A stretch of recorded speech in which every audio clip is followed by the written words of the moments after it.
wasn't in his bundle. Over the 2 days, Mr. Goncalves has located the request, has filed a further supplementary statement in order to introduce this request, and that, Chair, now has been handed in as BB4E. Okay, no, that's fine. Thank you, Chair. Okay. Then, Mr. Goncalves, if we may continue, we are under time pressures today. We are encroaching on Mr. Mukwena's time. So the less we can inconvenience him in the witness and the chair, of course, the better. Thank you. Understood. The bottom line is you must still be able to give your evidence properly. Okay. So, yes, there is that factor, but make sure that you are able to give your evidence properly, and don't be under too much pressure. Thank you, Chair. Don't feel under too much pressure. Okay. Just make sure that I hear everything that is important that you need to tell me. Thank you, Chair. Okay. Thank you, Chair. When we parted, according to my records, Mr. Goncalves, we were at page 49 of your statement, and you had taken the chair through the inconsistencies regarding the interpretation of BAFO across the diesel bidders. Correct. We rose before you dealt with your paragraph 190, which is actually the conclusion of that chapter. Correct. So if we can pick it up from there, and then overleaf, you start on a different issue, which is analyzing the BAFO price itself and its reflection of the real cost of the acquisition of the locomotive. That is correct, yes. Then if you could take us through that. Yes, we are now at your 190, at page 49. Thank you, Council. Perhaps you might want to summarize from 188, because just to place things in proper context. I think the last thing I said just before we adjourned was that this morning he would need to recap on the last point he was making. Yes, Chair. Before we adjourned. Yes, Chair. So I think that's where we should start. And Chair, on my notes, we had dealt with paragraphs 181. He had started on the inconsistent interpretation of BAFO across the diesel locomotives. Just to make sure I'm on the same page with the Chair. Unfortunately, I didn't make the point. I didn't note the point, but there was a point he was making which I hadn't understood, or he might not have finished to deal with properly, and that's why I said, please, when we resume, start from there, refresh our memory, because I hadn't had it properly. So I didn't make a note what the point was. Mr. Goncalves, do you remember what the point was? Yes, Mr. Chair. If I may recap very briefly, going back to 182 Yes. of my statement. This was a request on the 20th December 2013 to CNR and other diesel bidders requesting an explanation of the costs per their Annexure E. And I outlined in 182 the breakdown of the Annexure E costs for CNR and their response. Noting that, and without referring to the bundle, but just looking at the table on under paragraph 182, that on the third line in that table, or the third element in that table, admin overheads, markup, marketing, insurance, financing, interest, etc., that amounts to some 5.2 billion, which they quote in their Annexure E. Briefly, in summary, then on the 4th of January, CNR replied to this on the 22nd of December, and that is in there, and they just give a further exposition of that. I don't think it's necessary to go back to that. But the point that I was seeking to make was that on the 4th of January, the diesel bidders were invited to submit their best and final offers. There was a letter to CNR. The response was due on the 10th of January. CNR replied in the meantime with 2 letters requesting a 14-day extension and then a 21-day extension. But on the 10th of January, they replied, and here I'm referring to paragraph 187 on 49. And I'm quoting from that point, from subparagraph 187.1. We have reduced our base price in the total cost of ownership, as referred to in your open bracket, as referred to in your letter of 4 January 2014, close bracket, from 39 million rounded, or 39.7 million rounded, to 27.3 million rounded. This price relates to the cost of manufacture and does not include training costs, logistics, royalties, technical support, service charge, finance costs, and contingencies, etc. The point which I wish to make is that I believe this qualification does not constitute a comparative best and final offer price with that which we heard from GE. In support of this belief, it should be noted that the reduction of 12.3 million per locomotive rounded, if one multiplies that by the 465 diesel locomotives for which they bid, this exceeds the amount of the this amounts to some 5.7 billion, which exceeds the entire amount in their Annexure E from the RFP, and I take one back there to the page, to the paragraph 182 from which I was quoting previously. In essence, what this BAFO purports to be is this significant reduction of over 12 million rand per locomotive. That reduction negates all the elements in their Annexure E. And why I believe this now to be problematic is if we could please just pick this up in Annexure A66. A66. A66, which is at page 583.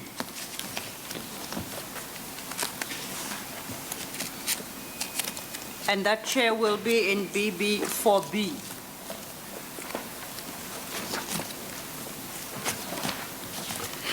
Thank you.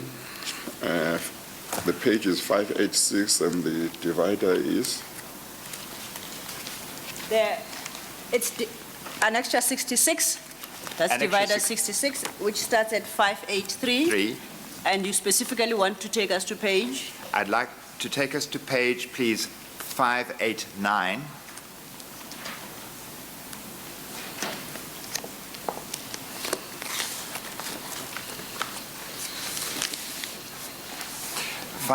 For the record, Chair, it's 66A. 589 is 66A. You recall 66 is in 2 parts. 66 is in 2 parts. Yes. Thank you. Yes. 66A is the legible copy. Yes. Okay. Yes. We are there. Thank you. Thank you, Council. Chair, the point is I wish to make is that this qualified BAFO does not include all these items, contingencies, and the word etc. If we look at page 589, which is now this legible copy, and at the bottom, just above the note, we have the last line is Forex due to the difference. They explain the difference between the first and the second BAFOs, and we will see there the difference is made up of, and the words used are discount on price. Yes. So this qualified BAFO with all these qualifications is taken forward into this evaluation document as a discount. It is my belief and contention that a qualification like this cannot be presented or should not be presented as a unqualified discount, is the point I wish to make on this one. Mr. Callard, I don't know if you're able to assess. In reading Annexure 98, which is CNR's response of the 10th of June 2014, indicating a drop in price from 39 to 27, that's your paragraph 187, you've quoted it there. Yes. Would our reading be correct if we conclude that to the extent that that is a response to the letter, the invitation by Transnet as per Annexure 95, you deal with this in 184, that response went beyond what Transnet required of the bidders to do? Indeed, yes, that is correct. It is a response to the annexure in 95. The letter in Annexure 95, and I would also agree that it goes beyond, the response is beyond what was requested in the letter of annexure, in the letter of the 4th of January. The 4th of January. Yes. Now, looking at the response and what CNR claims to have been deducted to reduce the price to 27 million, based on your knowledge and experience, are those costs relevant to determining the costs that are deducted? Are they relevant to determining the total costs to be incurred by Transnet for the acquisition of the locomotive? Or are these options that can be ignored? These are not options in the sense that we would normally understand the word options as applied to the locomotive of making it fit for purpose. Yes. These are elements of a price to provide a locomotive, if I may call it free on siding. There is the locomotive free or ex-works. Yes. Ready for delivery. I highlighted the point on my paragraph 182. Yes. That we have now taken out all of the manpower costs, factory overheads, admin overheads, and if the wording is to be believed, may I use that phrase, overheads and markup, which would imply that, well, thank you, I've sacrificed my entire markup by taking this out. I cannot explain the inconsistencies. I only see the inconsistencies. And the use of the word etc., as I highlighted earlier, does not constitute a BAFO. It is a qualified price which cannot be taken into a discount. Okay. Transnet then receives this Annexure 98, which is CNR's response. Yes. To the request for clarification as regards the hedging and escalations. What then transpires? I note this because it struck me as being unusual. I do not say it's incorrect, I only say it was unusual that following this response, then on the 14th of January, and that on paragraph 188, that correction is noted, that Mr. Molefe writes to CNR, yes, under his signature, that their 10th of January response inter alia did not indicate the foreign currency amount per individual currency and amount bold and underlined. In essence, highlighting that CNR did not fully respond to their letter. CNR responds on the 14th of January on the same day, referring back to their tender proposal of the 30th of April. That this was, that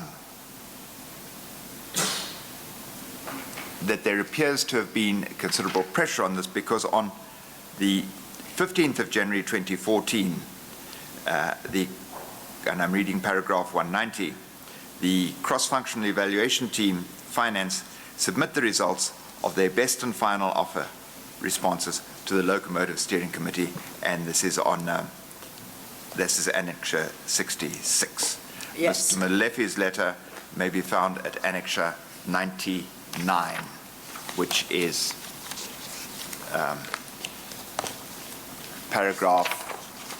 page Annex 788 Yes. his letter of the 14th of January to CNR requesting, and it goes out under his personal signature.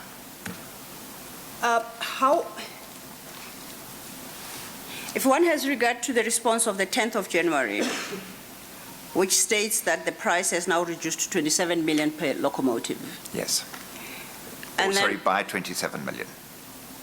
no, reduced to 27 million. Oh, sorry, 227 million. Yes. Yes, sorry, apologies. And at the same time, in response to a further letter from Transnet to CNR indicating that it did not indicate the foreign currency amount per individual currency and amount, when CNR refers Transnet back to their tender proposal of 30th April 2013, as you state in your 189, Yes. are we then not talking about two different purchase prices? Did the 30th of April 2013 tender proposal also propose a price of 27 million? I'm trying to reconcile that response to what is stated in their letter of 10th January, reducing the purchase price by 14 million, by 12 million. No, the base price, I would go back to 187.1. Yes. Their wording, we've reduced our base price in the TCO model, as referred to in your letter, from 39 million, 0.7 rounded down to 27.3. So 39.7 million refers, I don't want to say exactly at the moment, can check that up, to their offer of the April 2013. 2013. Yes. So when they refer Transnet back to that offer, when the 39 has reduced to 27, does that address the query contained in your paragraph 188? Because we are now talking two different prices. We started at 39, which is what was in their proposal in April 2013. About 8 months later, they say that price has reduced to 27 million. On 14th January, when it's indicated that they don't indicate the foreign currency amount per individual currency and amount, they refer you back to their original proposal. Correct. Sorry. Yes. No, my question is, can you assist us in reconciling all these documents? When a locomotive bid is submitted, one is asked for effectively a rand price. Yes. One is asked for the local content. One asks the bidders to specify their local content.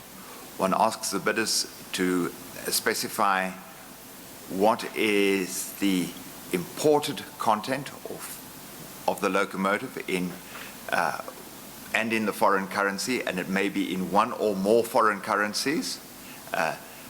They were in the 1064. It was generally in dollar, but there was also a bid which had both dollar and euros. The bidders are also asked to state the date on which they have applied that currency in determining their final locomotive price. So for CNR, the dollar component of the locomotive price, which was asked for in the letter, if I may be correct there, they just refer back to their original bid. So notwithstanding having reduced or given a qualified, if I may use the word, qualified BAFO price of now some 27.3 million locomotive, they say that the dollar component of the locomotive, the imported component, has not changed. By implication of this, by using inverse logic, it would seem that the total amount which they have then discounted would have been a South African rand by implication, by Okay. inverse logic. Yes. That clarification I wanted to get. Thank you. And you do indicate that the next day, then, what is referred to as the best and final offer responses are then submitted to the cross-functional evaluation team. Yeah.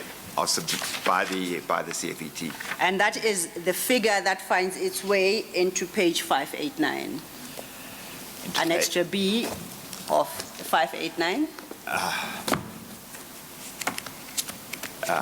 Yes, may I say while I pick that up, The table 66A. table 66A.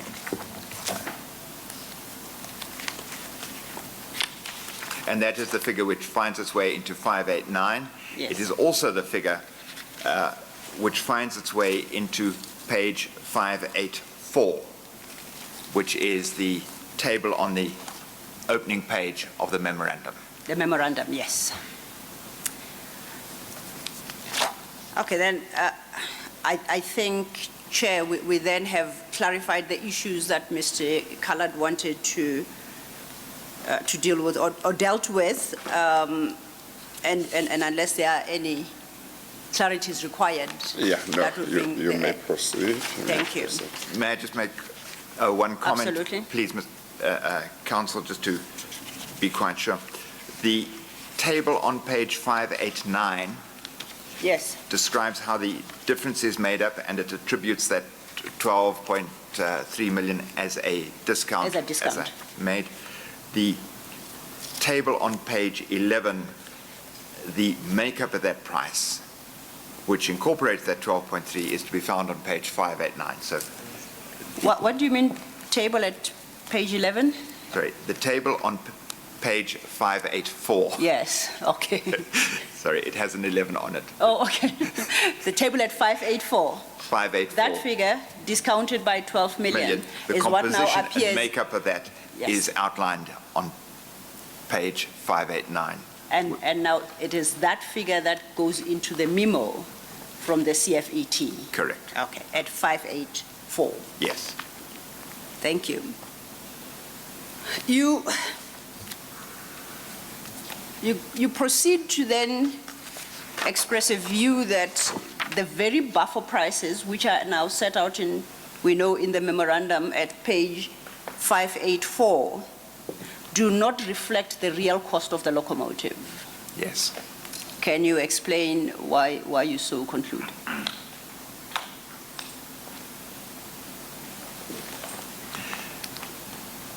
The estimated total cost of a business case or of a memorandum like this would be so that the organization could have an understanding effectively of what it is going to cost them and of the cash flow. The memorandums which have submitted are not a reflection of the real cost of the locomotives. To illustrate this, the makeup of a real cost of a locomotive is set out in pages 40 and 47 of Annexures 83 and 84, respectively. May I just refer to that Okay. briefly? Let's use one of them, page 80, Annexure 83, page 40. That would start at page 639 of BB4A.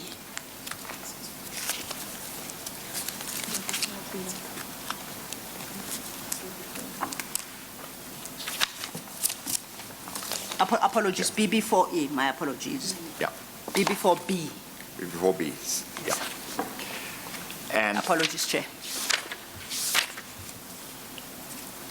We're at BB4B and locating Annexure 83, Annexure 83, that which final. starts at page 639.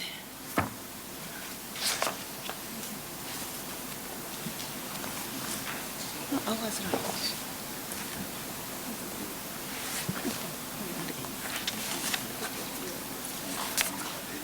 83, Chair. That's where I was, and you That's where said you were. sorry, and then you. And it's because I got corrected from the side, so when I checked my files, she misheard. She thought I'd said A. So, Chair, Okay. apologies. We were right in the right file, B. Okay, all right. Annexure 83. Yes. Yes, Mr. Coloured, we are there. Thank you. If I could take you through to page 40, which to Type page 40, the 40. annexure, which is page 679. 679. Yes. What annexure, what page? Annexure 83, am I correct? Annexure 83, And at that annexure, you would like us to turn to page 679. 79, yes. Okay, try and just be consistent and use the page numbers at the With- top right-hand corner. My apologies. The other numbers will confuse us. Okay, 679, 679. okay. A clear copy of that page, because it is relatively indistinct, can be found in the supplementary on page 23 of the supplementary, annexure 83. That has a clear copy of that page. Yes.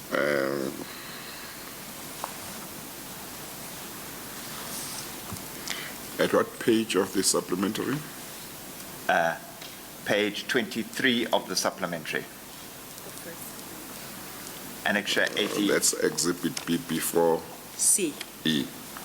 C, Chair. C. C. Supplementary BB4C. Okay. Thank you. Yes. Yes, Mr. Collard. Without going through the detail, Chair, I just wish to highlight that the table at the top of that page indicates the elements which make up a locomotive price. Yes. And we will,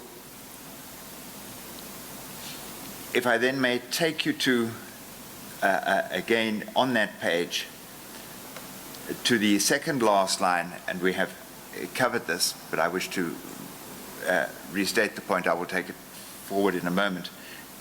On the second last line from the bottom, we have the impact of not using TE as a main subcontractor, and we'll see it is subtracted from that because the line below that is the price used for evaluation. So if that's the price used for evaluation, I'd now like to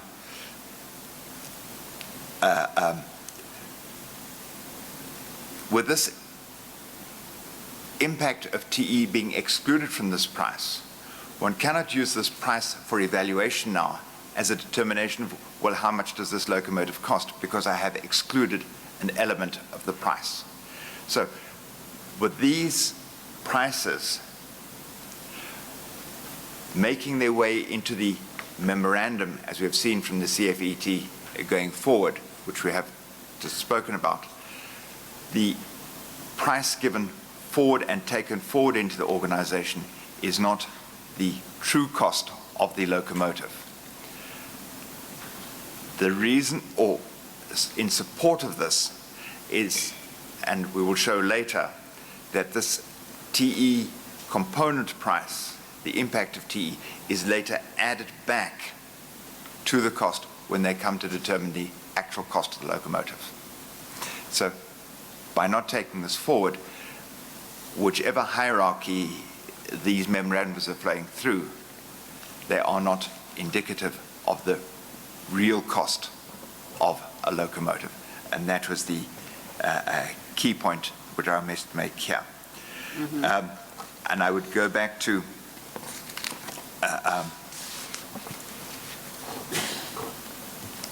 this point was quite a deep one, because I refer in 193 that even analysis which I did earlier, these figures were taken at. Is that now 193 of what? 193 of my... Paragraph 193 of your statement? Paragraph 193 of the statement. Okay. I had also, on the first reading this, assumed this price going forward is a real cost of a locomotive. It wasn't a real cost of a locomotive. Calculations I performed based on the real cost of a locomotive were not on the real cost of a locomotive. When one unpacks this, one sees that, in fact, it was quite different. But equally, the point was made, the locomotives are then evaluated not on their real cost, but on the impact of TE. We have covered that. I've submitted that the impact of TE was not part of the evaluation process, or should not have been part of the evaluation process.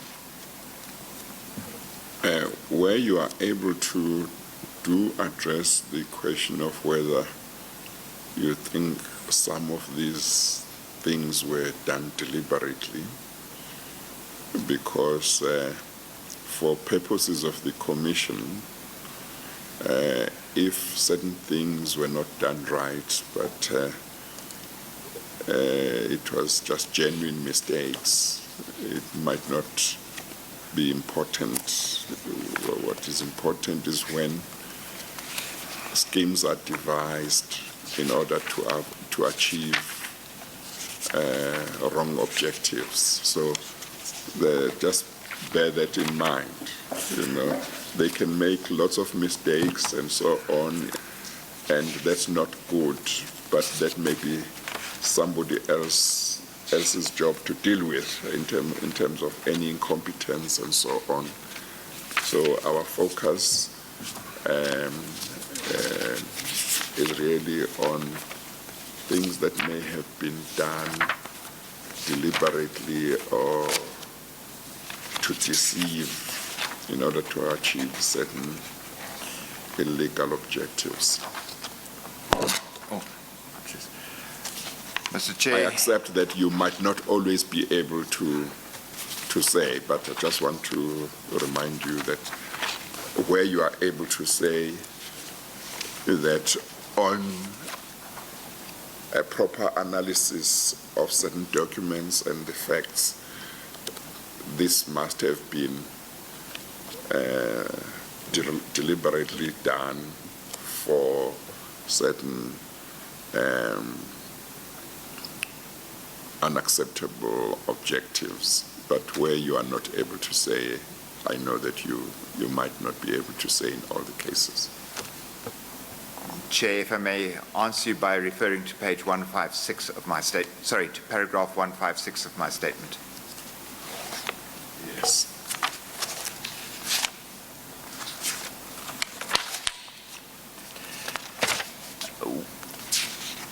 Through a lengthy process. At page 37? Page 37. Thank you. I said I will cover the following to support my contention that the evaluation process was flawed. First, prescribing the role of TE as a subcontractor when it was not supported by the documentation. Secondly, using the prescription of TE as a mechanism to adjust the price for evaluation. The third element, inconsistently applying the prescription of TE across the bidders.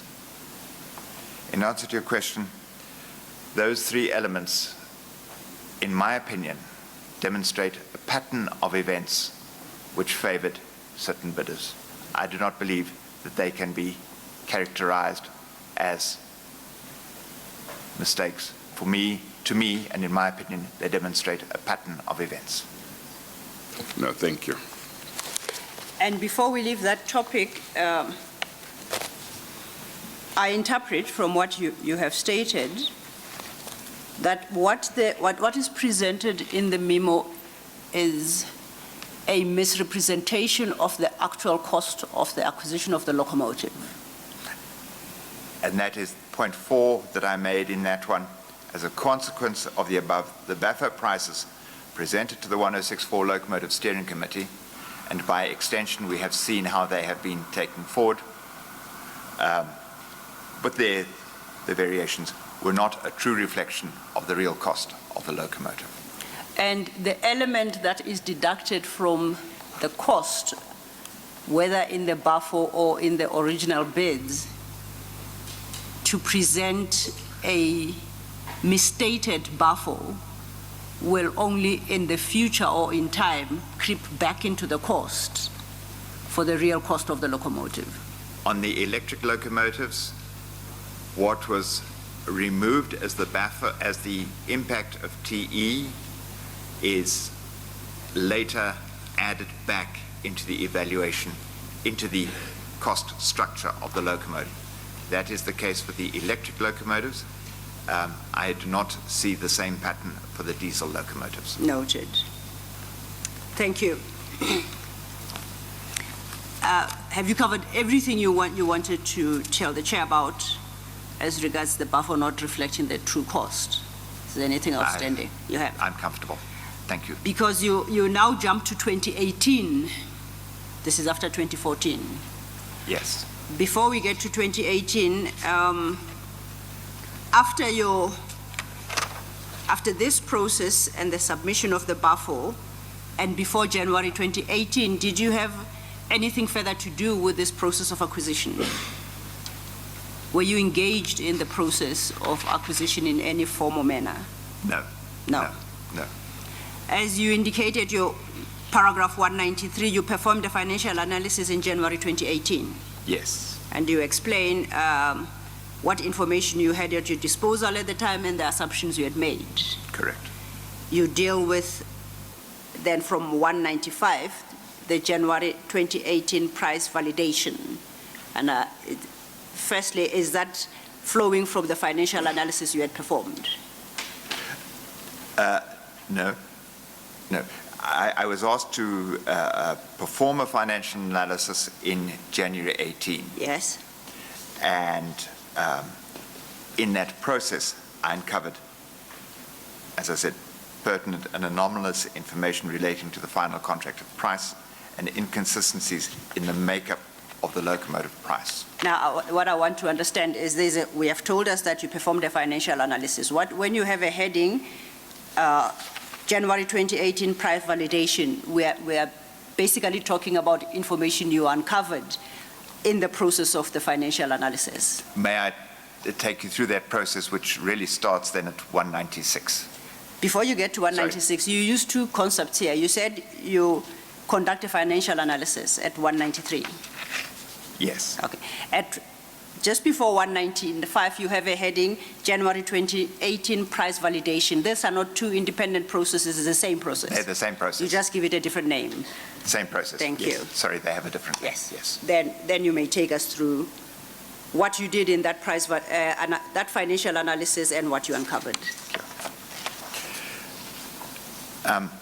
And I'm taking through my report from paragraph 196. This is on page 51.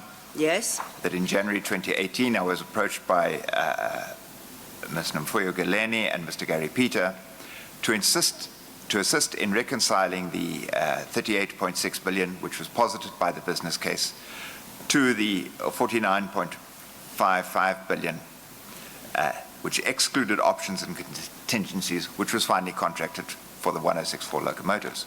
And this was shortly after the publication of the Becks report. And Transnet, as I understood it, wanted to develop a formal response. I think it has been recorded elsewhere and many times that the Becks report was considered inconclusive. Yes. And there were 2 points to that. I was part of a team that primarily comprised Messrs. Yusuf Laher and Mohammed Mullah, an executive manager of finance, and others participated in a secondary role. Effectively, our brief was twofold: to show conclusively that forex hedging and escalation were included in the business case, and secondly, reconcile the 38.6 billion of the business case to the contracted amount of 49.5. The first task of showing that forex and hedging were included in the business case was easily completed, and we have covered that at some length, reference to the numerous instances where it is mentioned and incorporated in the financial models. I just comment as a personal observation that the business case may have been better served if we had clearly indicated in the business case that the assumptions around forex and hedging had been clearly identified, rather than requiring a detailed reading of the business case. But that's purely a personal observation. Mm-hmm. I make note that the prices used in the locomotives I describe the process which I follow there, and I don't know that I need to describe the whole thing in the record. If I may jump to the conclusions. Before you do so, with reference to your 196, for the record, you make reference to the contract finally, the 49.5 billion finally contracted for the 1064 locomotives. You confirm That contract was concluded in 2014, March 2014. That was the March 2014. And the business case had stated 38.6 billion as a total cost, estimated total cost. That's an ETC, yes. The contracts are concluded at 49.5 billion, Excluding options and contingencies. excluding options and contingencies. Yes. And then you undertake this exercise to determine whether the increase of 49.5 billion was justified in the circumstances. How could we reconcile it? Yes. Yes. Please go ahead. We performed Well, this. before you do that, Yes. can I just ask whether the 38 billion, do you move from the premise that that was in order itself before there was an increase, or is that something you didn't look into? What we wish to demonstrate, Chair, or analyze, was what were the factors which could cause the 38.6 to move to a higher price, whether it reached whatever price it reached. And there were a number of factors which we considered. No, I understand that. Yeah. Sorry. Yeah. But before you get that, I just want to know whether even the 38 billion from where the amount moved up, Yes. whether you have done an exercise whether that would have been a reasonable price. Yes, indeed. Yeah. The 38.6 was a figure which McKinsey developed from their model, which was put forward in the April 2013 business case. I had seen that model, I had commented on that model, and was comfortable with that You are price. comfortable with that? It had followed very much the same figures Yes. which we had submitted a year earlier in my model. So Okay. was No, comfortable that's- at that level, that's had no reason to Yes. dispute that model Yes. figure. And what was the period that had lapsed between the time when that was the price that was given and this 49 billion? Over what period? I just want to have an idea what may have changed during that interval. Certainly, two significant time lapses, Chair. The one time lapse was the business case was approved in April 2013. It was awarded in March 2017, March 2014. Yes, Thank you. about a year later. About a year later. Yes. There were significant foreign exchange fluctuations Yes. over that time. Yes. However, the request for proposal had gone out, if I recall the date correctly, was in July 2013, with a closure date in April 23rd. Sorry, forget when the closure date is. Yeah. The business case went out in July 2013. Many of the bidders put their base price around August 2013, which was even 6 months prior to the business case. So when we talk of escalation up to award and forex change up to award, from the bidder's perspective, it was not from the time which the business case was approved, but from the time which they did their initial calculations. So, which takes it back even slightly further than the year of the business case. Okay, thank you. And while we're on that, just so we remind ourselves, the 38.6 billion that was posited in the business case and is confirmed by McKinsey in their assessment, excluded only borrowing costs. Excluded only borrowing costs, included forex and hedging. Thank you. All right. Then, please proceed.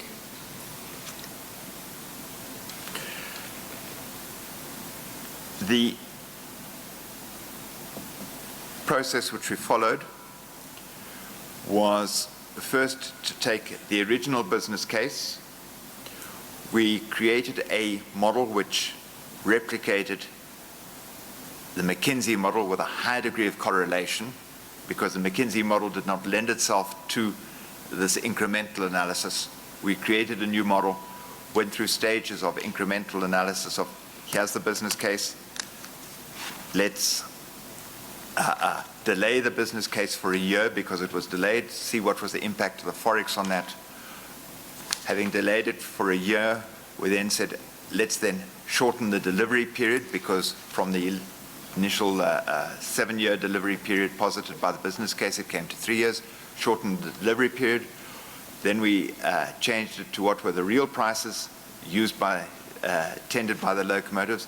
Then we changed the local content, not to reflect the 60/40, which was used in the business case, but to the actual local content as stipulated by the bidders to try and arrive at a figure. But long story short on this, in retrospect, and I make this point, those calculations were flawed because as a going-in position, I used the figures which were presented in the BAFO, in these memos, and have just indicated that those were not the real prices of the locomotives. That was the information which we had available at the time. So those calculations of January the 18th were flawed. But in that, at that time, I became aware of 2 spreadsheets. I've called them the March 17 negotiation spreadsheets. One deals with diesels, one deals with electric locomotives. Before we get to the spreadsheets, Yes, and the chair has noted that at the time you did this financial analysis, you worked on the wrong BAFO. correct. But notwithstanding on your calculation, insofar as electric locomotives are concerned, the ETC taking into consideration Forex movement in the period between submission of bid and conclusion of the tender of the contract, the electric ETC had moved to 40.45 billion. 40.45.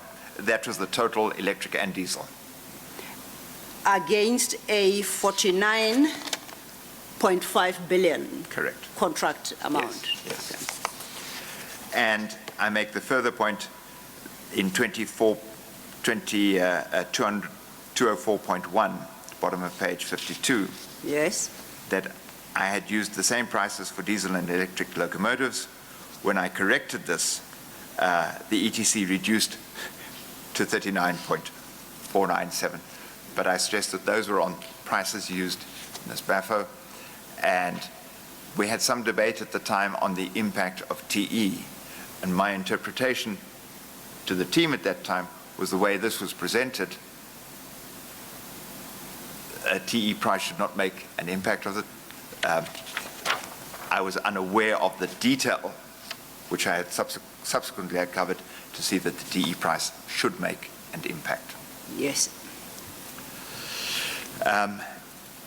Which leads then to the 205, that this initial analysis, however, as commented earlier, does not include the premium paid to TE, as the BAFO prices used were not the true base price of the locomotive. Yes. Okay, you wanted now to turn to the spreadsheets. During a brief presentation, I became aware of these 2 spreadsheets. I was And told. where are they? I think Mr. Callard is now at his paragraph 206, page 53, Chair. Yes. Yeah. And- I'll highlight the spreadsheets in a Oh, moment. you are still going to go there? I Okay, will go all right. there. I will Okay. go there. I was told that the spreadsheets were restricted and/or confidential and could not gain access to them. I subsequently asked the Freight Rail CFO for access to the files, and after... I'm sorry, you were told that They you was- were not to have access to them? Correct. Oh, and who told you that? Or you can't remember, but that's what you were No, told? I can remember. It Oh. was Mr. Yusuf Leher. Okay, yes. Are you able to tell me? Well, he said they are restricted. Sorry, Mr. Callard, I think the chair missed the name. You did Yes, provide a name. name. Mr. Yusuf Leher. Oh, Thank you. okay. That's the one who had asked you at some stage to work on some memorandum or something? He was part of the team working on the same memorandum. Yes, yeah. The team is, as I mentioned, essentially comprised Mr. Yusuf Laher, Mr. Mohammed Mullah, and myself, and there were others in a secondary role. Yes, yes. But that was the core of the Yes. three of us formed the core of the team. Yes. So he said that you may not have access to the spreadsheets. Correct. Yeah, and what was your reaction to that? He said, these are crucial spreadsheets. They appear to have the figures relevant to the prices and the information we need to come to this conclusion of what was how do we move from 38.6 to the 49 billion or the 54, however we wish to interpret it. And This is still at that time. this is in January 2018, February 2018. Oh, okay. Yeah. All right. This is part of when I was called back to do the analysis. Oh, okay. Yeah, yeah. After the event. Way after Way the event, after I'm the called event, back to do yeah. the analysis. Yes. Okay. All right. Mm-hmm. I see these spreadsheets and I say, sorry. I approached the Transnet chief financial officer and said, please, we need these spreadsheets. After some days, I was given the spreadsheets. By that time, And who was the chief financial officer at the time, 2018 January? that was Ms. Nomfuyo Galeni. Okay. All right. So you got the spreadsheet. Got the spreadsheets. Yes. But before you approached the chief financial officer, what justification did Mr. Lahe give to you for saying you may not have access to the spreadsheets when you were part of the team? I cannot recall what justification was given, except that they're confidential. Okay. All If right. there was a further justification, You are not aware of what it was? it escapes me. Yes. Okay. Thank you. Thank you, Chair. When I received the spreadsheets, and they are put here, could I skip 207, please, but go to 208? We're 208 of your statement, yes. 208 of my statement.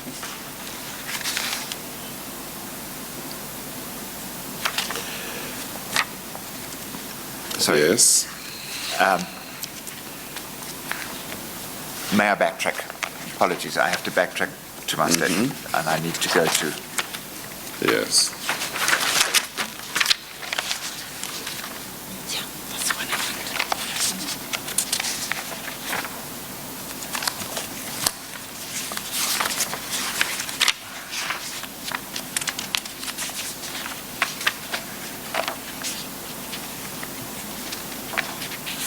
Could I go to 159 of my statement, please, page 39, paragraph 159.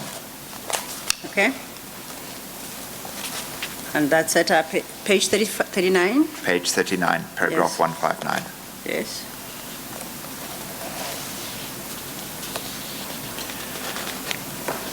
I'm referring now to these two files of Excel spreadsheets, and they are crucial to an understanding of the development of the final locomotive pricing. One was for electric locomotives and the other was for diesel locomotives. I moved to paragraph 159.2. Before you do so, Sorry. you recall when you first made reference to the Excel spreadsheets, the chair wanted to know if they are in your file. They are in the file. Now, can we identify? I want us to what- identify them the so annex- that the Certainly, annexures, certainly. we yes. don't keep on talking about spreadsheets, but Indeed, whoever yeah. reads the transcript says, where Right. are they? You know? Chair, could I take you first to the diesel locomotives, please? I will use the diesel ones, which are Annexure 77 Yes. in the second bundle, and they're on page 622. Well, is that the BB4B, B, Chair. not second bundle? Sorry. That will confuse. So, okay. Did you say Annexure 7? Can we start at Annexure 77, please? Thank you.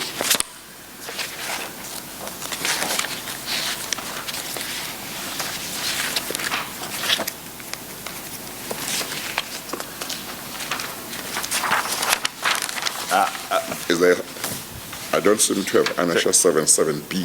Sorry. I have 77. 77. Apologies. I think he said 77B. Apologies, Chair. Yeah. 6-7. 6-7. 6-7. Yes. All 6-7. right.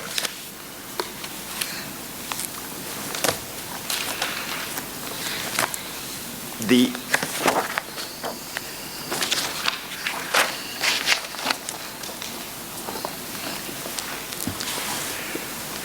Is annexure, that one of the spreadsheets? that is one of the spreadsheets. Yes. The diesel locomotives are covered under 67, annexure 67, 68, 69, 70, and 71. Because they have various worksheets in the file, and the various worksheets have a significance to them. If I could take you through, please, Sorry, Mr. Khaled. Yeah. And again, for record purposes. Yes. Now, in response to the question whether or not you have the Excel spreadsheets in your record, Yes. you have referred the chair to Annexure 77, and you say that's in respect of the diesel locomotives. Annexure, 67, my apologies. yes, That's in respect of the diesel locomotives. correct. You then just mentioned other annexures. Should we note that they also are spreadsheets, Excel spreadsheets, and that they relate to the diesel locomotives? Or what point were you seeking to make? I was going to go through, let's record all the spreadsheets first. Okay. Then we have the spreadsheets for the electric locomotives, which go from annexure 67 to 72. But are we done with the spreadsheet for diesel locomotives? No, I was just going to bring them all into the record, but I wanted to take you through the annexures, through the spreadsheets themselves. Okay, what I thought you would do is to first say to us, the spreadsheet for diesel locomotives is found from page so-and-so to page so-and-so. If it's more than one spreadsheet, you say they are found, those for diesel locomotives are found from that to that, and then we go to the ones for electric locomotives. Is that convenient to you, or is that inconvenient? No, very convenient. I'll try and follow that. Mr. Khaled, perhaps if I may assist, you have done precisely what the chair requested, your paragraph 1591, if I read it correctly, at page 39. You do indicate there that you attach annexure 67 through to 72 as worksheets for the electric locomotives, and from annexure 73 through to 77 for diesel. Is that correct? Correct. Yes. Okay, so it is there in the statement. What remains is just so that when one goes through the annexures, maybe one can make a note so one can see them without going to the statement. But one can find them. It's okay. It's not a problem. Okay. So we have located which Excel spreadsheets relate to which acquisition. Yes. Yes. As per your 1591. Yes. Okay. I would also add that and then turning through to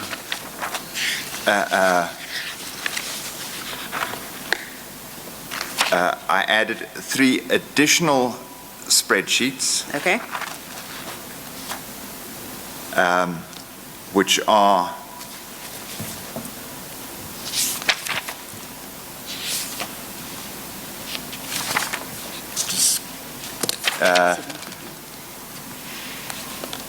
described. Do you want to refer to your paragraph 207? That's where you speak of additional worksheets. Thank you. Thank you. Yes. On paragraph 207, I added 3 further annexures. Yes. Because the spreadsheets are difficult to interpret, one has to page through spreadsheet by spreadsheet.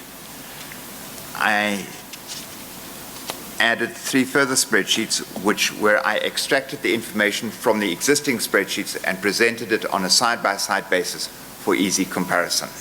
Mm-hmm. This was Annexure 78, Annexure 78 for the diesel locomotives, Annexure 79 for CSR locomotives, Yes. and Annexure 80 for BT, also sometimes referred to as Bombardier. Those are used synonymously. Okay, so for us not to get confused, we know 67 and 72 are the actual spreadsheets you received. Yes. They are not your creation, and Not that's my insofar as the electric locomotives are concerned. 73 to 77 are the diesel work spreadsheets. Yes, You take both sets of spreadsheets, and then you create annexures 78, 79, and 80. correct, And that is just for ease of comparison. correct. Okay. So those 78, 79, 80 are your creation, whereas the first lot is official Transnet documentation. Yes. Thank you. I may add that on the official Transnet documentation, you might find occasionally some arrows, which I have pointed to highlight where some figures go to the other, but the numbers are unchanged. Okay. All right. We found out. We've got our bearings now. You may take us through them. As an example of or for the diesel one, and I would like to start with the diesel first, please, Okay. which is now negotiation. Are you going to the spreadsheets now? I'm or- going to the spreadsheet, Okay. and I would like first just to illustrate why the spreadsheet is important, and I would like to take us, please, to media.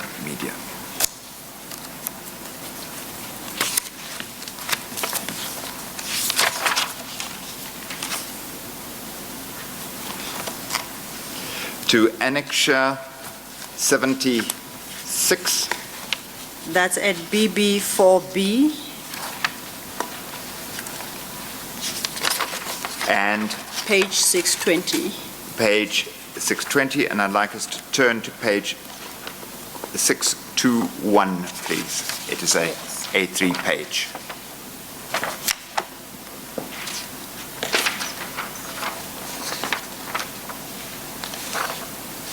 Six two one. 621. Yes, sir.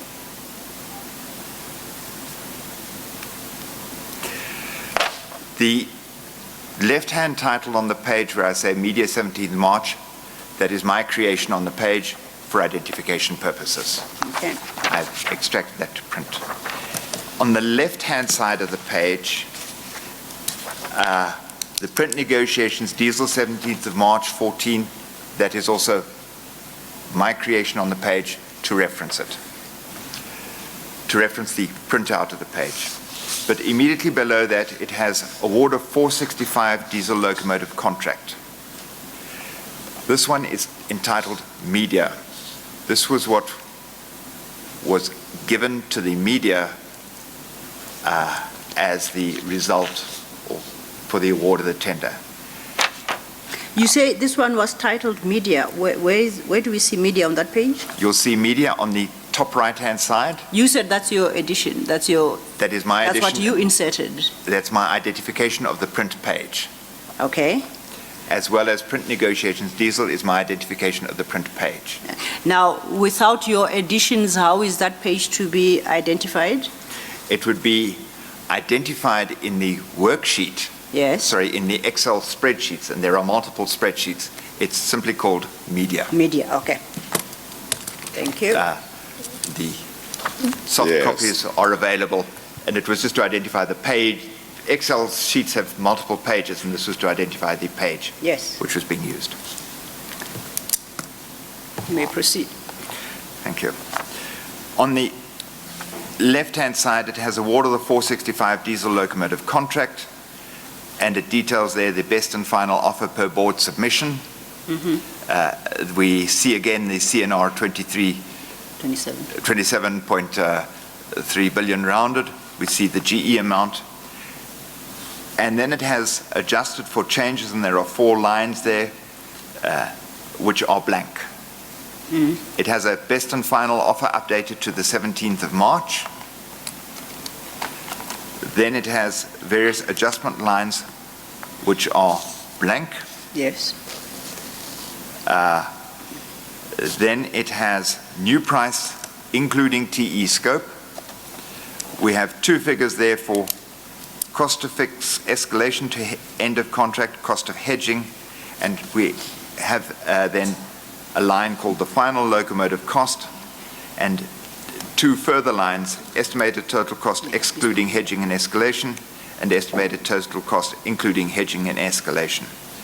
The total for the diesels there, including hedging and escalation, we'll see is 18.375 billion.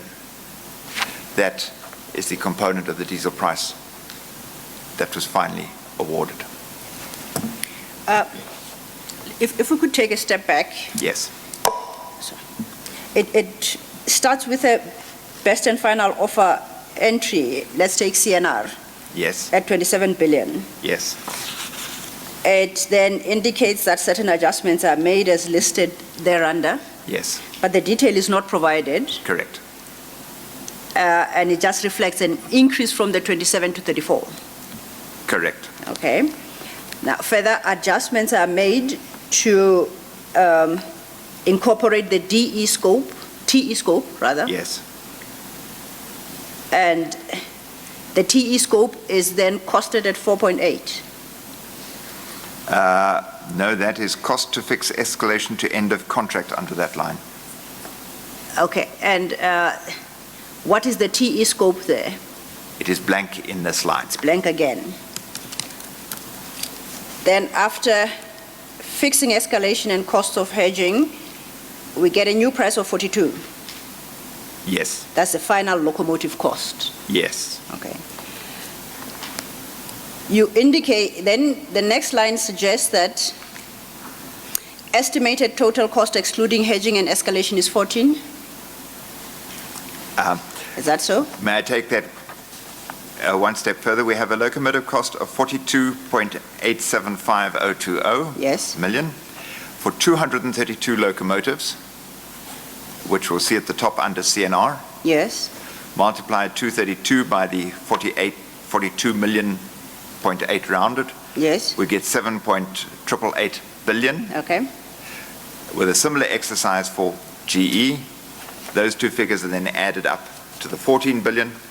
If we take that to the next line where they include their hedging and escalation, Yes. we get the 18 billion total amount for the diesels. Okay. Oh, thank you, Chair. Final locomotive cost, I'm trying to reconcile the final locomotive cost of 42 billion. Is that 42 million? That is 42 million My per apologies. locomotive. Yes. Okay. 42 million. 42 million times the number of locomotives. Times number of locomotives to give us that final cost. Okay. The reason I refer to this sheet first is that this was the media statement and it reflected how the amount was made up, and this is what we contracted on. If I may take us... If I may understand, so what was communicated to the media is that the total cost of acquisition of the diesel locomotives is 9 billion. Is that a correct understanding of that? 9 billion for CNR. That's what's communicated to the media? That's what was communicated. Okay. May I be very specific? I cannot state categorically how it was communicated to the media. It's called the media sheet, but certainly internally this was how we received the makeup. Okay. Yes. If I may then go back one annexure to annexure 75. Still in BB4B. Still in BB4B. Oh, what page again? 616, Chair. 616. That's where 75 starts.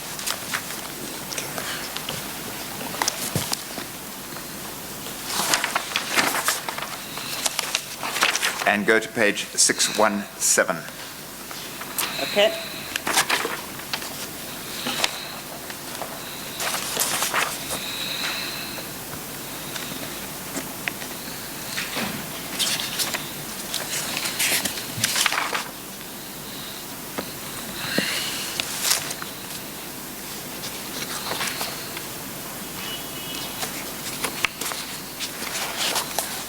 And before you deal with the content, are we correct to say top right corner, the word negotiations is inserted by you to assist in identifying the name of the file? Correct.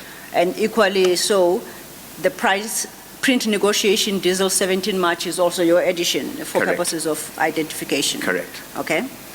And can I accept that in the actual Excel spreadsheets, that particular file is called negotiations? Correct. Okay, will do. Thank you. You may proceed. If we may look at the table on the bottom left-hand corner, it's called latest offers, and we'll see it has a line called BAFO, Yes. and we have various lines going down there, right to the very last line, colored in green, and it has a price there under CSR of 42.875020, which agrees with the figure which was in the media file, which we Okay. have just referred to. And similarly for the General Electric locomotive. Okay. The 36.174 or so. Correct. Okay. What is now apparent from this, or what comes from this, is we now have an indication of the breakdown of the prices. Okay.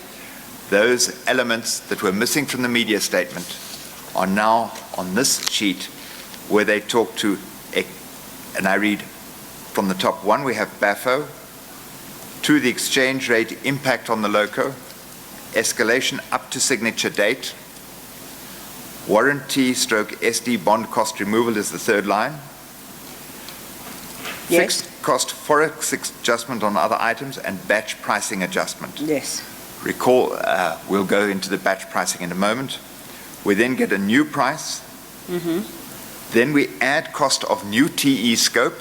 So we have another addition of TE scope here. Yes. A discount. Price to fix the TE scope, including escalation and hedging going forward. And then cost to fix escalation going forward. Okay.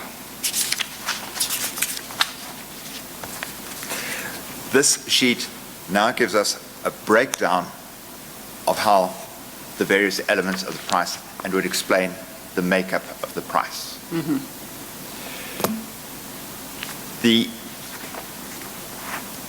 If I may just draw some attention to some apparent anomalies on. Before you do that, Yes. Mr. Callard, please don't forget the point you wanted to say. At some stage, I don't want to forget this, at some stage, tell me whether after you had seen the contents of the spreadsheets, whether you were able to deduce what the reason was why Mr. Lahe said you should not have access to it, or that it was confidential. You don't have to deal with it now if it's not convenient, as long as at some stage you deal with it. I'm happy to deal with it now, Mr. Chair. Okay, okay. From what we have here, there is one point I would make now. This gives us an indication of the breakdown of the prices, which is what, in fact, we were tasked to achieve. How did we arrive at these final prices? I will jump to a final point in my statement that I was disappointed that Mr. Lahe did not share this, because with this information, why did we have to go through an exercise? But from perusal of these spreadsheets, and particularly here, one picks up a number of anomalies. And I would take one through those anomalies, and perhaps those anomalies are problematic. Okay, well, I'm interested in hearing whether the conclusion you are able to make, or the conclusion you are able to make, is that the reason why he may have not wanted you to see the spreadsheets was some illegitimate reason. because the spreadsheet would give you information that he didn't want you to know. So, but as I say, you can deal with it later if that's convenient. But if you want to deal with it now, it's fine. Your question, Mr. Chair, I would not like to say what was in his mind as to why he did not want to give it to me. No, But what I can certainly, that's fine. Yes. what I can certainly say Yes. is that the information contained in the spreadsheets Is highly relevant. is highly relevant, and the workings that we deduce from the spreadsheets, I've been working back from what was negotiations, sorry, from the media statement to negotiations. There are earlier statements of the diesels excluding TE and to the base cost. And if one traces the path through those spreadsheets, they demonstrate a pattern of numbers which are cause for concern. They show in the spreadsheets elements or unexplained variations in the foreign exchange amounts. I would show that those unexplained variations in foreign exchange amounts influence the prices which have been reflected. Equally, in the final price of this of which we have seen here, if we were to accept the foreign exchange amounts which they have here, then the local content, the award does not meet the local content if the foreign exchange amounts are reflected here. But there are, one can see how in areas the foreign exchange amounts have been brought into these final escalations. Thank you. And if I may just... Mr. Coloured, Yes. Before you go into the detail Yes. of that spreadsheet, Yes. if I may follow up on the chair's question and Yes. perhaps ask this question. Having had access to the spreadsheets and been able to analyze them and understand them, Yes. are you of the view that you were originally denied access thereto because there was an intention to conceal precisely that which you subsequently established? That is my interpretation, yes. Thank you. That is my interpretation. You wanted to take us to the detail of the table then? If I may But, just... I'm sorry. Yes. You wouldn't know, would you, whether that you shouldn't have access to these spreadsheets was simply Mr. Lahaye's decision, or whether he was just carrying out somebody else's instruction that certain people mustn't see, certain people, including you, mustn't see these spreadsheets? I cannot say whether it was his decision or an instruction. I can't say, Mr. Chair. Okay, thank you. Thank you, Mr. Coloured. If I may, just on page 61,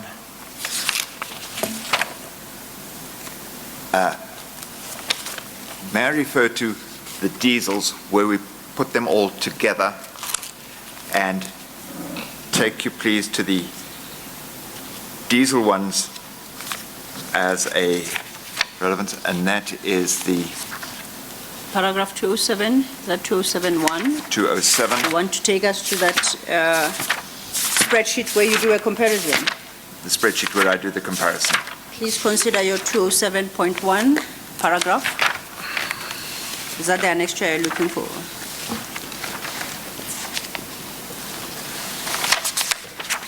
.207.1 of the diesel locomotives, annexure 78. Okay.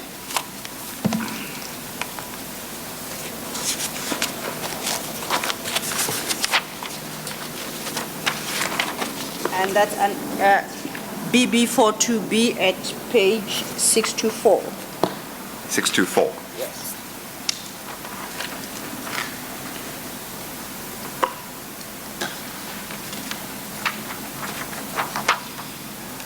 And I'm looking at page 625. Okay, we go over lift to 625.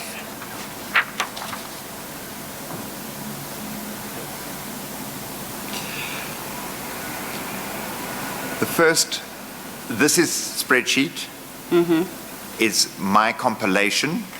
I have taken the figures from the previous spreadsheets and put them on a basis of side-by-side Okay. for purposes of comparison. The spreadsheet has both CNR and GE. The first three columns relate to CNR. The columns 4 to 6 relate to GE on the right-hand side. I'd like to take us through the CNR columns first, please, and there are 3 columns. The first one is headed base price. Are we at 625 or 626? 625, page 625. Well, the first column, would it not be the big one, which doesn't have base price, and then, or you would say the first of the smaller columns? First of the smaller columns on page 625. Okay, all right. Apologies. Perhaps might help to identify it this way. The first main column lists all the items taken into consideration, numbered 1 to 27. Yes, Okay, so all that will be applicable across the spreadsheet. across the spreadsheet, correct. Then when you speak of first column, it's this, actually this physically the second column. First small column. First small column. Yes. Headed base price, that's your first column. The first small column is headed base price, Okay. bidder 1 CNR. Yes, we have found that. The second small column is headed base price excluding TE, bidder 1 CNR. Yes. And the third column is headed negotiations, bidder 1 CNR. Okay. You'll see the spreadsheet has various colors, and some of them are the cells, worksheet cells, are in yellow. Yes. Now, before you go further, you have base price bidder 1 CNR, and it's in different colors, gray, blue, yellow. Yes. But after each column, you have a clear, uncolored column for a better, if I may use that term. Gray. The white one. The white one. The The white clear one. white column, which doesn't have a heading. It seems to follow, it comes after each column. Yes. We've got base 1, bidder 1 CNR, Yes, and it is populated right through per item. yes. Immediately next to it is a white column that has. Oh, are those columns as well? Oh. I thought there were spaces in There are between spaces. columns. If there are spaces in between columns. Let's call them spaces. Yeah, Okay. there are spaces between columns. And then to understand how do we relate the columns to the spaces? Yes. How do we relate that? Well, we relate the columns to the spaces in that they generally show some information in that. For example, between the first small column and the second small column, in that white space, the first amount we have there is a minus 12,375,831, which relates to the discount which we have been talking about earlier from CNR. Okay. And it shows a change from the, I may take you through that. We have that line called 1, base price as per technical specification Yes. on the extreme left-hand side. Take that through, the base price was initially given as 39.7 million rounded. Yes. We have been through the reduction, which is and their BAFO price, and we've seen the approximately 12 million reduction there, and the new figure that is in there of 27.3 million rounded. The difference I have highlighted in that white space in between. So you insert that I difference inserted between the two, that okay, difference, in the yes. white columns. I So inserted- my question was, can we follow the same pattern? The information in the white columns, for lack of a better term, is what is introduced by you. Correct. Okay. Correct. In comparing the various main columns. Correct. Okay. Now then, if we deal with, just so we don't lose it tomorrow, that base price of 39 million, and then the base price excluding TE of 27 million, that information at least we can glean from the response by TNR, which indicated that it had reduced its price from 39 to 27. Those are the two figures. Correct. And the figure that you have in between the two columns of 12 million rounded, that is the difference between the two. Correct. Thank you. You may proceed. I spoke of anomalous variations in the foreign exchange component. Yes. Could we go down on the extreme left-hand side? We have a lines 19 and 20. Import content, foreign value, first rate, and import content, foreign value, second rate. Yes. Let's deal with line 19 first, please. Import content, foreign value, first rate. Yes. Under the base price, which is now the first small column, that is given as US dollars, and I will round it, 484,000 rounded. Yes. That's in the second column, it is yellow, and it is now given as $493,000 rounded. Yes. Small change, small increase. I'm not questioning that increase. But if we now go to the third column, Yes. which is called negotiations, we will see that the US dollar component, as in this spreadsheet, jumps to $918,000, effectively virtually doubling the imported content in US dollar terms. Yes. If we go to the second line, which is the import content foreign value second rate, line 20. Yes. Under bidder price, under the base price for bidder 1, that's the first small column, it is 993,000 euros rounded. In the second column, Yes. when it comes to base cost excluding TE, that euro decreases to 325,000. That's a drop of 668,000 euros. Yes. That is substantial. Yet, when we go to the negotiations column, the euros now increase to 774. Yes. I just draw the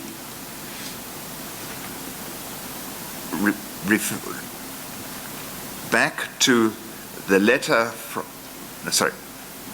CNR, which said that their foreign exchange component remains the same as in their April 2013 offer, and yet we see this variation across the foreign components here.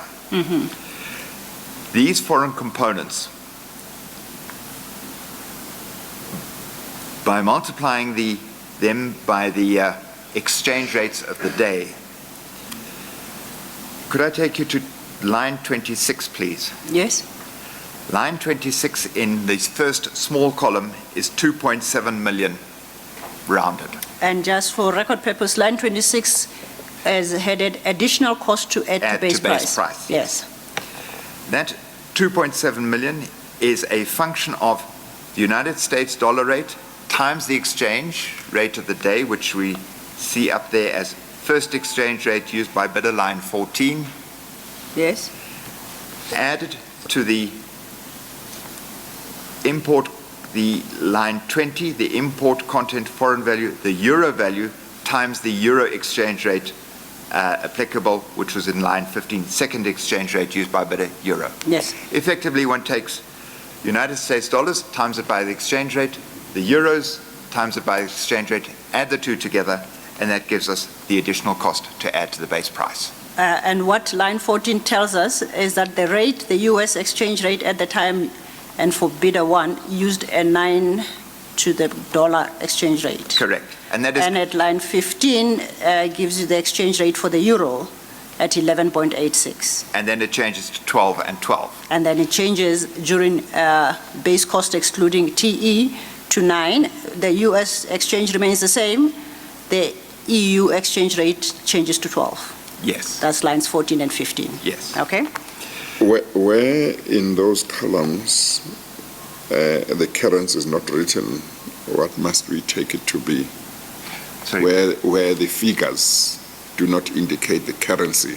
See, some of the figures you've got US dollar and so on, but other figures don't, and then you've got euro, and then others you don't have the currency. Which currency should we be? Other figures are in rand. Mr. Right, Chair. in rand. In rand, yes. Okay. Yeah. Okay. So the purpose of this was to take the imported content and convert it to the change in the imported content and convert it to rand. So the 2.7 million, and I'd just like to correct the impression I gave earlier, is taking the, made up of the 484,000 US dollars times the difference in the exchange rate. Similarly, for the euro, it's the difference between the two exchange rates. And that gives us the 2.7 million. And the 2.7 at line 16, the additional cost, is the rand equivalent of the foreign exchange. Correct. Quoted, Yeah. okay. The impact of the foreign exchange Yes. taking forward. If we then take that to base cost excluding TE, which is now the second column, and we see that the US dollar remains the same, but the euro has been significantly reduced. Yes. The bottom line around this is that the additional cost to add to the base price has changed from not adding 2.7 million, but we now add 1.3. Yes. 1.3 million. At line 26. Yes. Yes.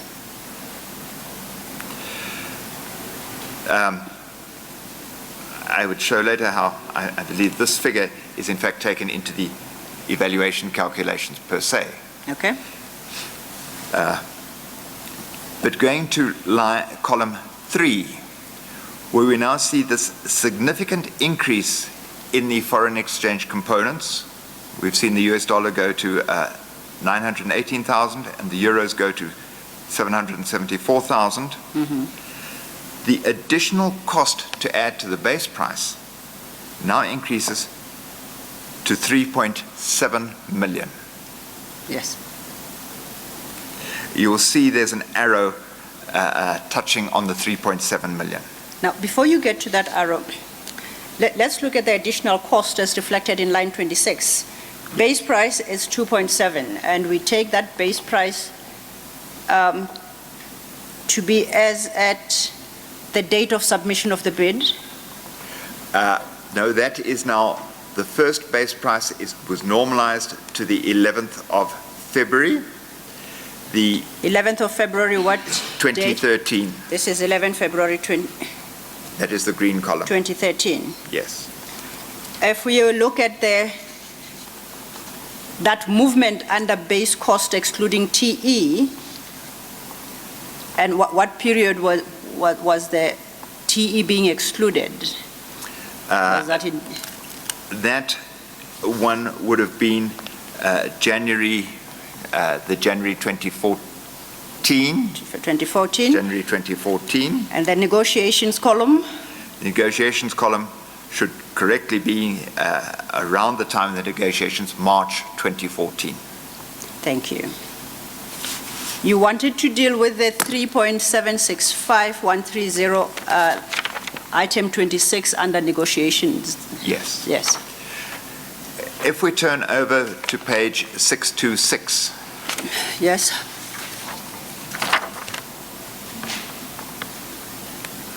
It's okay. 626 is the same worksheet I had printed over 2 pages. And we will see. You didn't forget the point you wanted to make about the error. Yes, the point, it's an observation, Mr. Chair, that where we have columns in yellow, highlighted in yellow, my analysis of this is that the columns in yellow need to be scrutinized very carefully. Okay. And I will show where this comes through now. Okay. In fact, this is part of that exercise. Yeah, okay.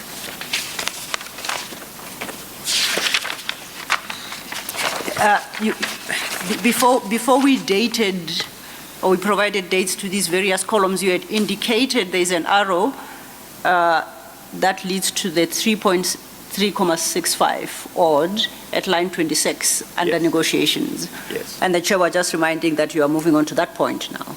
You haven't forgotten it, please. Got- Thank you. So if we, I think he has just dealt with it. yes. Yes.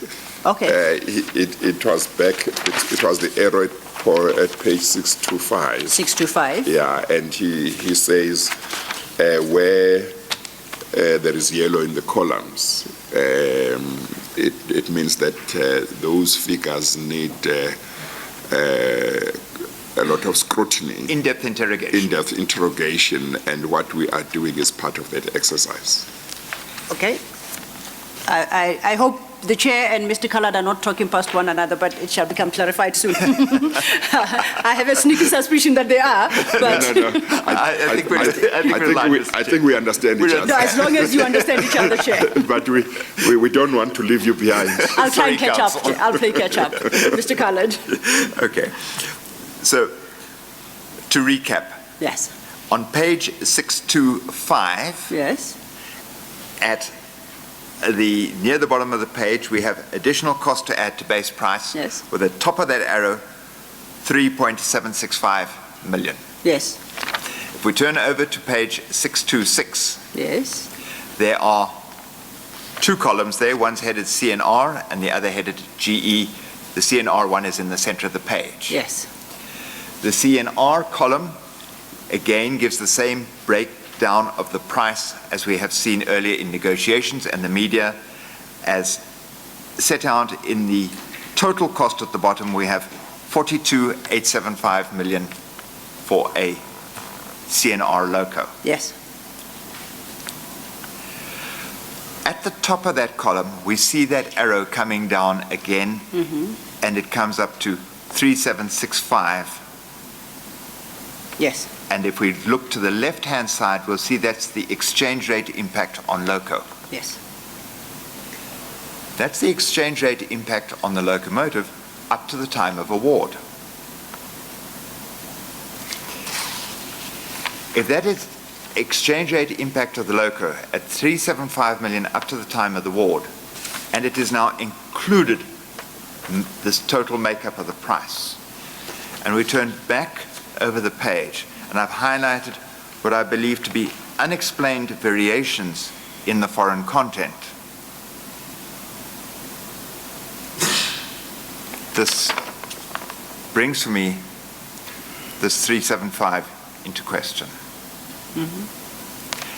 Mr. Chair, I use this as one example because I find this type of inconsistency across many of the spreadsheets, but I highlight this as one key example of this.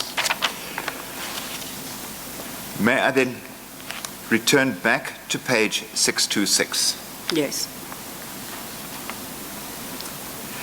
And by way of illustration, if we were to assume that the GE and CNR locomotives are relatively similar, they are both diesel locomotives of equivalent power and output. On page 626, you will see cells marked in beige, a deep beige, a light brown. And I've highlighted that as a percentage of BAFO. And I make the comment, there is a wide variation in percentage increases on the BAFO prices, which is unusual. We compare a base GE price of 24 million rounded with a base CNR price of 27 million rounded, and we've seen that. Yes. Yet, one would, on the reasonable assumption that the local content or the foreign content of a locomotive may vary by 1 or 2%. Not to say that everybody will be exactly the same. But the exchange rate impact on the BAFO of CNR is of that 3.7 million we've been talking about. Yes. That is 13.8% of the BAFO price. Similarly, for General Electric, it is 8.23%. That is, I contend, that's quite a variation.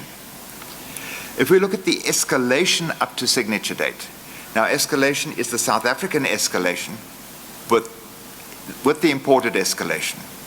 But given that the imported escalation, as we have mentioned in the business case and elsewhere, that's pretty stable and flat, and we've said 2%. The escalation up to signature date for CNR of that 3.4 million is 12.8%. By comparison, the GE escalation as recorded here, and please, I'm making no assumption that these figures are correct. I'm purely saying what is recorded and what is shown as makes up the price. The GE escalation is 2% effectively. That difference is significant. Yes. You said you make no assumption. I thought you actually do make the assumption that they are correct. Otherwise, you can't do the exercise. The figures are what are reflected into the final price, because these are the final prices. Yes, but what you mean is you haven't gone behind that to check if they are correct. I have not gone behind. You actually assume that they are correct. You said you don't assume they are correct. You said you make no assumption that they are correct. I have not. Yeah. Mr. Chair, we have not been able to get behind these figures. Yeah, so you assume that they are correct. Yeah. Or am I misunderstanding you? If you haven't checked whether they are correct, but you work on the basis that they are correct, we would say you assume that they are correct, isn't it? Or am I missing something in what you said? Let me just say, Mr. Chairman, the figures as presented Yes. show significant and unexplained variations. Yes. That's the point I would. Okay. Yes. You make a conclusion on the basis of the figures as they are presented. Yes. Whether they are correct or not, you don't know, but what you can justify is your conclusion. Yes. Yeah. Yes. Okay. So then, if I think we understand each other, Mr. Collett. when you deal with that page, the two columns, and I take it now we understand the two columns are the one headed CNR and the other headed GE on the right. Yes. Those columns and the white space in between. The white spaces doesn't count. No, Chair. This time it's not a column, I can tell.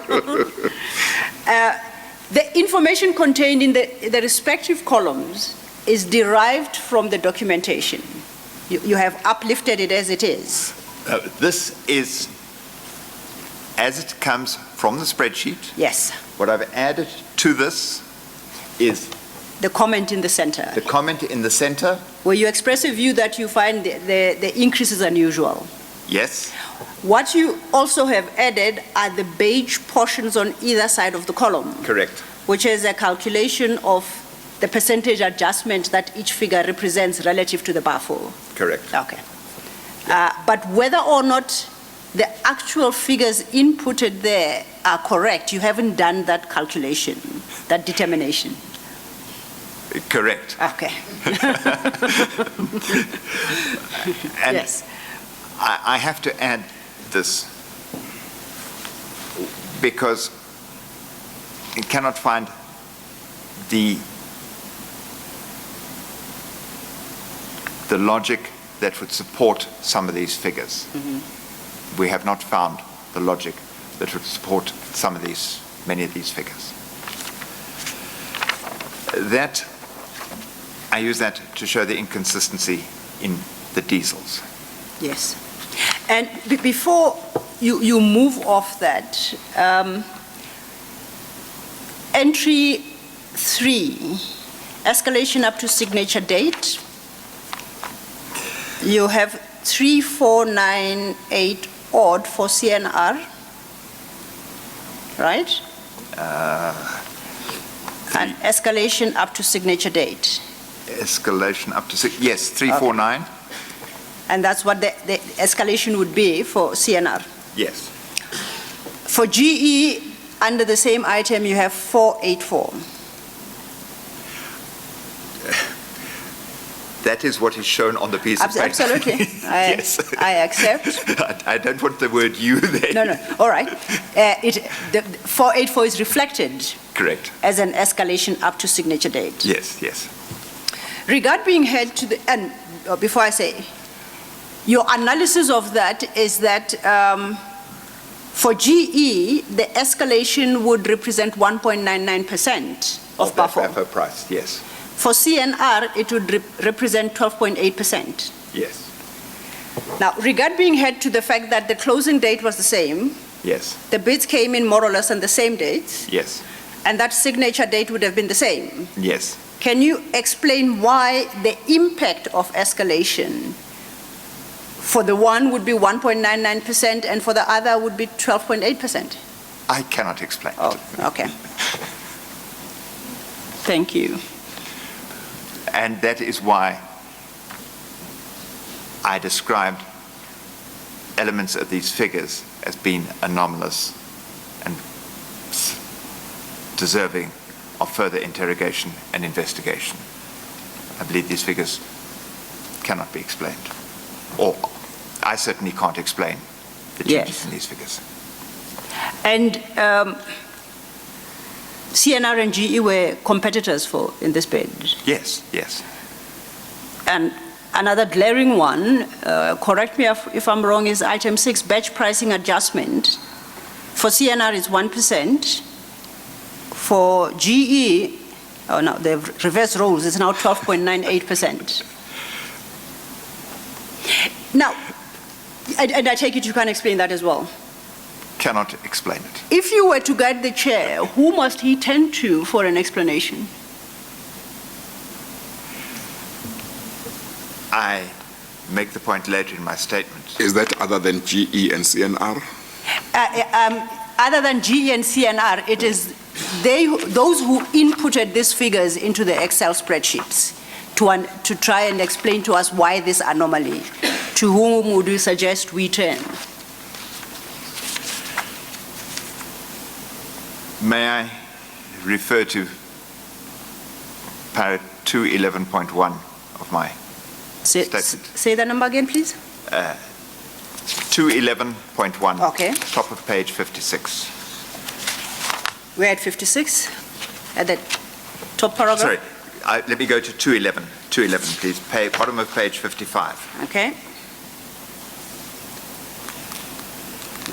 Mr. Yusuf Laher is the primary author of these two Excel spreadsheets. Yes. I'm sorry, first you said 211.1. 211. And then Oh, he bottom of backtracked a page bit. 211. Chair, you asked me who should we turn to? Yeah. Or, sorry, Council, you asked me who should we turn to. I say that Mr. Laher is the primary author of these two Excel spreadsheets. Yes. He was also signatory to the BAFO evaluation of the 15th of January 2014. And was furthermore a member of the negotiation team for the 1064 locomotives, comprising inter alia Mr. Malefi, Mr. Singh, Mr. Garma, Mr. Peter, Mr. Gianni, Ms. Medlechi, and Mr. Piwe Selinga, who is the General Manager, Group Legal Services. But with knowledge of the spreadsheet, and your point, and this was, I turn over to page 56.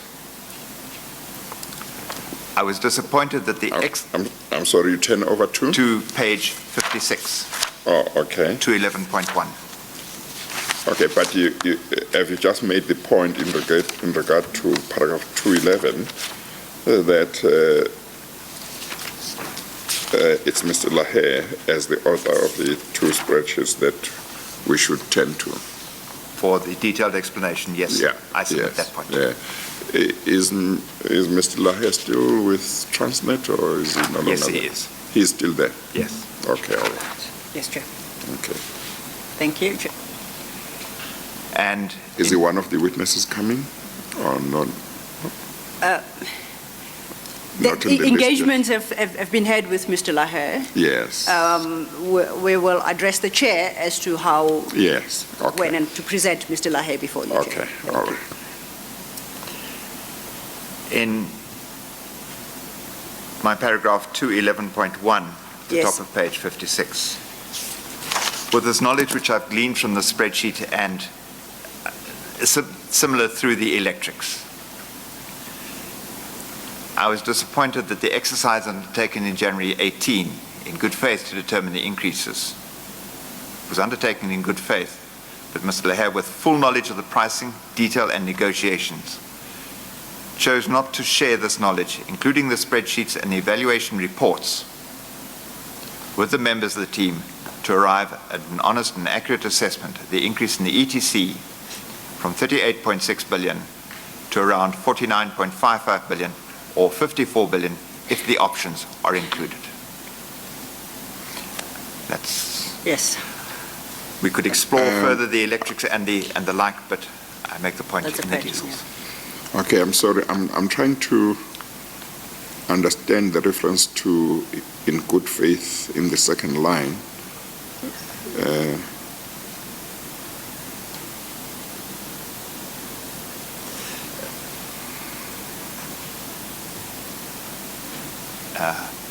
I was contracted in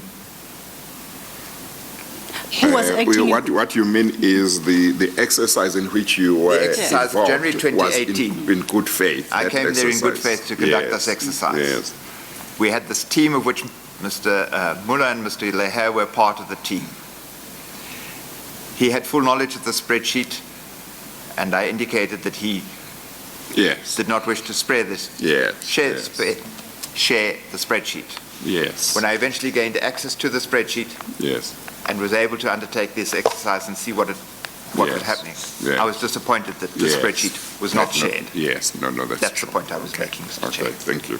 Now, if we understand correctly, the spreadsheets do demonstrate how the price moves from 38 billion to 49 billion.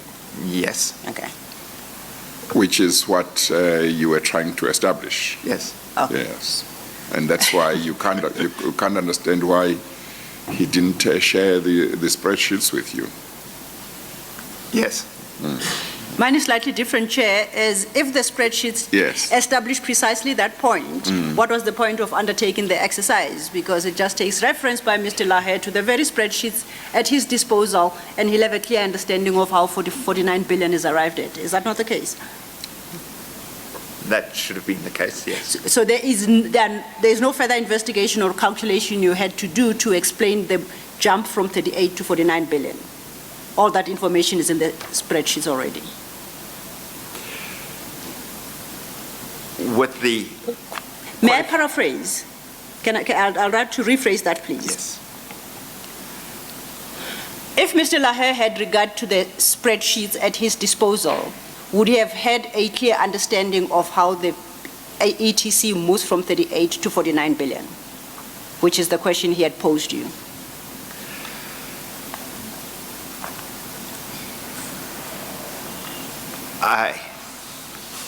If I may answer in a slightly convoluted manner, Okay? the elements of the price movement or makeup from 39 to 49 or 54, whichever figure you want, Yes. are set out in here. Yes. I made the point earlier that there are anomalies here that I can't explain. And I believe that it's very difficult to explain.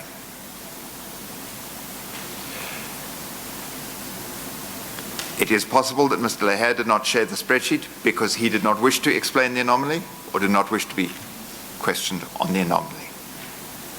And that is possibly why the spreadsheet was restricted. Just to remind me, he was the one that asked that the exercise be done?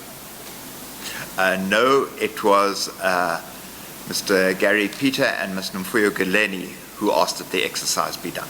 Yes. And do you know whether they were aware of the existence of the spreadsheets at the time that you were asking to see the spreadsheets? I do not know if they were aware. Yes. It is my impression and recollection from the interactions we had that they were not aware. Yes. Because my recollection is that in my engagement with Ms. Fuyo-Geleni for access to the spreadsheet, she was not aware.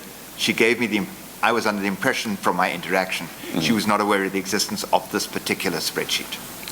You mean even the chief financial officer wasn't aware? That's the impression you got? That's the impression I got, yes. Yes. Yes. Just to go back to Ms. Silo's question, as I understand it, I think what she wanted to find out,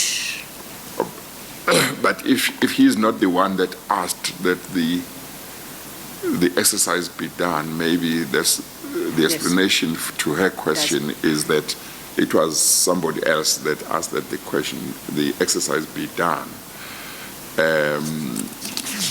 But maybe to follow up on that question, if Mr. Lahaye understood the spreadsheets the way you understood them after you had access to them,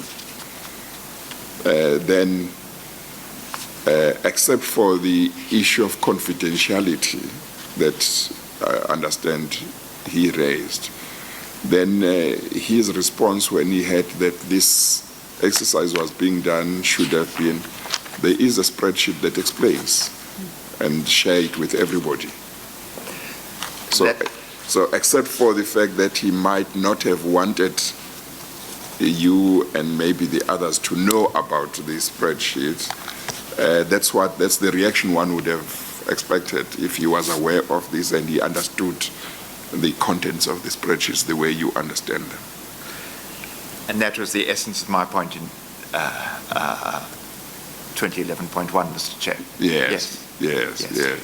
But Mr. Collard, I think it goes further than that, if I may. At 197, having been requested by Galeni and Peter to do this reconciliation at your paragraph 196, yes, you state at 197, and I quote, "I was part of a team that primarily comprised Yusuf Lahaye and Mohammed Mullah, yes, Executive Manager Finance Freight. Yes. And the purpose was to show conclusively that forex hedging and escalation were included in the business case." Correct. And in order to undertake that exercise, references then had to the spreadsheets which contain that information. So it comes back to the same point. So although the request was not from Mr. Lahaye participated in a process to answer a question that could very well have been answered by provision of the spreadsheet. Is that a fair summation? Fair summation. Okay. Do you know of any reason why Mr. Lahaye, despite knowing of the existence of these spreadsheets, he might not have understood the spreadsheets? In other words, I mean, for example, my question goes to if something really requires numbers, if somebody is an accountant, he would know that or she would know that quite easily. Therefore, you can exclude lack of understanding of those figures. But if it's somebody maybe that requires knowledge of numbers and they are not good at numbers, you might say, okay, maybe he did have them but didn't understand them. It is my understanding, Mr. Chair, that Mr. Lahaye is a qualified chartered accountant. Yeah, so that explanation can be excluded, that he might not have understood numbers. Yeah. Okay. Thank you. Thank you, Chair. Your statement then further deals with the similar exercise done for the electrics. Yes. And it follows the same logic. It follows the same logic and the same. And the same anomalies that you have identified in respect of diesels you find in electric as well. Yes. Not every figure is absolutely traceable through from the top to the bottom as I've done here, but they are of such a similarity that they add to that. I would like to add one further point. Yes, sir. To these spreadsheets, however. Well, before you add it, and yes, please don't forget the point, before you add it, After you had had a chance to analyze the spreadsheets and realized that Mr. Lahe must have known or knew Yes. that you were engaging in an exercise that really wasn't necessary, did you by any chance confront him and say, why didn't you tell us about this, and why did you allow this exercise to happen? Because otherwise, if he didn't want you to know the information in the spreadsheets, he could have said, well, I know how the price has changed. There is no need to do the exercise, but I can't share the information with you. Maybe I will share it with whoever has a right to know about it. Yes.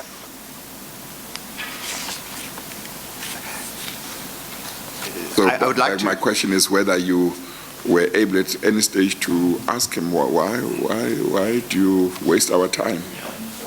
Could I answer that perhaps later, Mr. Chair? That's fine. Just yes. like to cover that. I will certainly address that Yes, point. I will as long certainly as address that you point. deal with it, that's fine. Yeah. You wanted to point out one other thing in respect of the spreadsheets? Yes, I just wish to turn up a electric spreadsheet. Okay.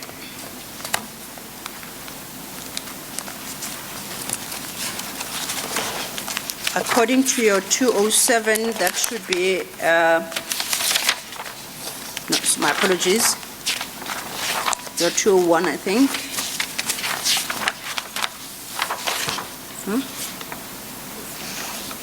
They should start at 67 to 72. Is that, are you looking for that an extras in that range?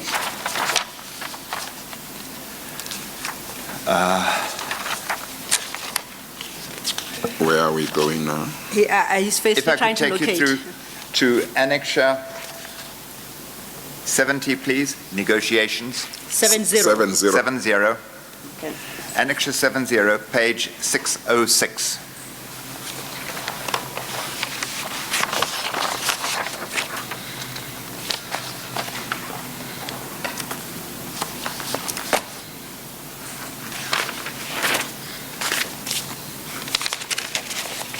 Yes.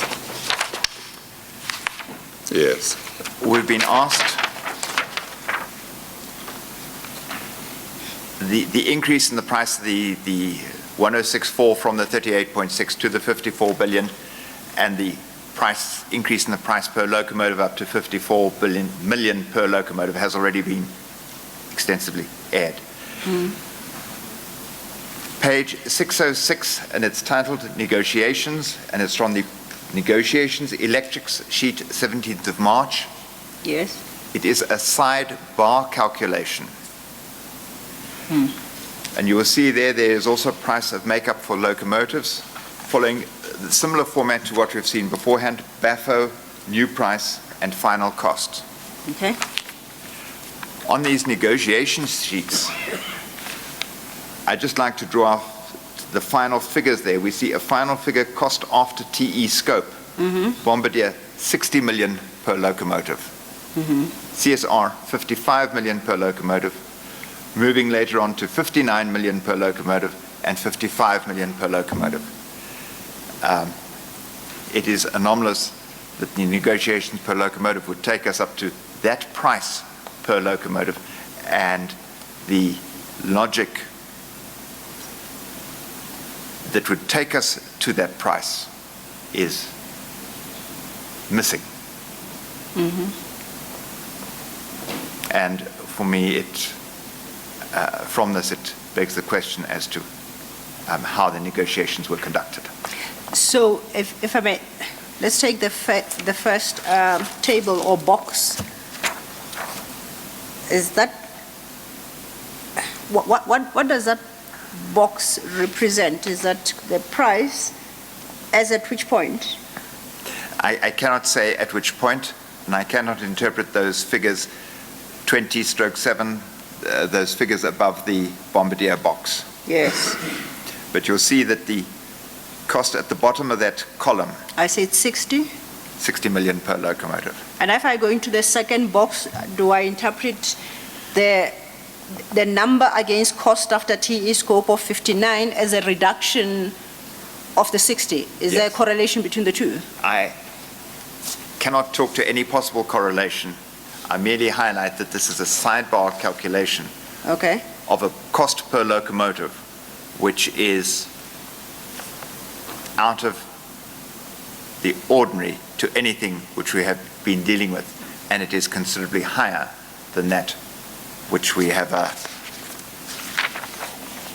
We're questioning the price up to 54 billion in the price increase per locomotive. So a sidebar calculation which has a price of 60 million per locomotive or 59 million per locomotive, I do not understand.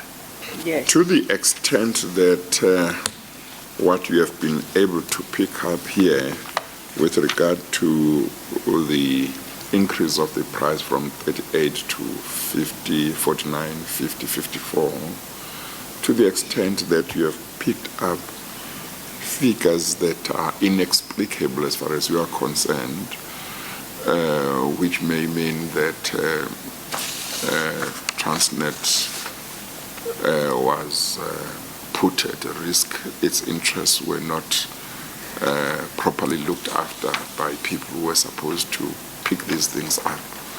Who ultimately at Transnet should have picked up these things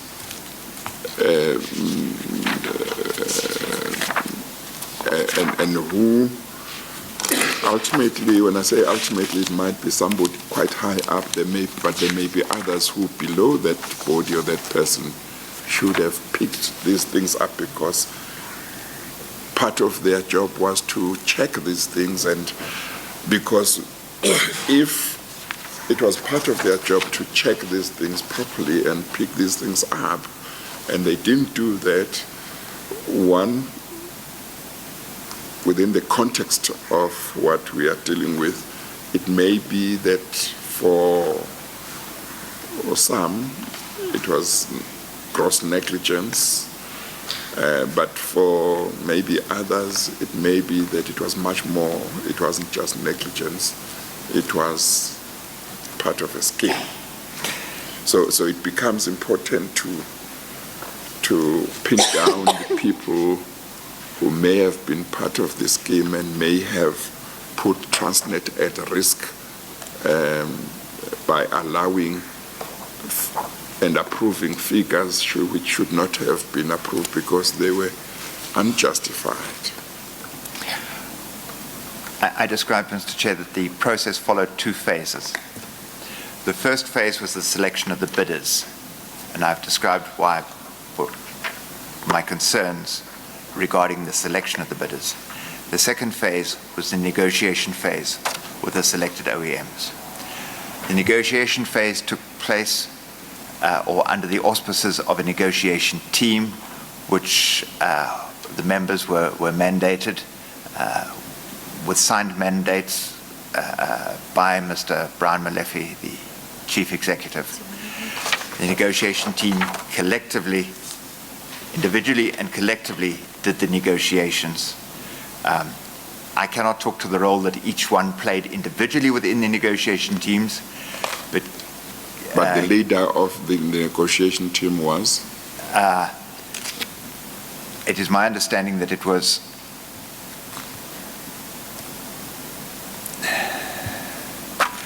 I think the leader,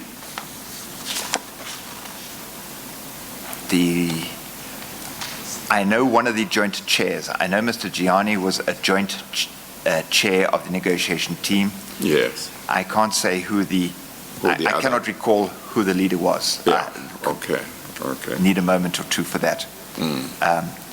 But the negotiation team collectively were operating under, or should have operated under, a mandate to achieve the best possible price for Transnet. Whether they did, I think it is in answer to your question, the negotiation team should answer for the price increase. Okay, thank you. Other than the negotiation team, there would be somebody else probably who had to sign off to say this is fine, who would not be in the negotiation team? No, negotiation, letters signed by Mr. Malefi appointed Mr. Singh and Mr. Garma as members of the negotiation team as well, although I understand they were not there full-time, but they were part of that negotiation team. Yes, but in the end, Mr. Brian Malefi would have been the one to say whether a particular price was acceptable. So in other words, the negotiation team, if they thought a price is acceptable, they would have to report to him. Correct. And if he thought the price was not right, then he would say no. But if he thought it was right, then he would approve. Correct. It is my absolute understanding that was the chain of command. We had the negotiation team. The negotiation team reported on a fairly regular basis. I believe it was on a daily basis. I believe it was a daily basis to Mr. Singh. How he took it further on a daily basis, I'm not sure. Yeah. But the end result of the negotiations from the negotiation team resulted in these prices. Yeah, okay, thank you. Then we'll take the tea adjournment and we'll resume at 11:30. We adjourn.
and in the last line of that paragraph, you state, this particularly applies to the foreign exchange component and cells colored in yellow. Now, I need you to explain to the chair what you mean by reverse engineering. And for that purpose, perhaps it might assist if we use an annexure we've already used in the hearing, annexure 78 at page 625. Now, with reference to that annexure, could you explain exactly what you mean by reverse engineering to achieve a desired result, and what you posit the desired result was?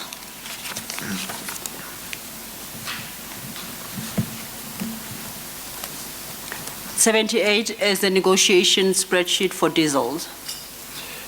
I'm sorry, from which paragraph? I'm reading at 208.7, Chair, at page 55, top of page 55. Okay. At that paragraph, Mr. Collard introduces a concept of reverse engineering to achieve a desired result. Yes. And then he does so with reference to the cells colored in yellow. I then want him to explain what exactly he means in that paragraph by reverse engineering, firstly, and to explain what desired result he said applied, and to do so with reference to an annexure that we have worked on already, which is annexure 78, the negotiations worksheet for diesels.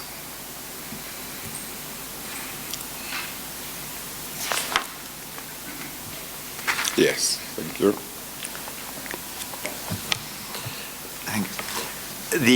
Just a second, the chair should to locate the annexure. Annexure 78, Chair, at page 625.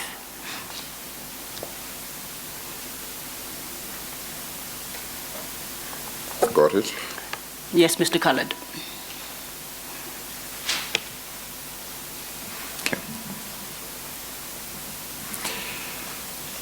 If I may illustrate the concept of reverse engineering by using perhaps an example. If we are given the price of a locomotive, and we know the escalation going forward. We take CPI going forward, for example, and over a 2-year period, then the final price we would pay is a straightforward calculation from here's the base price of the locomotive, apply the CPI going forward, and I get the final price of the locomotive. Reverse engineering would apply when I have a base price of a locomotive, but for example, I'm now negotiating on a final outcome price. I choose a final outcome price, and then I reverse engineer to determine the effect of the escalation.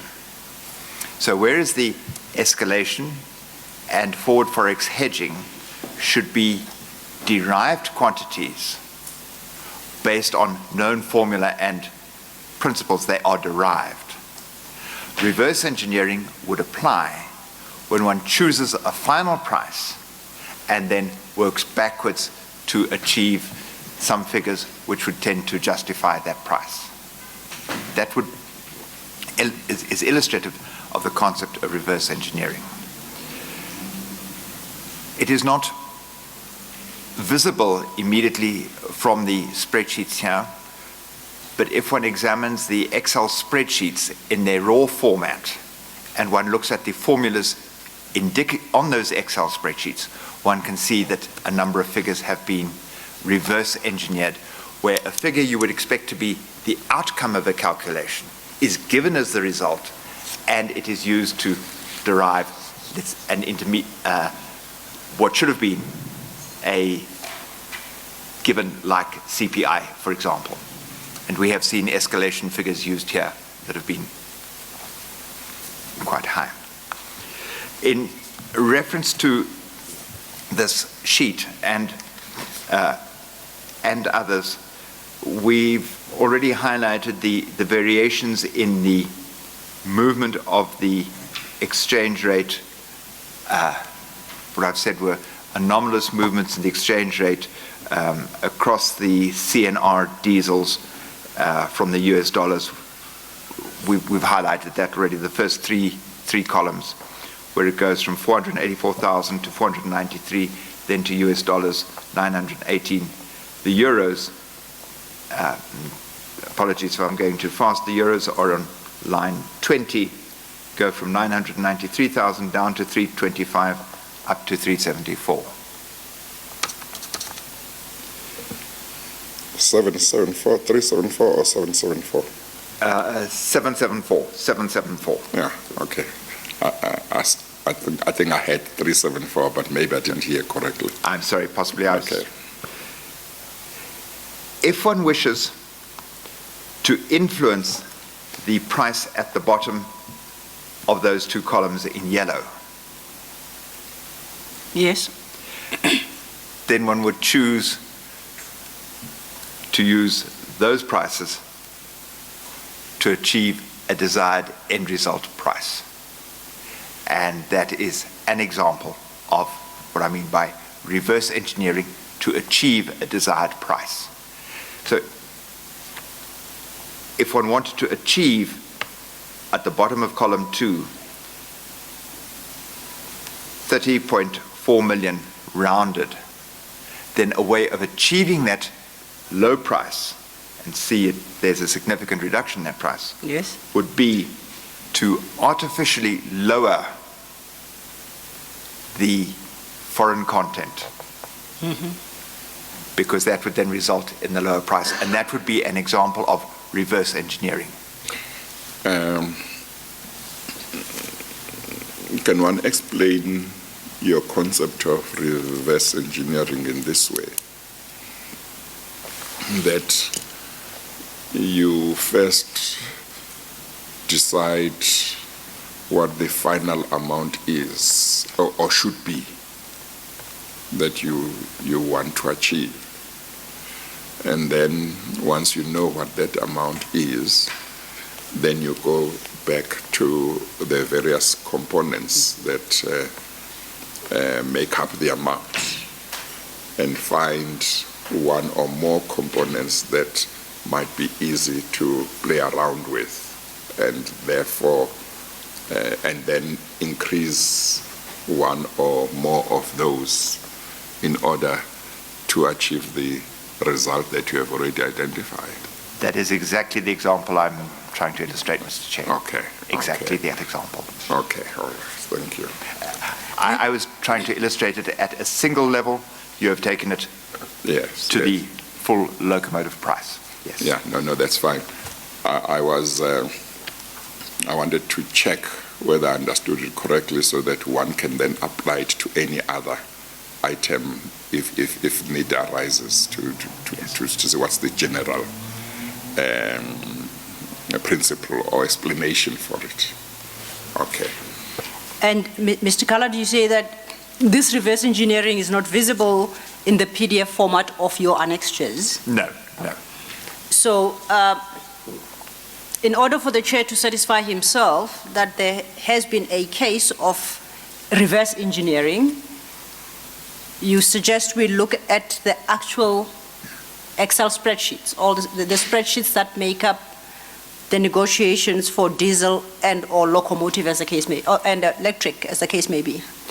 That one looks at the actual Excel files on a computer, which then demonstrates how the formulas are made up, and that is what illustrates the reverse engineering. I don't know if you're able to help us now that you cannot because you don't have the documents before you. Once again, are you able to advise who we may turn to so the chair may satisfy himself that there is some element of reverse engineering to assist us to work through those spreadsheets?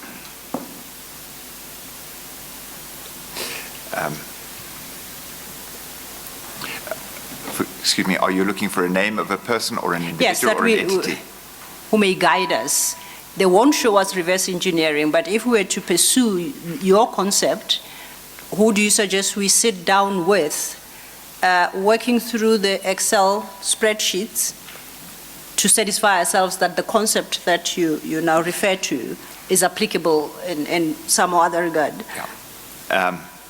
I could show you personally, but also the actuaries that were engaged by M&S would also be able to demonstrate the same concepts. Okay. Yes.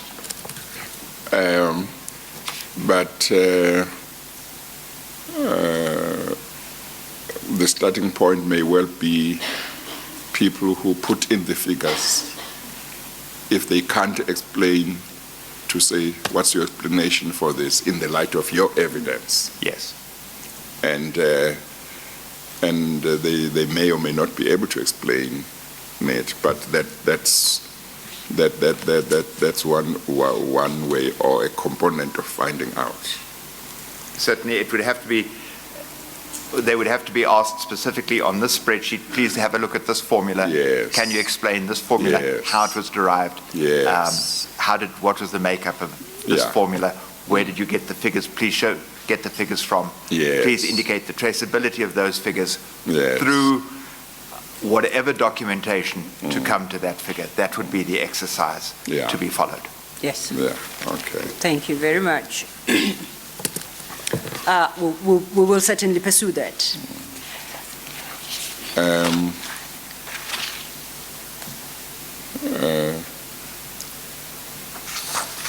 So it might be a good thing to have a notary, as you say, Actuary, Chair? but Sorry, actuary, you said notary. oh, see, they both end with tari. Absolutely. No, thank you. I meant actuary. Notary is somebody else. Yes. One way is to bring in an actuary, but it may well, I mean, as I see it, even the actuary might just be able to explain how much difficult it is to explain the jump from that figure to that figure. But in the end, one might just have to make an inference that in regard to a certain component, the figures were inflated or something like that. Yes, I think what one would ask an actuary to do would be to please show me the logical progression and change in the prices and demonstrate that they followed a reasoned sequence of events and or traceable documentation to arrive at the final price. If that... Yeah, I think it goes to the question of whether there is a logical explanation or whether there is, it can be explained in any rational way. Yes. That the jump and the what might appear to be inconsistency and so on. Correct. Yeah. Okay. All right. Thank you, Chair. Yes, sir. May I just, because we have not got it into the record, 208 point 208.2. Maybe deal with the entire 208. Entire 208.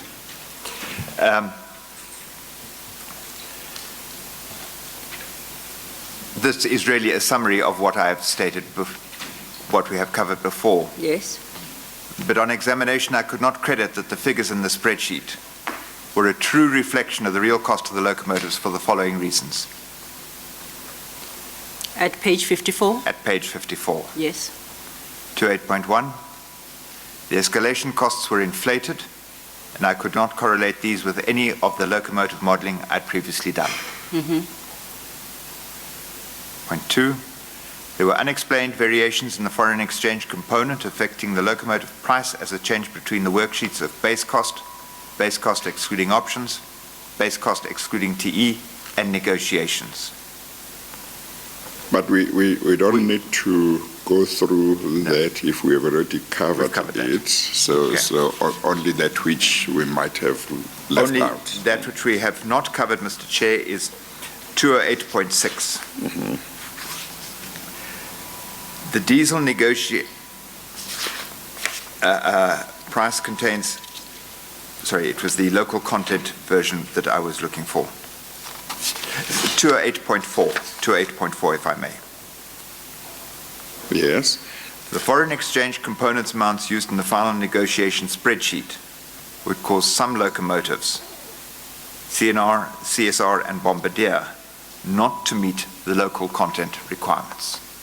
The Please explain. point I'm making here is that if the foreign exchange amounts are correct, or if they are correct, then the local content does not meet requirements. If I may go back, please, to the, let's go to the diesels as it is a familiar one. And that would be Is that Annexure 67? Annexure 62, 78? Annexure 78, page 625, 78, please. Okay. Yes. Annexure 78, page 625, and I'm looking immediately to the right of the third small column, which is negotiations, bidder 1, CNR. And we'll see there is some beige workings in that white space. Yes. And if we look there, we will see, if we look across from line 19, it has line 19 has, line 18, my apologies, total import content percentage per declaration. I just need it. And the figure given in the third column there is 38.9%. Yes. Across all the variations of foreign exchange, that figure of 38.9% has not changed. That was what was declared. If we look at the two lines above it, we see that those figures have changed but the nature of that change does not appear to reflect the variations in the foreign exchange amounts. Yes. In fact, if anything, despite the significant increase in the foreign exchange amounts in the negotiations column, that is the third column, we will see that the import content per first declaration and second declaration remains the same. Now, changing the foreign component, one would reasonably expect, by virtue of these formula, to change the foreign component, and we see there that it does not change. A sidebar calculation, and this is my calculation in the beige, in the white space, using the figures presented in the third column, the imported content moves up to 64%, 64.2%, which is outside the local content stipulations of the Department of Trade and Industries, and on that basis should have disqualified them. I presented on the basis of these figures as presented, which make up, and we've seen how they feed through into the final elements. That that imported content does not hold. Similar arguments hold for the electrics as well. Thank you. That then brings you to the end of the issues you wanted to address regarding the evaluations and the BAFO negotiation on both the diesels and electrics. Yes. You proceed then from your paragraph 29 to share certain observations and draw conclusions from paragraph 209. My apologies, Chair. Page 55. You make certain observations and you draw conclusions, which you list there. Don't have to read verbatim what is set out in that paragraph, but perhaps you might want to highlight key observations and what conclusions are to be drawn from the evidence you have provided. Thank you. The essential component is that adding back the TE component, as we will see, was done as has been done in the electric locomotives. We have not demonstrated that here, but it is visible in the spreadsheets, significantly increases the base price of the locomotive. And we've seen how it was initially taken out. We've mentioned earlier that the BAFO prices of the 15th of January memorandum from the CFET finance cannot be used as a basis for determining the total estimated cost because of what is omitted.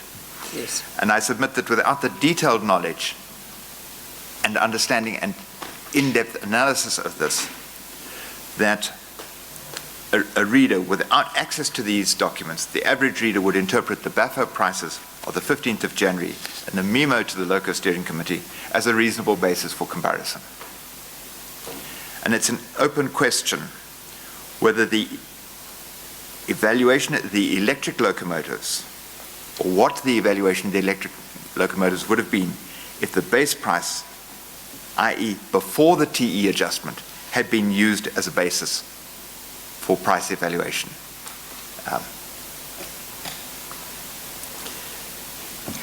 Is it possible, though, to conclude that as a bare minimum,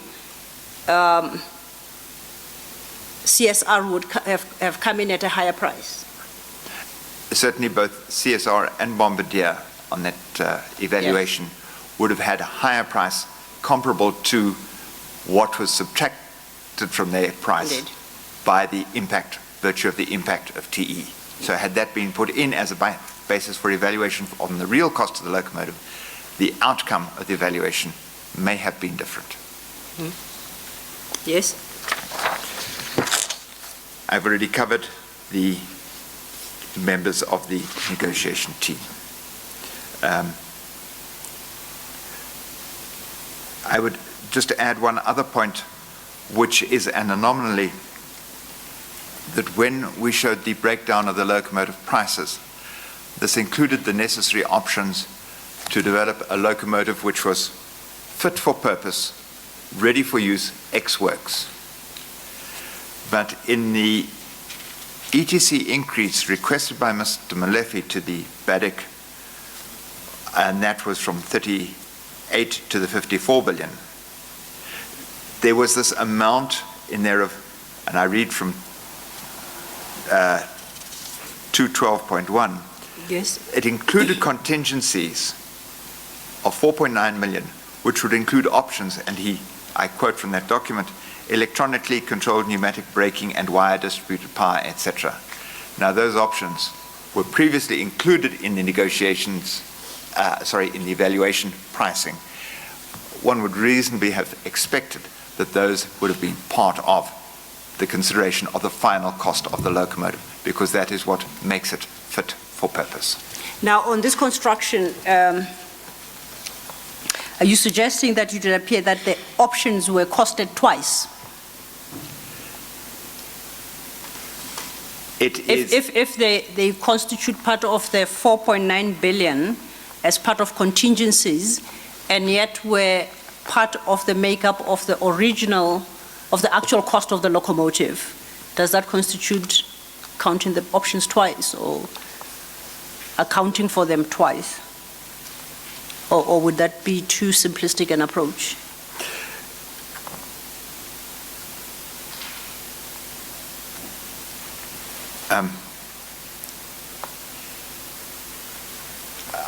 To answer that one specifically, I just need to refer back to Mr. Molefe's memorandum. But if the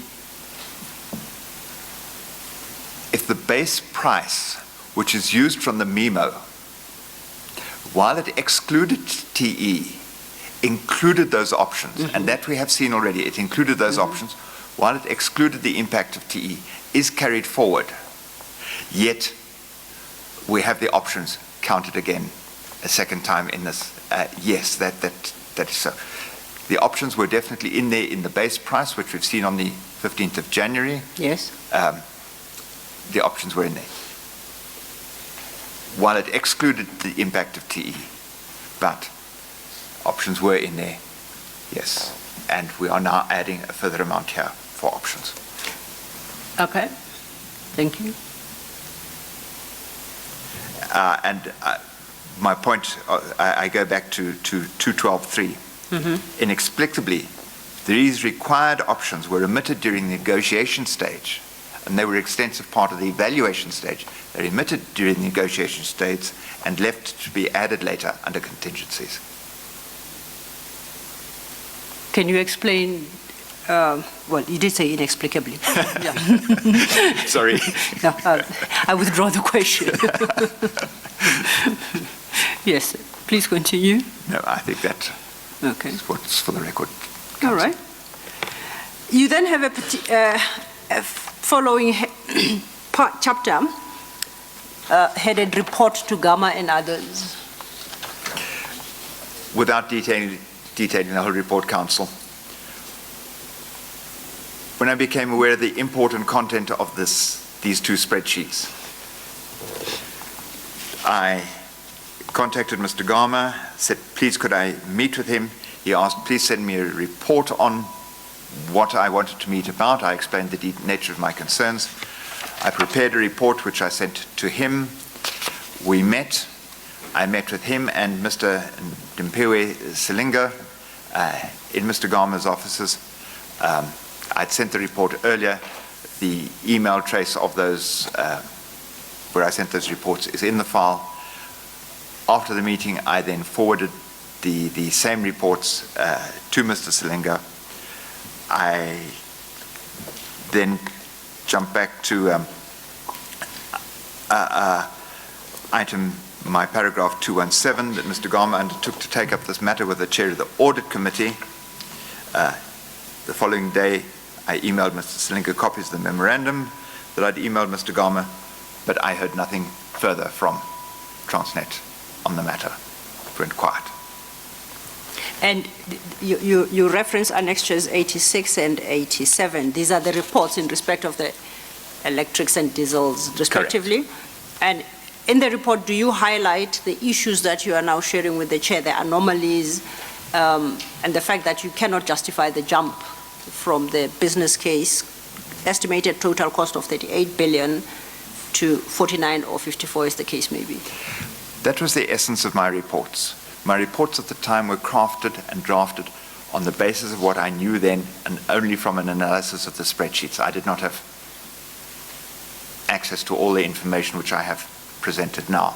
So they are incomplete in some respects in terms of they cannot be directly compared to here, but they indicate the overall thrust of the point that here the spreadsheets give the full story and there are these unexplained anomalies in the spreadsheets. That was the thrust of my reports. Okay, thank you. You may proceed. To concluding remarks. Yes. Well, before you get to, if that was all your conversation or engagements with Mr. Gama and others, yes. I see you reference Mr. Gama and communication with Mr. Silinga. It's a Mr., right? Yes, Mr. Silinga. Yes. You recall the chair, I think, asked you about the Excel spreadsheets. Yes. You had indicated that Mr. Laher had been of the view that you cannot have access to them because they are confidential, but you nonetheless succeeded. Correct. Did you, after working on the spreadsheets, ever have occasion to engage Mr. Laher on these spreadsheets? Yes, I did. In what form and what was the outcome of that engagement? I and others met with Mr. Laher at the offices of M&S attorneys. I cannot recall the exact day, but it was to discuss these spreadsheets in particular. Give us an estimate of around about when you think it was when you met them. mid-year last year or later? It would have been towards the end of last year, and my 2018. estimate, it was about October, November of last year. 2018, yeah. 2018, Okay. yes. Yes? The essence of that conversation was that Mr. Leher could not explain the anomalies which I had highlighted here, because we discussed the same anomalies that I've discussed here. And he could not explain the anomalies. Or could not, would not. I did not explain the anomalies.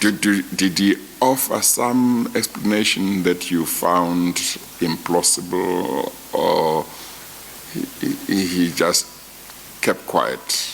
The explanation that he offered when we highlighted that he was a member of the negotiation team, and the explanation that he highlighted was he was just inputting the numbers.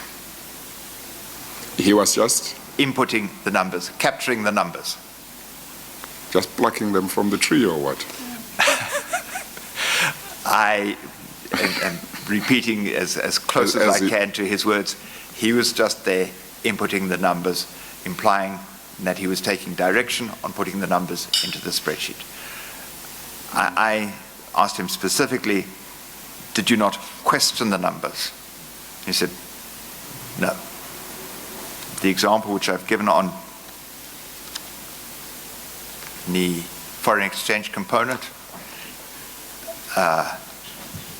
if I recall correctly, and this is not written, he said it was not his role to question the local or foreign content. Did you ask him, and I don't know if I'm repeating this question, did you ask him, why did you say this was confidential, these spreadsheets were confidential? Because this was information that in the exercise we were doing, we needed to see. What the basis was for saying, in other words, did you ask him the basis for him saying spreadsheets were confidential? I can't recall that we asked him that question, why he said that. The others did not, I can't recall that the others in the party at that meeting knew the detail of that background. Yes. I don't believe I asked him that question specifically. And you never heard why it was thought the spreadsheets were confidential. So even, in other words, even if you didn't ask him, you didn't by any chance hear from anybody what the basis may have been for him saying that it was confidential. They were confidential. No. Okay. We passed on that. We wanted to get an understanding of how do you understand the spreadsheets, and please explain to us. And we did not get a satisfactory explanation. Yes. Well. Ms. Silo may or may not know, but it would be important to establish his basis for saying they were confidential. Was it because somebody higher up had said certain people mustn't see them, even within people who were trying to help Transnet? Or was it his own decision as to who could or could not see them? Certainly, because if I may, Mr. Chair, because the spreadsheet do contain the confidential information of the bidders in terms of their pricing, that would be one explanation that could be offered for not wanting to share them. But that is if one is talking about people, outside people, not if one is talking about people from within Transnet or people asked by Transnet to look into the issue, isn't it? There was a very strict firewall around the information relating to the tenders at that time. In fact, consistently.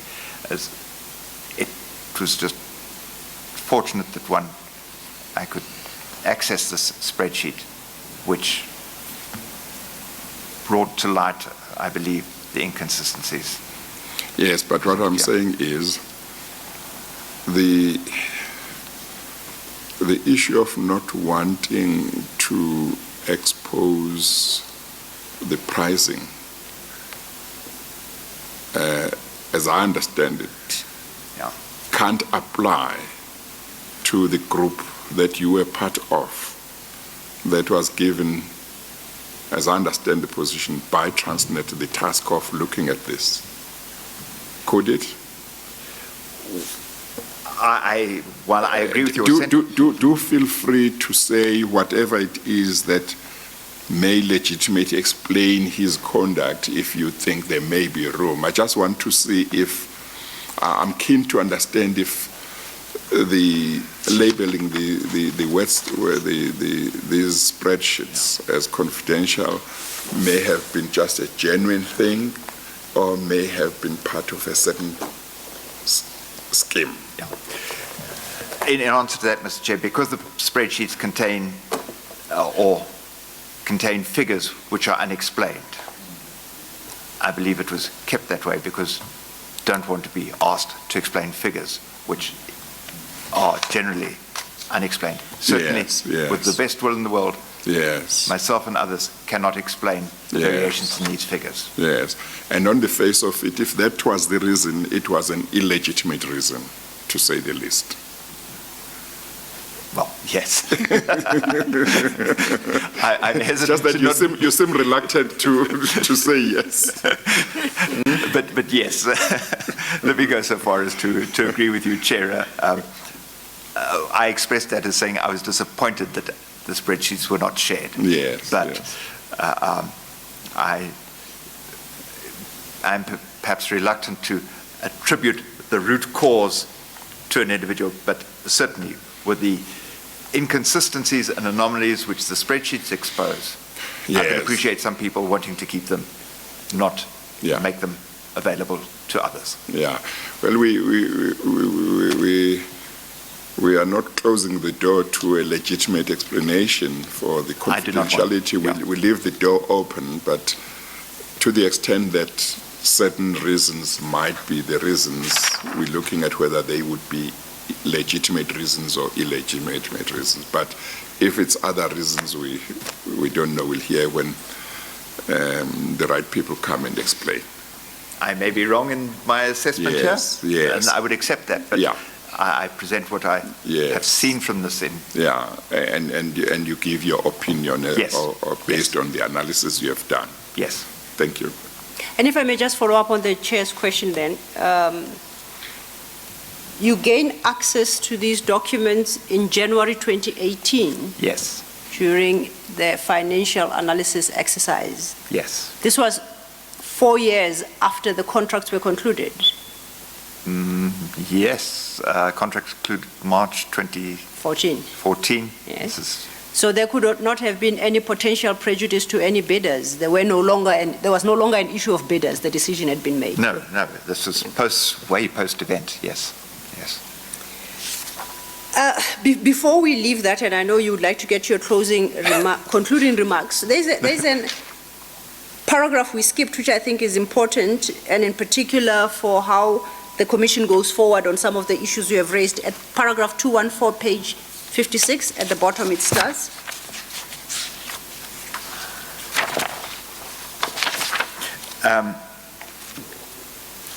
Yes. As soon as I became aware of this, these spreadsheets, and I then emailed, we're talking of 214, paragraph 214. 214, yes.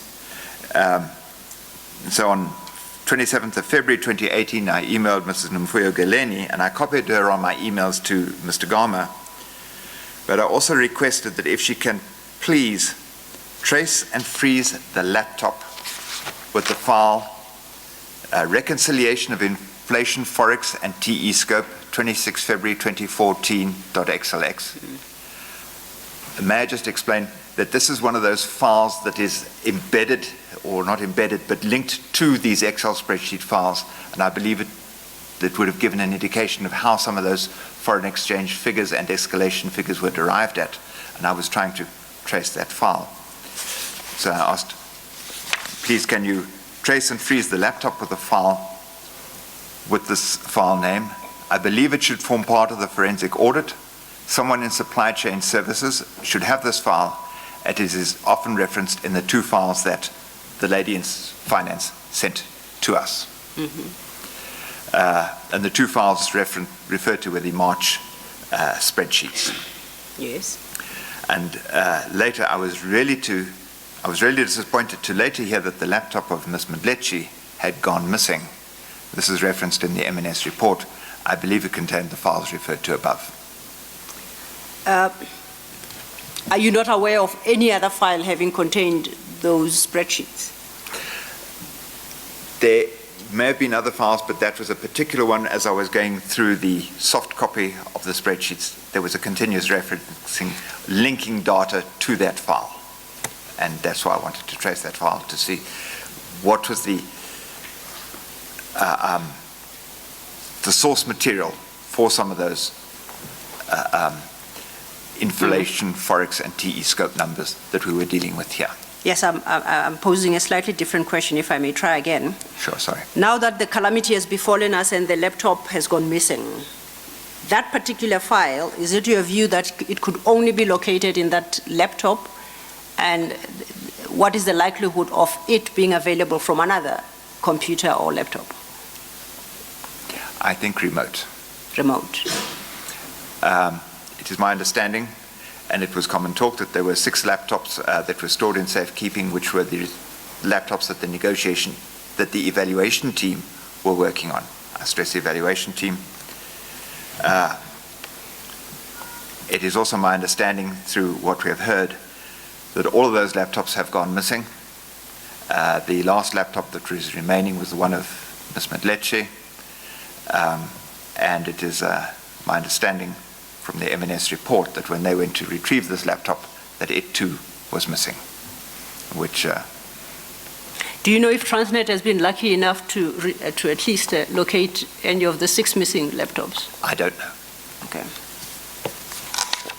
So the other day I had evidence that about 1,000 laptops or computers disappeared at Transnet, and they were never traced, and it was never traced what happened to them and who was responsible. So this is, today I hear of another 6, and in this case we're talking about computers, laptops that were said to have information that could help with some investigation into some of these things. And those two, from what you understood, were not traced. Yeah, I believe so, Mr. Chair. In the CFET report of the 10th of January, it describes in the introduction to that report many of the security measures which they put in place to safeguard the information in that report, and how they weren't allowed to take laptops home. They describe in full the security measures, so it was rather, as I say, disappointing to hear that the laptops have gone missing. Thank you. Did you ever get to know how any of the laptops or Ms. Mdletshe's laptop came up missing? No. You didn't know the circumstances that I led don't to know that? the circumstances, no. You're now at, from page 58, then you deal with your concluding remarks. Thank you. Yes. I will paraphrase Yes, what is in here rather than read them out directly, Absolutely. but the programmatic replacement of the general freight locomotive fleet was necessary. And because the last batch of locomotives for general freight had been bought in 1992, and the greater part of the fleet was way beyond its economic life, and we'd exhausted all the upgrade programs, we needed to get new locomotives to keep the fleet running. And certainly the market demand strategy was the catalyst for this. And the change in strategy of responding from creating capacity to absorbing demand could have worked. It's unfortunate, I can believe that the aggressive market demand strategy was not backed up by a rigorous evaluation and adjustment as the market dictated. And this is with particular reference to the 100 locomotives. Supply chain services, I believe, failed freight rail in its locomotive procurement process. With good intention, it was to create a mechanism separating technical interests from the procurement process. But it failed freight rail in that it presumed to be the final arbiter of what freight rail needed in its locomotives rather than a custodian of due process, my belief. It failed to create the mechanism in the 1064 locomotives for programmatic procurement adjusting delivery to changing market conditions. It did have some clauses relevant to that, though. It failed to include essential options in the procurement of locomotives, as we have seen here that in the final award, options were not included. It was to be added as variation orders later. And for whatever reason, it decided on the type of locomotive to be procured, and this is in the relation to the 100, without technical consultation. I add that I don't know if anyone in supply chain services ever read the 1064 locomotive business case. The aggressive procurement and the shortening of delivery from the 7 years to the 3 years. Of course, technical consultation refers to consultation with the technical team. With technical team, yeah. Yes, there was no consultation with the technical team that I was aware of. None of my colleagues were aware of. It was a surprise to all of them. The aggressive procurement of the locomotives and the shortening of the delivery from the 7 to the 3 years also severely impacted Transnet and freight rail. Transnet engineering was never going to be ready to be or able to deliver the locomotives in the accelerated time frame, which we've described, and freight rail itself did not have the capacity to absorb the accelerated delivery, and the financial impact was massive, with Transnet almost transgressing its cash interest cover and having to increase its borrowings. The premise that the business case that locomotive performance would improve with new, more reliable and more powerful locomotives. That was the premise. It is my understanding that the locomotive performance now, as measured in terms of gross ton kilometers, is now worse than before the acquisition process started.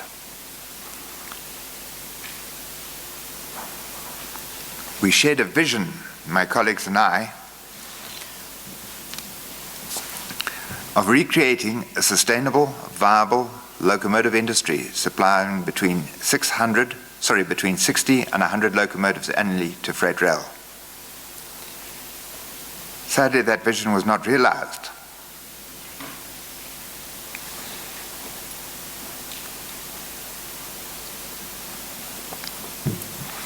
And from where we are now, it may well be a decade or more before that opportunity may arise again.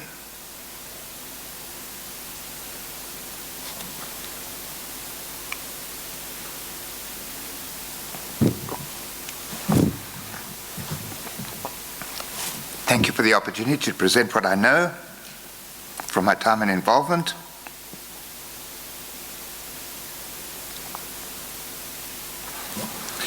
And my thanks and gratitude to my colleagues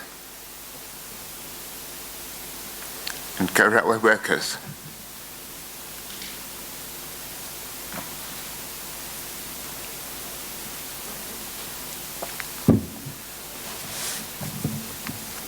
Take your time, Mr. Collett, if you need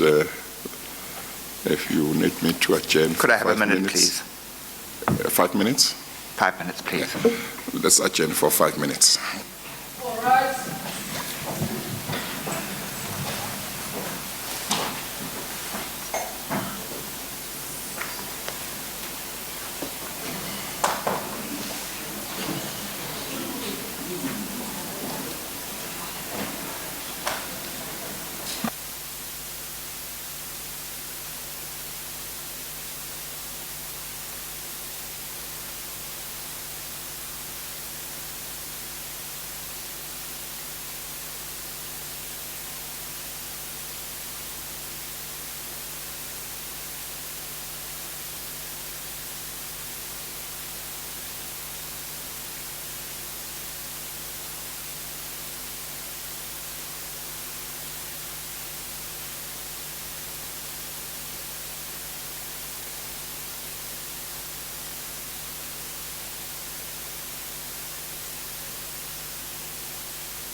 despair. We had everything before us. We had nothing before us. We were all going direct to heaven. We were all going direct the other way. Thank you. Thank you, Chair. That concludes. That would conclude the testimony of Yes. Mr. Colored, unless the Chair has got any questions for Yeah, Mr. no, Colored. no, we're done. I'm concerned that I don't see Mr. Molefe for the next witness. Mr. Molefe. Mr. Mukwena. No, Mr. Mukwena is Yes, just Miss around the Mule- corner. No, he's in the building. Ms. Molefe is responsible for that slip of the tongue. Chair, as regards Mr. Colored, we have issued a significant number of 3-3s arising from his testimony and his statement. We are so far in receipt of one response. And perhaps it's appropriate I place it on record from Mr. Yusuf Mohammed. Mr. Yusuf has not applied to cross-examine Mr. Colored, but he seeks to advance his version on some aspect of Mr. Colored's testimony. This was received Tuesday and shared with Mr. Colored yesterday. He hasn't had opportunity to properly apply his mind thereto. We request, therefore, Chair, that I do not close the evidence of Mr. Colored. He will come back at a time to be determined by the Chair to deal with Mr. Mohammed's version and any other that we may in the interim receive. Well, we can, closing or not closing is neither here nor there. We can let him go. Yes, Chair. He will apply his mind, and I take it he would supply you Indeed. with a statement that deals with In response that thereto. version, and whether he needs to come back to deal with that may depend on what his response is. Yes, If Chair. his response is, I have no issues with this version, or I agree with it, there might be no need for him to come back. If there are issues, then there may be a need. So I think it would just be on the basis that he will deal with that, and as soon as he has reverted to you with his response, then if there is a need for him to come and deal with it in the witness stand, then arrangements will be made. May I indicate, Chair, that in the course of his testimony, Mr. Colored expanded on some averments he had made, which read on their own in the statement did not seem to implicate certain persons, which he expounded on in oral testimony, and that has resulted in us issuing further 3-3s. Yeah. So we are still in respect of some implicated persons within the 14-day period. Yeah.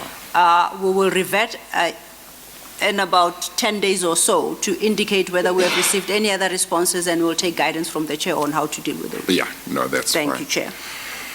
Thank you very much, Mr. Kalat, for coming forward to assist. We appreciate it, and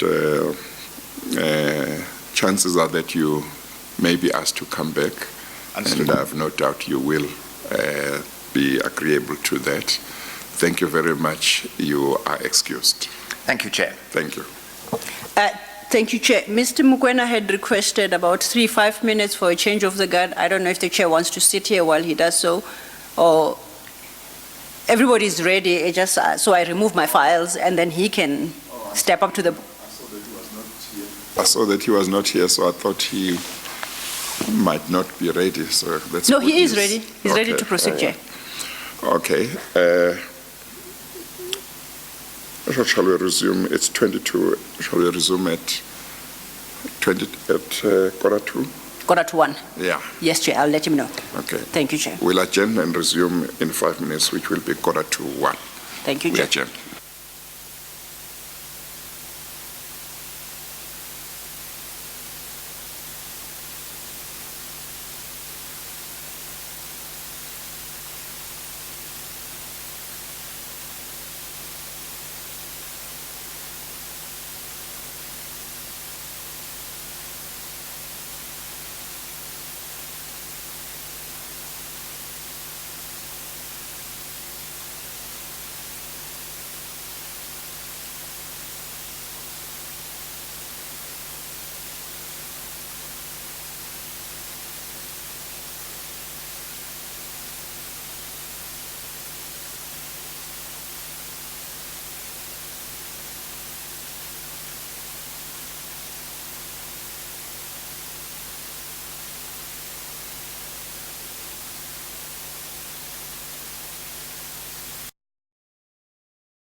was nicely surprised, Mr. Mukwena, to hear that it's not that you are not available, you are around. I am, Chair. I thought maybe you thought we would take too long with the previous witness. I am here, Chair. Okay, all right. Thank you. I see that we'll take a short time and then we'll have to adjourn. It's okay, but let's start. Yes, Chair. Chair, the next witness that we are calling is Mr. Roberto Goncalves. And in leading... Is it Robert or Roberto? Roberto, yeah. Roberto. Roberto. Chair. Okay. Roberto Goncalves. And in leading his testimony, Chair, will be referring to a file which we have taken the liberty of marking it as Exhibit BB3. BB5, Chair. Yes. Oh, yeah, I was wondering. It's BB5. I'm having Yes. BB3 here because I'll be referring to it just in passing. And Mr. Chair, in order to contextualize his evidence, it may be important for us to remind ourselves of the testimony of Mr. Mahomedi, which he testified on the same issues but from a perspective of a Transnet witness. He'll be testifying on the same issues but being one of the minority shareholders of a company that benefited from that similar transaction. So his testimony becomes quite crucial in that regard because the minority shareholders opposed and objected to those monies being paid to that entity. May we, Chair, I did not even put before you the file of Mr. Mahomedi because I just want to deal with it in passing so that I can contextualize Mr. Goncalves' testimony. And simply to remind you that on page 3, Chair can simply make a note, and paragraph 3.1, Mr. Mahomedi informed the Chair in the following terms. He says that while the benefit of hindsight and in my new role, I now understand that there was a system where a set of key role players, both internal and external, and Transnet executive, board members, and certain companies acted in concert to the detriment of Transnet best interest, causing pecuniary losses to the company. And at 3.2, he said, although much is detailed later in my submission, I draw the Commission's attention to the following instances of what I consider to be the most succinct illustration of the system. Among those, Chair, is the one of the relocation, where at paragraph 3.2.5, Mr. Mahomedi informed the Chair as follows. The Durban relocation process similarly followed a process of being approved by individuals within Transnet without any committee reviewing or approving the process, and he then referred us to annexures 2, 3, and 4, where they contain a memorandum and demonstrating that an amount of relocation to the value of 647 million rands was actually advanced to the entity which Mr. Goncalves will be talking about. That is the context of Mr. Goncalves' evidence, Mr. Chair. In as far as the Rule 3.3 notices are concerned, Chair, we have complied with same. I am informed that there is counsel for the CNR and for Mr. Wang, whom I will allow the opportunity to place themselves on record. Yeah, thank you.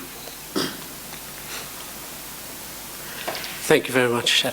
Good afternoon, Chair. Good afternoon. So, my name is Advocate Ziad Minty from the Johannesburg Bar on behalf of CNR and Mr. Jeff Wang, instructed by Thomson Wilkes. Thank you. Thank you, Chair. Thank you. Mr. Chair, we are then ready to proceed with the evidence of Mr. Goncalves. May the witness be sworn in. Yes, thank you. While the registrar is proceeding there, I say this for the benefit of Ms. Molefe. I think Mr. Mohammedi is one of the witnesses that may have dealt with the issue that relating to the witness after this witness.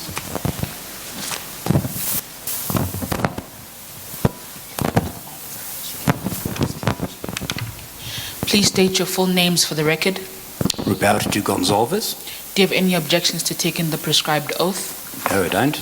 Do you consider the oath to be binding on your conscience? Yes, I do. Do you swear that the evidence that you will give will be the truth, the whole truth, and nothing but the truth? If so, please raise your right hand and say, "So help me God." So help me God. Thank you.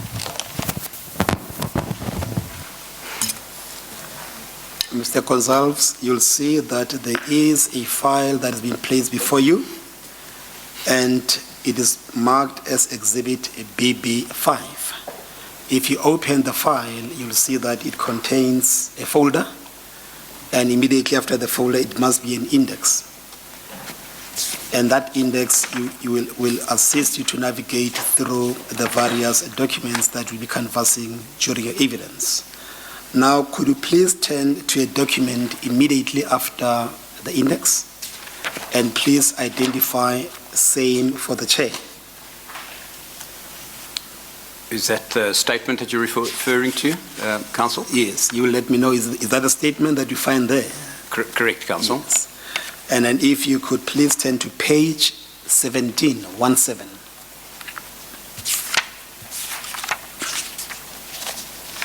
Is that your signature appearing there? Is it East Council? Yes. And then when was that statement signed? On the 14th of April 2019. And do you confirm the contents of your statement to be both true and correct? Yes, I do. Yes. May you then proceed to share with us your qualifications? Council, I'm a chartered accountant. If you want some more background about... Yes, if can you also give us background even before, yes. Okay, Chair, my name's Roberto Goncalves, but I'm known as Robbie Goncalves. Throughout the file you'll see. I am a chartered accountant. Oh, I'm sorry. Is the spelling correct? The spelling is correct. But the way you pronounce the surname is you don't pronounce the V. Goncalves. No, you pronounce it Goncalves. Okay, thank you. Okay. Chair, I'm a chartered accountant. I joined KD's Corporate Solutions towards the end of 1998. Prior to that, I was with Pricewaterhouse, and I left PricewaterhouseCoopers as a partner in 1998. I was with the KD's group for over 20 years, the managing director of the corporate advisory business called KD's Corporate Solutions. And then in January this year, KD's Corporate Solutions was acquired by the Mergence Group, and we're known as Mergence Corporate Solutions today. But you'll see throughout the evidence a reference to KD's Corporate Solutions. Yes. Mr. Goncalves, the chair have had testimony of various witnesses from Transnet who dealt with the acquisition of the 1064 locomotives. And from your employment history, it is quite clear that you were never at any stage employed by Transnet. Am I correct? That's absolutely correct, Yes. Chair. You will be adducing the evidence before the chair as one of the minority directors of an entity that benefited from Transnet. That's correct, Chair. Yes. Now, you preface your evidence, if you may go to page 1, with particular reference to paragraph 4. You preface your evidence by the events of July 2012 pertaining to this acquisition of the locomotives. Could you please, in your own words, tell the chair how you were involved, or the entity that you belonged to was involved in this transaction? Sure, Chair. I think it's well known that in July 2012, Transnet issued an open tender for the 1064 locomotives, that's 1,064 locomotives. And that was split into 465 diesel locomotives and 599 electric locomotives. We formed, Katie's Corporate Solutions formed part of a consortium with China North Railways, CNR. I must just clarify one thing. CNR and CSR subsequently merged in China and are known as CRRC. But at that time it was CNR. So the consortium was made up of CNR, Katie's, Global Rail, another entity, and then Endynamics, which is the BE shareholder. Chair, these are quite interesting time to start with the witness. And maybe it's the time when I'm saying that it's a time to adjourn for lunch as well. Well, I was wondering whether we should adjourn at 1 or we should just go on maybe until 1:15 and then just so that We happen to be the fresh legs on this field. We are prepared to proceed, Chair. Yeah, let's go on until 1:15. Is that fine with Good, you? Chair. Perfect. Yes. Yes. Yeah, okay. You also outline for the Chair the structure of the CNRR SSA. Could you please proceed doing so from paragraph 6 and the following paragraphs? Chair, perhaps let me start off with the shareholding. Yes. So the entity was known as CNR Rolling Stock South Africa. It's quite a mouthful, CNRR SSA. When the merger happened between CNR and CSR in China, it became known as CRRC SA Rolling Stock. So that was CRRC SARS, which is also another mouthful. I'm probably going to refer to it as CNR South Africa, so we know that that's the local entity through which CNR operated in South Africa. Okay. If you look at the shareholding in CNR South Africa, 66% is held by CNR, which is now CRRC, 30% held by Endynamics, the BE shareholder, 2% by Global Railway Africa, and the other 2% by Katie's Corporate Solutions. In terms of the board of directors of that company, there are 7 directors.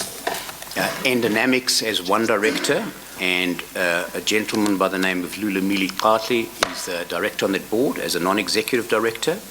Roland von Gericke, a non-executive director, represents Global, and then I represent Katie's Corporate Solutions.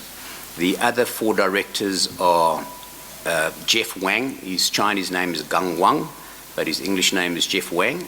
There's another gentleman by the name of Tao Yu. Tony Yu is his English name, and then Feng Yu and Gang Chao. Feng Yu and Gang Chao are based in China, so they've never ever attended meetings, have dialed in for all board meetings. But Jeff Wang is the managing director, and Tony Yu was the financial director. I understand that he's about to be replaced, or has been replaced. Yes.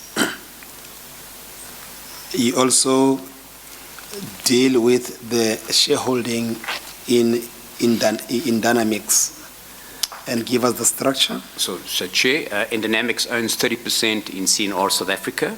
The shareholders in Endynamics are Linon Tando, owns 20%, Kapano Kamatla owns 20%, Makana Investment Corporation owns 20%, Azon Rail owns 13.33%, the Netta Investments owns 6.67%, Global Railway Africa owns 10%, and Katie's Corporate Solutions owns 10%. Yeah. Now, in terms of the day-to-day running of the entity, who were responsible for those activities? So, Chair, the company is operated through Jeff Wang, who's the managing director, and Tony Yu as the financial director. Roland von Gericke, Lulamili Qartli, and myself are non-executive directors, so we're not involved in the operations whatsoever. We attend board meetings only, and maybe have done 1 or 2 site visits as part of that board meeting. Yes. Now, from paragraph 11, you start now dealing with the events commencing from the 9th of August 2012, directly relevant to the subject at hand.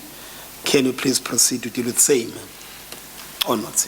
Sure. Chair, so on the 9th of August 2012, The CNR Consortium, at that stage it wasn't incorporated, it was an unincorporated joint venture. It was only incorporated once the tender was awarded. So that was made up of CNR, Global Rail, Endynamics and Cadiz. They informed Transnet that they would tender for both the electric and the diesel locomotives. Understand that CNR was probably of the four OEMs, probably the only party capable of manufacturing both the diesel and the electric locomotives. Then on the 30th of April 2013, Chair, CNR Consortium submitted the tender to Transnet for both diesel and the electric locomotives. And then on the, I think it's the 17th of April, a tender was actually awarded to CNR South Africa for 232 diesel locomotives. I think in my statement in paragraph 13, there's a slight error, Chair. Where it says, I'm sorry. Did you say 17 April just now, or was it 3rd April? I see 17 March in the statement, so I'm trying to see if... I think it is probably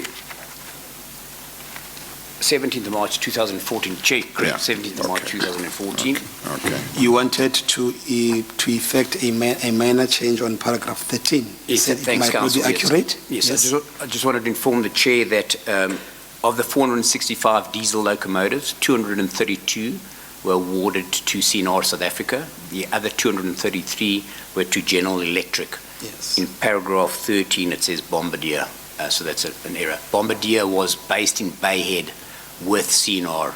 That's where the confusion came in. So where there's a word Bombardier, it should be replaced by what? General Electric. General Electric. Chair, we will effect the necessary amendment and make sure that we replace your page accordingly. Yes, no, that's fine. Now- We don't, I don't know if you were here, we don't want anything similar to what we heard about a few days ago. Okay, all right. Yes. In regard to mixing up names. We understand, Chair. May I now refer you to folder 1, Chair, that we did annexure 1. It's on page 19. Are you there? Yes. Could you please identify that document for us, Mr. Goncalves? Chair, this is the locomotive supply agreement, the LSA, that was executed on the 17th of March 2014. Yes. And may I refer you to page 178? And if you could please identify for us the respective individuals that appended their signature on that document, and also refer to the date as to when those signatures were appended. Chair, the agreement was signed, the locomotive supply agreement was signed by Transnet on the 17th of March 2014, and it was signed by Brian Molefe as the Chief Executive Officer, and it was signed by CNR by Jeff Wang, Wang Gang, on the 17th of March 2014. Yes. While we are still dealing with that document, I know that it will become paramount at the later stage of your evidence. May I then refer you to page 27?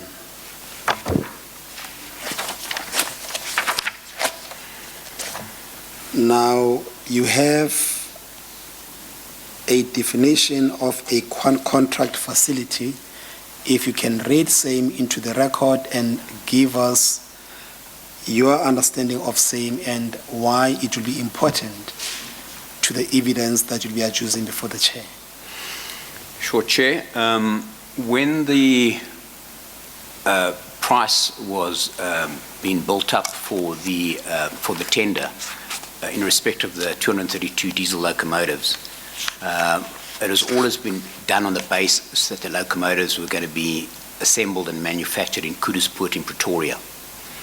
And you will see the contractor facility definition in the agreement means the facility at Kuduspoort, Gauteng or Bayhead, Durban, as notified in writing by the contractor to the company. By the time we signed this on the 17th of March 2014, CNR knew that they were going to be manufacturing in Bayhead, Durban. They'd already been informed, And as a matter of fact, there was an amended and restated locomotive supply agreement. We never ever saw the signed copy of that. We just saw drafts of it. And in the drafts that we saw, that contractor facility definition was amended to say means Bayhead, Durban, as notified in writing by the company to the company. So by the contractor to the company. So the important thing is when this was signed, the facility, the contractor facility was Bayhead in Durban. Yes. May I then refer you to page 3030? You will see also there that there is a definition of delivery point. Can you please also read that into the record and give the chair your own understanding and the significance of that definition? Yeah, Chair, I'll read it. Delivery point means the delivery point in relation to the locomotives, spares, tool or test equipment as applicable, namely the depot at Kuduspoort, Gauteng, the depot at Bayhead, Durban, or such other location in South Africa as may be agreed between the contractor and the company from time to time.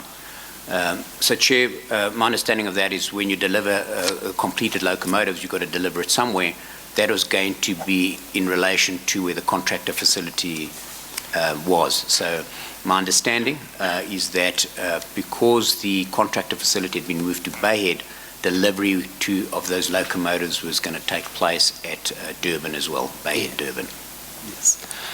Now, may I refer you back to your statement with particular reference to page 4, Mr. Goncalves. From paragraph 15, you commence addressing a new topic, which is the proposed relocation to Durban. You may proceed to deal with those relevant facts. So, Chair, I think I'm repeating what I was saying. The Locomotive Supply Agreement, the LSA, stipulated that the contractor facility was going to be either Kuduspoort or Bayhead. However, we knew that when at the time that the LSA was signed, that the contractor facility was going to be at Bayhead. And I think the important thing is that all the calculations had been done on the basis initially that the contractor facility was going to be at Kuduspoort. In early March, so just a couple of days, so 2 weeks or so, even less than 2 weeks before the locomotive supply agreement was signed, Transnet indicated that we had to give them an impact of manufacturing and assembling in Bayhead, Durban, as opposed to Kuduspoort in Pretoria. And we obviously sat down with the CNR Consortium to calculate what the impact was on the price that was submitted for manufacturing and assembling in Bayhead, Durban, as opposed to Kuduspoort, Pretoria. Yes. Now, at the time when you were approached by Transnet for the company to provide them with the relocation cost, would I be correct that at that time there were no physical activities or operations at all in Kuduspoort? Chair, that's absolutely correct. I mean, we hadn't even at this stage, this is even prior to 17th of March, we hadn't even signed the tender documents yet. So the company hadn't even been incorporated, so there were no physical premises. We weren't based in Kuduspoort. We weren't based anywhere. We were still preparing the tender documents. In simple terms, there was nothing to relocate? Absolutely correct. Physically, there's nothing to relocate. Yes. Now, may I refer you to folder number 2, which you will find from page 180.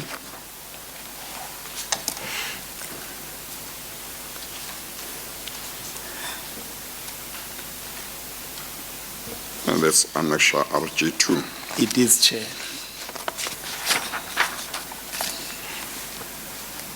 And within the 2 minutes that is remaining before the lunch adjournment, could you please identify that document? Chair, this document is written by the CNR Consortium, unincorporated joint venture, and signed by Roland van Querica on behalf of the CNR Consortium. and it's addressed to Ms. Lindiwe Mtletswe at the Commodity Manager Supply Chain at TFR. And in short, what it says is that with reference to the TFR request relating to CNR response for the cost impact of building the locomotives in Durban, we'd like to point out that our original quotation is based upon building the locomotives in Kuduspoort or Germiston. And it's a request by Roland van Kierik on behalf of the consortium. Can you please reconsider us rather building in Kuduspoort as opposed to Bayhead in Durban? So it is quite apparent from reading this annexure that it was the consortium's view that it's far much more better to do the operations in Kuduspoort rather than to locate it to Durban. Is Correct. that message? Correct, Your Chair. The offices are here, a lot of the suppliers are based up in Johannesburg. The preference would have been Kuduspoort as opposed to Bayhead, Durban. Yes. Chair, would be the appropriate time to adjourn. Yes, no, that's fine. Let's adjourn. We'll adjourn until 2:15. We adjourn. All right.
But it's fine.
Yes, Mr. Mkwena, you may proceed. Thank you, Chair.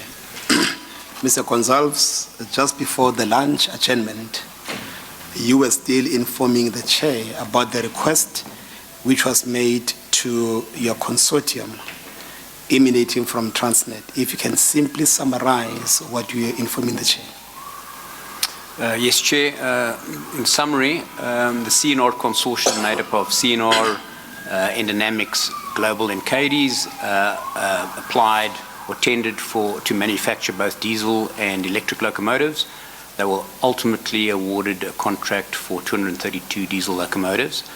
Prior to submitting the final tender price, TFR requested that we give them an analysis of the increasing costs for us manufacturing at Bayhead in Durban as opposed to Kuduspoort in Pretoria, where we had originally assumed we were going to be manufacturing and assembling and based our initial tender prices on. Yes. You gave evidence before lunch to the effect that you had advised, or your consortium had advised, that this relocation should not happen because it would be better if everything was done in Gauteng. Is that right?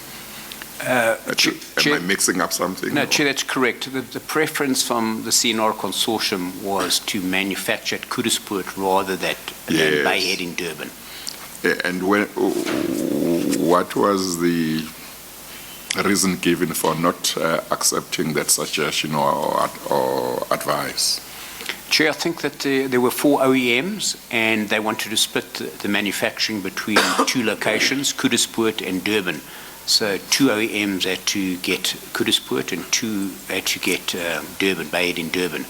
And we were selected as one of the parties, together with Bombardier, to manufacture and assemble at Bayhead in Durban. And the other 2, CSR and General Electric, got Kuduspoort. Now, fundamentally, at that time when this request was made, was there anything that had to be relocated? Were there any operations taking place already in Kuduspoort?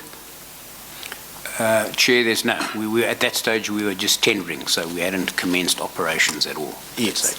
Now let's proceed to give more flesh into that evidence by referring you to RG3, that is folder number 3, Chair, on page 182.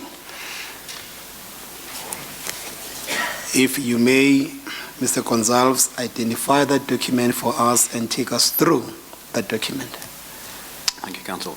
Chair, page 182 is a letter from the CNR Consortium signed by Roland van Gierike. This isn't a signed version, but it was signed by Roland van Gierike. This is just printed off an email, and it's addressed to TFR, and it's in connection with their request, and the introduction to it says, further to our previous email in this regard, following the request from TFR for CNR Consortium to consider the Durban facilities for manufacture of locomotives, the following calculations were made. And there's a heading, impact of manufacturing in Durban versus Johannesburg. And you don't have to come to take us, you can just take us to the summary as to what was the amount arrived at. Sure. Yes. So, Chair, what we did is we calculated the additional cost of manufacturing in Bayhead as opposed to Kuduspoort, and the total amount was 9.7 million rand. The exact amount is 9,755,600 rand. So what we informed TFR, the additional cost for the full 232 locomotives, not per locomotives, would be 9.7 million rand for us having to now manufacture and assemble in Bayhead, Durban, as opposed to Kuduspoort, Pretoria. May we request the Chair to make a big note on that amount of 9.7, because flowing from the evidence of this witness, that amount changes drastically. Now, of importance, Mr. Goncalves, is what is being recorded immediately after the amount of 9.7. If you can read and comment on what It's written therein.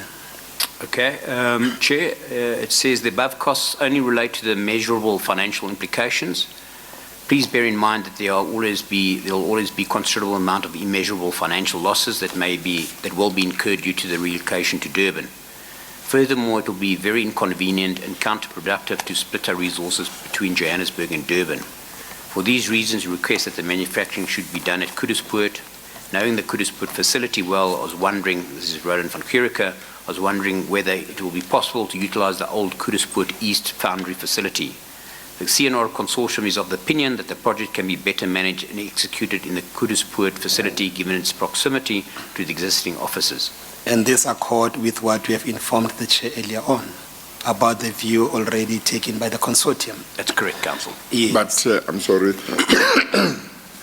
was this a second preference to say manufacturing should happen in Kuduspoort only? The first one was, that was the first preference, Correct. yeah. Or Correct, Chair, the the first Durban preference, was not the preference. Correct. That was Kuduspoort the was Gauteng preference, okay. Yes, Chair. Correct, Chair. Now, even though you have said to the Chair there was nothing to be relocated, but we now know from having looked at this document that if there was any amount to be placed on what is termed the relocation was nothing more than 9.7 million as reflected in this document. That's correct, Chair. Now, you may proceed. May I refer you back to your statement, page 4, and begin to please summarize for us the contents of paragraph 8 and what follows thereafter. Paragraph 18, 18, Council? yes. 18, okay. So we said the calculation of the Are we extra... going back to the statement? To the statement, yes. Yes, okay. Chair, I think it's paragraph 18. The calculation of the extra costs relating to the relocation from Kuduspoort to Bayhead was performed by us as the consortium members, that is CNR, Endynamics, Global, and Cadiz. We took the costs like transportation, flights, office and accommodation, etc. into consideration. The revised costs also took into consideration the savings that would be arise, that is, importing to Durban and not Pretoria meant less transport costs. And from So these would be costs that would be, all of which would be saved if the manufacturing happened in Kuduspoort, in Gauteng. Chair, that's correct. Certain costs would be saved, so the transportation costs from Durban to Pretoria would be Yeah. saved. And this is the amount, or this is the list that could be saved? Chair, that 9.7 is the total additional cost. So there were some additional costs and there's some savings. Yes. So we took the additional costs, flights, accommodation, et cetera, the savings on transportation, we deducted from that. Yes. Arrived at a net increase in cost of 9.7 million, Yeah. which you took into account in determining our final bid price. Okay. now, if we may proceed to deal with a new topic, the agreement with Becks, and please take us through what you've stated from your paragraph 19, Chair, on page 5. In summary, Chair, on the 23rd of April 2015, CNRSA, that's the South African entity, signed a contract with a company called Becks, and that company, that comes later on as Annexure 8. So I don't know if, Council, you want me to go into that already? No, we'll deal with it in due course. Okay, so on 23rd of April 2015, they signed a contract with Becks, registration number 2009/028-420/07, to act as an intermediary to negotiate a claim from Transnet for the relocation from Kuduspoort to Bayhead. Now, what I want to know is that at this time, when now the name of Becks all of a sudden emerges, do we know whether at the time when your consortium submitted a tender, whether Becks as an entity, was it part of that consortium? Chair, Becks was not known to us at all until April 2015 is the first time we heard the name. Yes. And at the time when you submitted the relocation cost of 9.7, was Becks factored in at all? Chair, not at all. Becks wasn't involved whatsoever. And do you know whether, your company or the consortium did have any previous dealings with Becks prior to them now emerging on the 23rd of April, as you state in the statement? Chair, not say whatsoever, no. Yes. Now, may I refer you to folder number 6, Chair? It will be RRG 6.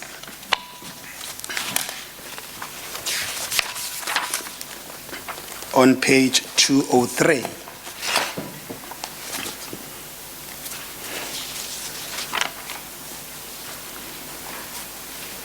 If you can identify Yes. the document and please summarize for us those aspects which you believe are paramount to your evidence. Sure, Chair. So what happened is we received an email from the directors of the executive directors, if you like, of CNR South Africa, with a resolution that they had already signed, dated 8th of April 2015. And that resolution required the minority directors, that's Roland von Gericke, Lulumi Klate, and myself, to sign a resolution appointing effectively Becks as an agent for the company to negotiate the contract, the relocation claim with Transnet. Did you support that memorandum or what was stated to be achieved through that document? So, Chair, we absolutely expressed that we were dissenting directors. We haven't signed the resolution. We refused to sign the resolution. And at countless board meetings, we raised the same issue and reminded them that we hadn't approved that resolution to appoint Becks as their agent. Yes. But I mean, what is surprising, what was to be discussed at the time if already there was an amount arrived at as a relocation fee? What was Becks supposed to do at the time?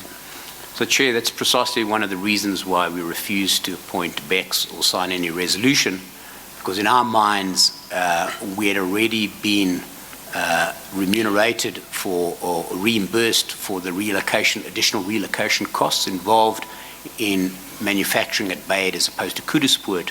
We couldn't see any basis for any claim from Transnet for a relocation allowance, a relocation claim.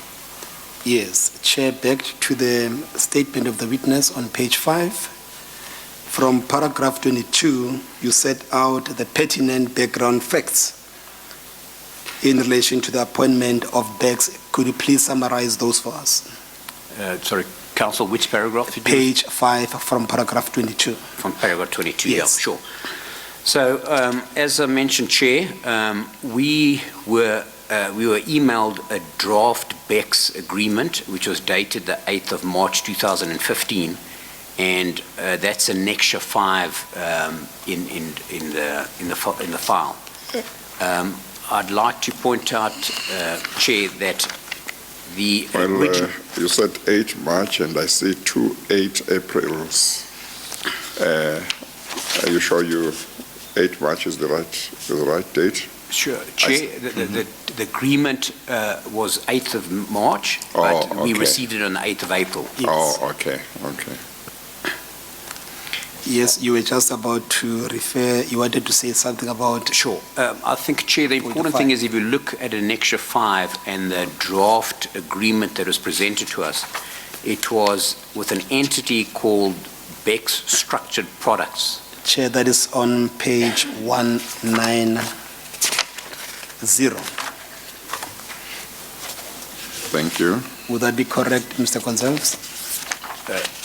That is absolutely correct, Chair. Yes. Could you please repeat what you wanted to highlight to the Chair in relation to those names? Sure. Yes. So, Chair, it's important, I think, to note that it says Becks Structured Products Pty Limited, and it's got a registration number of 2000.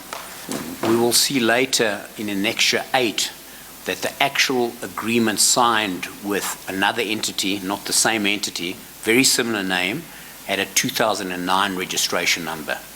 And we believe that there's a real Becks company that exists, and we were given folders and files of work that they'd done. But the Becks agreement that they actually signed was a dormant company, which we'll cover later on in my testimony. Yes. And let's go back then to your paragraph 22.1 and simply summarize what you are conveying therein. So, Chair, when we were presented with this, you'll see why we couldn't support it. In this agreement with Becks, there's a paragraph 7.2, and if I may read it out, the fee that Becks requested for providing these services in terms of the agency agreement was the company agrees that Becks will be entitled for an agency commission equivalent to the difference between the price, excluding VAT, awarded to the company by TFR and the price benchmark of 280 million excluding VAT. And this is important. For example, they say, if the price awarded is 650 million rand, then Becks will be entitled to an agency commission of 370 million rand. Sure.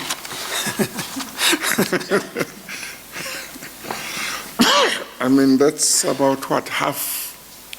More than half. More than half. A lot more than half, yeah. But even more, we know that at the back of this information is the already factored amount of 9.7 million. Now, we now see what is now being envisaged in the paragraph that you have just read to the chair.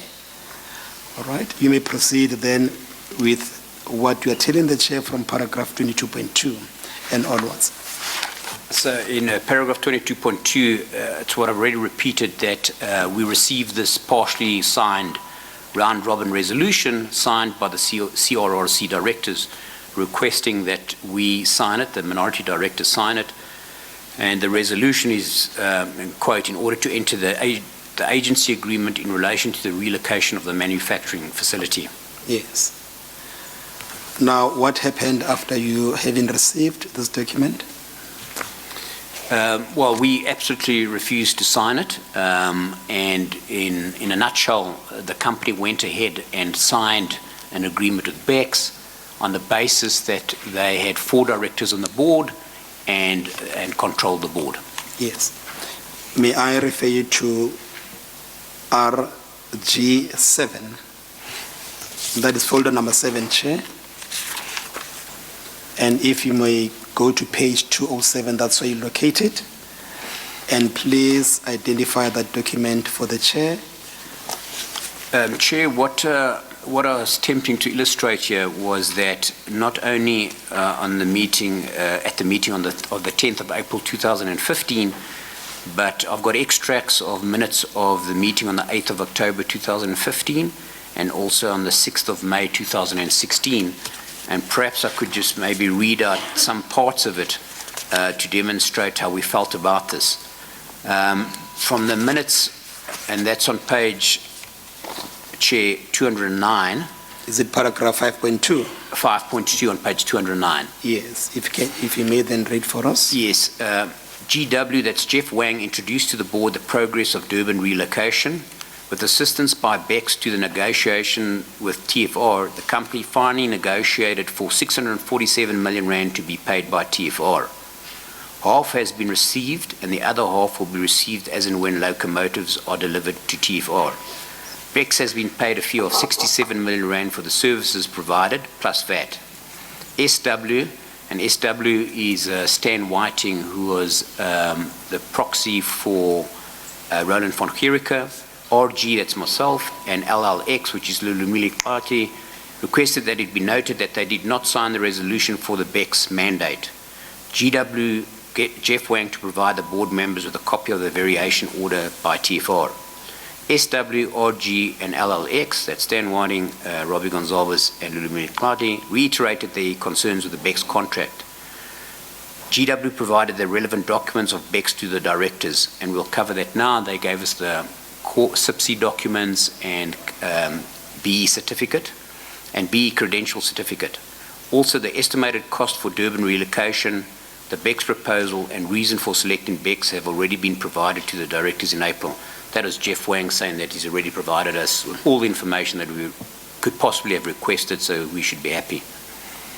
Now, this amount that we see here as 647 million, one can trace it back from the amount of 9.7, which you say that it was already factored when the company, considered to the request of the relocation. Chair, that's correct. So the amount of 9.7, which we had already received effectively in the pricing for the locomotives, had now ballooned to 647 million. And what is quite ironic, I think, is that the 647 million is very close to the 650 million rand that Becks, the first draft Becks agreement, referred to as an example for the fee, where they said 650 million minus 280 million benchmark gives us a 370 million rand fee. And the majority shareholders, how did they justify receiving this money from Transnet in the light of what you have actually told the chair? Well, Chair, they just couldn't give us satisfactory answers, and neither could Transnet, and you'll see later on why we reported this to the Hawks. Yes. Now, Chair, back to the statement of the witness.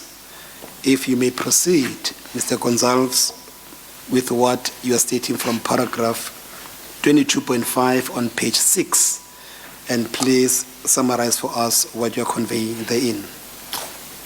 Council, could I just, on that point on page 214? Yes. I just wanted to refer to the minutes of the 6th of May 2016 as well, if I may. Yes, you may. So, Chair, you'll see on page 214, item 9, which refers to resolution number 8, and the third bullet point, it says the SA directors requested a copy of the Becks report submitted to TFR. Made it clear that that the shareholders have not approved the Becks contract. So I think the important thing as well is that even though there was a board resolution, we'll see later on, we thought as shareholders in the company that it required a shareholders resolution as well, because it was out of the ordinary course of business as stipulated in the MOI of the company. Yes. Now, I was just about to refer you to paragraph 22.5 for you to proceed with your evidence from that paragraph. So, I think, Chair, I've already covered this slightly, but the important thing is that despite our objections, they control the board, the CRRC directors, or the CNR directors, and they went ahead and signed the contract with Becks on the 23rd of April 2015. And you'll note that that Becks entity that they signed, which is in Annexure 8, is signed with a company called Business Expansion Structured Products Pty Limited. So it's not the original entity, the Becks Structured Products Pty Limited, and the registration of this company is a 2009 company registration, as opposed to the Becks Structured Products with the 2000 registration number. Yes. And that's the dormant company that you were talking about? That's quite correct, Chair. Now, may you please turn to RG8. You'll find it from page 216.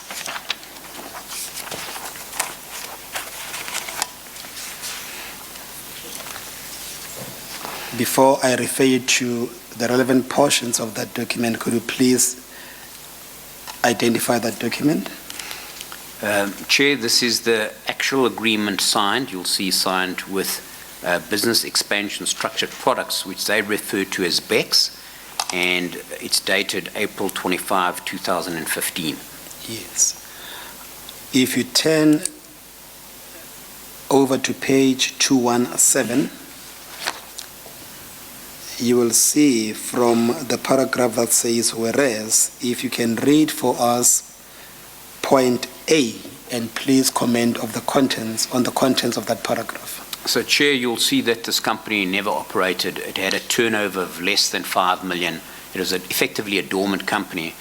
However, in this agreement signed between Becks and CNRSA, In the introduction, it says Becks, a professional service advisory business that specializes in business enterprise optimization using financial modeling, derivatives, and engineering techniques, with its long subsisting relationships in the territory of South Africa, and it goes on and on. Obviously, as a dormant company, it had no activities and had never done anything. This was false. This was incorrect. This was false. Absolutely incorrect, Chair.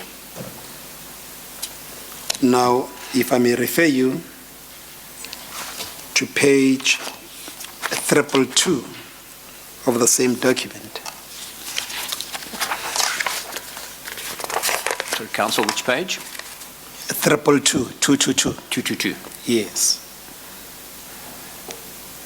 Are you there? Yeah, I am, thank you. If you can also take the chair through paragraph 6.2 and 6.3 and comment on what is stated in those paragraphs. Sure, Chair. So under 6.2, so the initial contract had a benchmark of 280 million and the fee was anything above 280 million. This changed to 580 million, and I'll read it out. So here it says, the company agrees that Becks will be entitled to an agency commission equivalent to the difference between the price excluding VAT awarded to the company by TFR and the project benchmark cost of 580 million rand excluding VAT. For example, if the price awarded is 680 million rand, then Becks will be entitled to an agency commission of 100 million rand excluding VAT. That is 680 million rand less 580 million rand. The next paragraph says the company will be entitled to the project benchmark cost of 580 million rand, irrespective of whether the total project value is negotiated lower than the 680 million rand by TFR. Yes, and a comment on these paragraphs? So it's quite interesting to see that the benchmark had changed from 280 to 580 for starters, and I think that probably had a lot to do with the pressure that the minority shareholders and directors put on them. But irrespective, it still refers to a potential fee of 100 million rand to a company called Becks that is a dormant company. This dormant company that you're talking about, do you know as to whether did it have directors? How many? Chair, we do. So if we can, it's on annexures 9 and 10. So the first one perhaps on page 229. Yes. This was at that board meeting, I think it was on the 8th of April or the 10th of April 2015. This was presented to us by the Chinese directors, and it's a B verification certificate of exemption for micro enterprises. So this is for Business Expansion Structured Products Pty Limited, and it says at the bottom you'll see company identification status, exempt micro enterprise that is turnover of 5 million rand and below. And then if you look at annexure 10, which is page 231, we've got a core 14.3 from SIPC, certificate of confirmation. And here we'll see that the active directors of the company is one Mark Shaw, and Mark Shaw was appointed by the company on the 15th of April 2015. So it seemed that the company was established sometime in 2009 as a dormant company, and on the 15th of April 2015, Mark Shaw was appointed as a director, and on the 25th of April, this company signed the agency agreement with CNR South Africa. And this is the company that was going to be entitled to that huge amount of the relocation fee. Correct. Initially, the fee of 370 million was changed down to 100 million. Yes.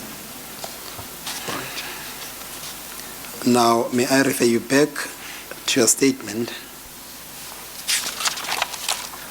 And please take us from page 7, paragraph 25. And please make us to understand the different amounts that are reflected therein and their significance. Yeah, so I think it goes to the point that Becks was entitled to a fee of anything over 280 million rand. For starters, we didn't know where the 280 million rand came from. On the 21st of April 2015, the company emailed us a calculation which is attached here as Annexure 11, showing us calculations for supporting an amount of 287 million rand. At that stage, obviously, we hadn't even seen, when we saw the Becks contract at an amount referred to of 280 million rand, we had no idea where that amount had come from. Yes. And on the 21st of April, for the first time, we saw some calculations supporting an amount of 287 million rand. Maybe let's go to those calculations. Chair, it's RG 11 to be found on page 233. Chair, it's on pages 233 to 235. Yes. So unfortunately, it's a long A3 page. It's sort of printed in 3 A4 pages. But you'll see quite an amateurish document that says, for example, point 1, increased logistics costs 45,100,000. Then increased cost for set up facilities in Durban and travelling 27,300,000, etc. And there are 8 line items, and the total of that line item is 287 million rand and some change. Yes. And Chair, if I may just add, what I find fascinating is this was emailed to us by the company claiming that the relocation claim should be 287 million rand, but ultimately Transnet paid them 647 million rand, which is even more absurd. Excuse me. Your calculation of the relocation cost was about 9 million, is that right? Chair, 9.7 million rand. 9.7 million rand. So this company at this stage inexplicably says 26.3 million. Well, it's got some, whatever it says here. But you say ultimately it was 600 and something million. So, Chair, we increased the tender price by 9.7 million for all 232 locomotives. Yes. The company submitted something for 287 million rand. Yes. And that's obviously when they entered into the initial, when they had discussions with Becks initially, and the draft agreement we got referred to a benchmark of 280 million. So it seems that this is where the 280 million rand came from. And so this is the own calculation sent by the company of a potential claim that they thought they had of 287 million, but ultimately Transnet paid 647 million rand to the company. From an amount which you say it was 9.7 and it was already factored into the amount that was supposed to be paid to the consortium. That's quite correct, Chair. Now, for now, we are now sitting at an amount of 280 million, which you are unable yourself to give meaning or sense to it as to how it was arrived at. Absolutely, Chair. I mean, you can see on pages 233 to 235 a very poorly constructed schedule supporting an amount of 287 million rand. Do you know if there was anything that significantly changed from when the relocation amount was 9.7 for it to arrive to be 280? That could at least, explain or justify this amount. Chair, I've no doubt that when the company arrived at Bayhead, they may have found that the facility maybe is not what they expected, and thought that there was an amount that they could possibly claim. If that was the case, it would be very easy to prove what it is, and Transnet should have given us the answers and said the company is entitled to a claim for this specific reason. For example, maybe this piece of equipment doesn't exist, and we said it did exist, and so you had acquired the equipment yourself, so we now need to reimburse you. But nothing of that sort happened. So I can't see any justification when we submitted a fixed final price that included an amount for relocation, as we had calculated together with CNR of 9.7 million, and included that in the final price of the locomotives, how we were entitled to anything. Bearing in mind that we are shareholders in the company, we'd love to get a reimbursement of an amount. We just couldn't see any justification for it. Yeah, may I refer you back to your statement, page 7 and proceed to deal with paragraph 26, because it appears that that amount for 280 does not end there, but for some reason it gets increased. Sure. Chair, what actually happened is that a contract was signed. It's in Annexure 12 on page 238, and this was a contract signed between CNR, South Africa, and TFR in respect of this relocation allowance or claim. It was signed in July 2015, and Council, I don't know if you want me to go into the amounts now. Yes, let's go. Maybe let's do that. Let's align that with your annexure RG 12 on page 238. Sure. Yes. So, Chair, then on page 239, you'll see that the claim now has moved from this 287 million rand that we were referring to an amount of 719 million rand, and then CNR are quite gracious in offering a settlement discount of 10%, amounting to 71 million rand to TFR, saying that the net amount... I'm sorry. You have lost me. Page 239. Maybe in part because I've been thinking about what you're telling me. These kinds of amounts that were just claimed and paid. Okay, where are we? Chair, 239. Page 239, that's where Mr. Goncalves is. Mr. Goncalves, while the chair is shocked about those amounts, could you please be slow and take us through the contents of 239? Sure. So hopefully somebody else will come and say there was no reason to be shocked. This was all justified. Chair, we've requested that from TFR, Yes. Transnet already, and from CNR, Yes. and no one's given us a satisfactory answer. Yes, thank you.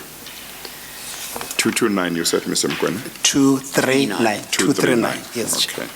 So, Chair, this is the agreement that was eventually signed between CNR South Africa and TFR in respect of the relocation allowance, and you'll see that it was signed by Jeff on page 249, by Jeff Wang on behalf of CNR, and by Anoj Singh on behalf of Transnet.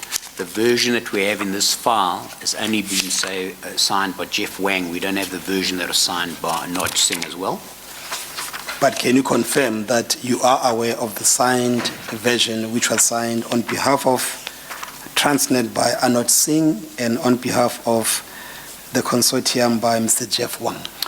Correct, Chair. You'll see later on that Siyabonga Gama confirms that this is accepted. Yes.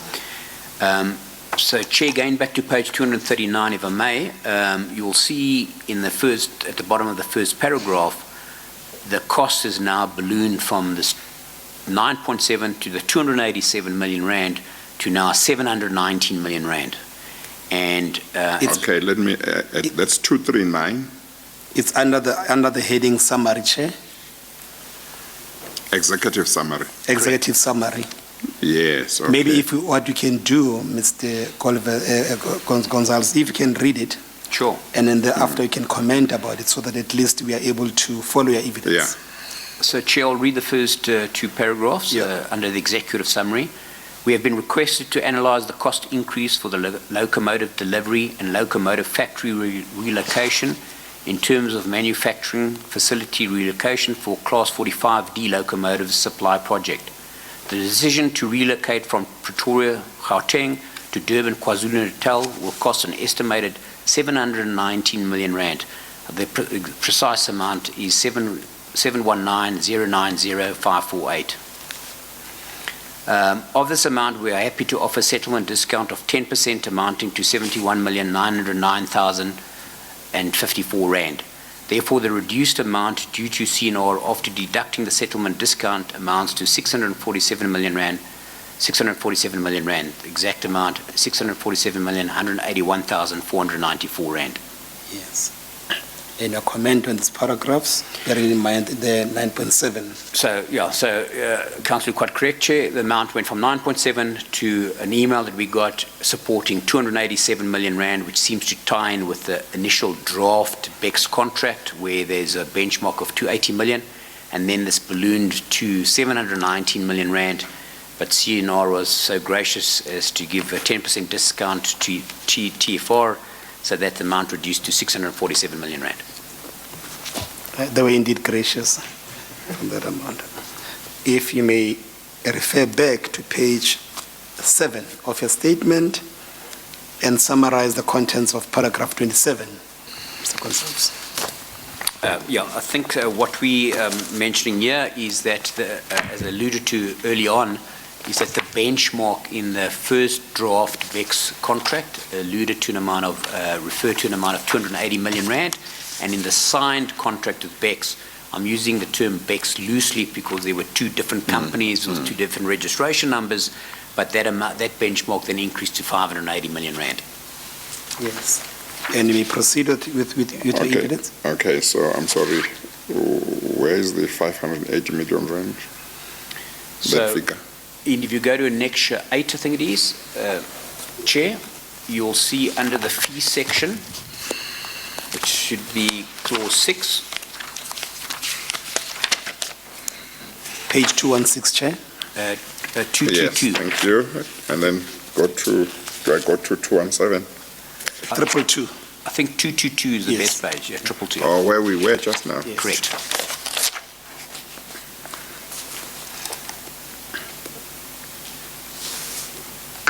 Okay, I see it here. Thank you. Sure, Chair.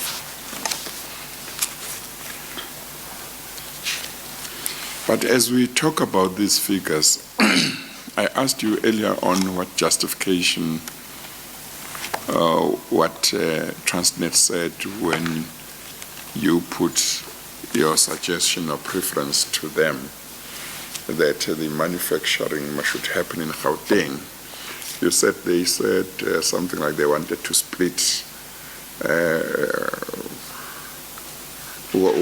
As you understood their argument, why was that necessary? Chair, I think it's possibly a capacity issue. There's only so many locomotives that can be manufactured. So if you've got two facilities, I know that they wanted to expedite the production of the locomotives. So if you could only make, for example, 12 locomotives in a month in one facility, say in Kuduspoort, if you split it between Kuduspoort and Bayhead, you could make 24 locomotives in a month. So it would be expedited. That is one reason I know that they mentioned.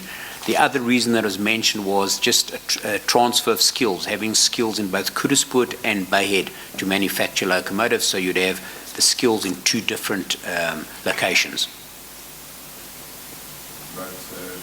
But if one looked at the cost, and let's leave it at your figure of 9-something million, did it seem to justify all those costs to you, all of that?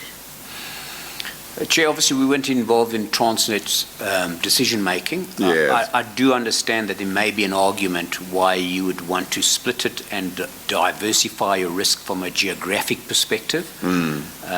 Skills transfer, not having all your risk in one facility. If something had to go wrong at Kuduspoort, at least you could continue manufacturing in Bayhead, etc. So I understand that we weren't involved in that. Yeah. It was just given to us. Yeah, it would just depend on the finer details, I would imagine, finer details of around that decision. I guess always subject to how much it's going to cost to do that. Chair, particularly if you are a state entity, it's not like you're just using your own money. But as you say, there may be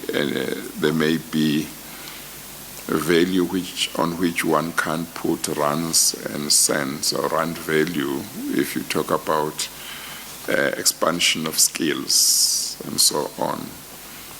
But of course, as I say, subject to what the costs will be.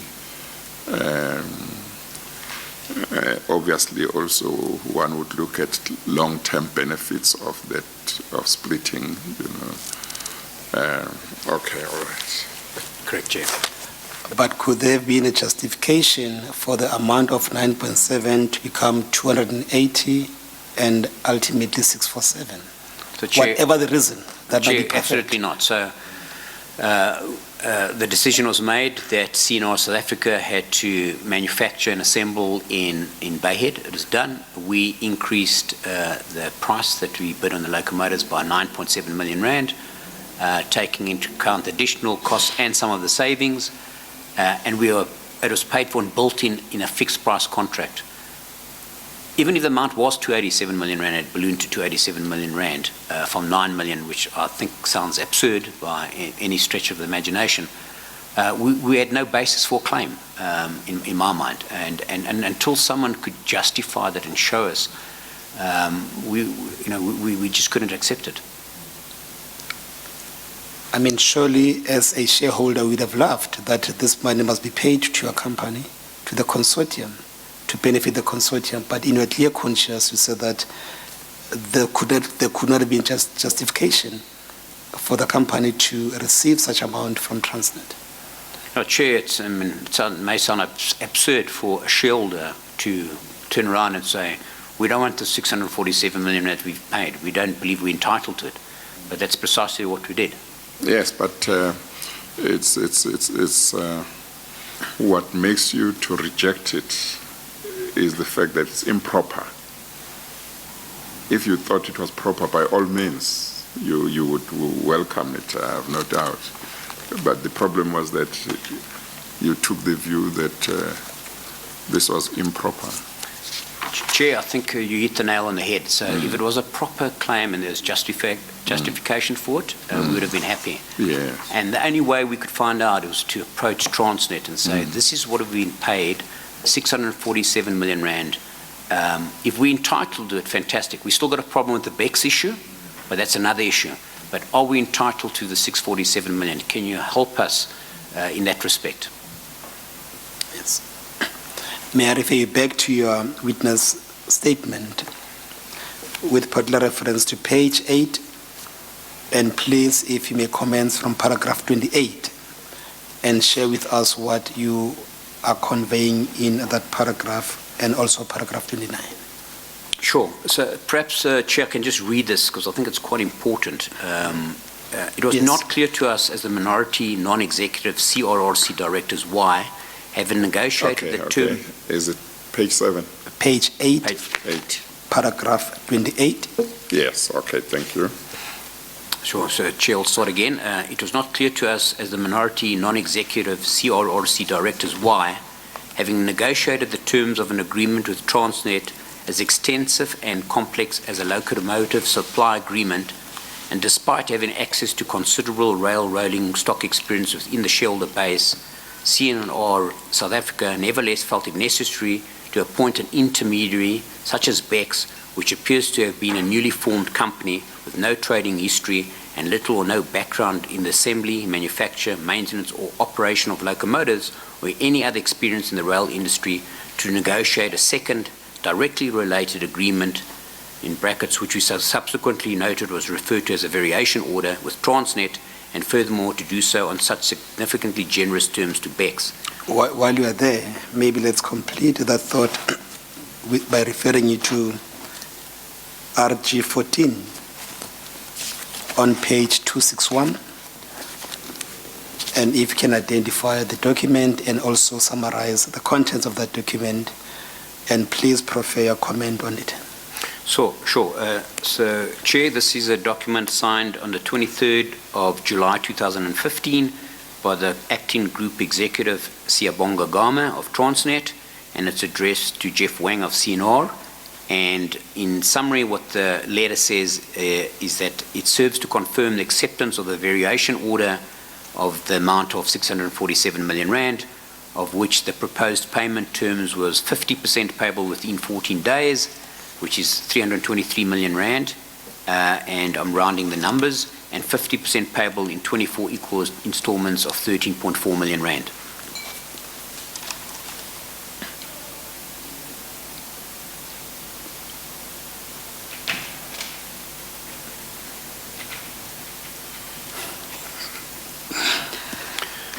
Chair, if I may just add on my paragraph 28, what I was referring to there is that the locomotive supply agreement is a document of over 500 pages, and it took weeks on end to negotiate. A similar document was negotiated with Transnet Engineering, also over 500 pages. This was done within the consortium. We had lots of experience, especially amongst the BE partners. We had Azon Rail there. We had a guy called Julius Nobanda from Naneta, Lennon Tunda. We had Global Rail with tons of rail experience, women in rail.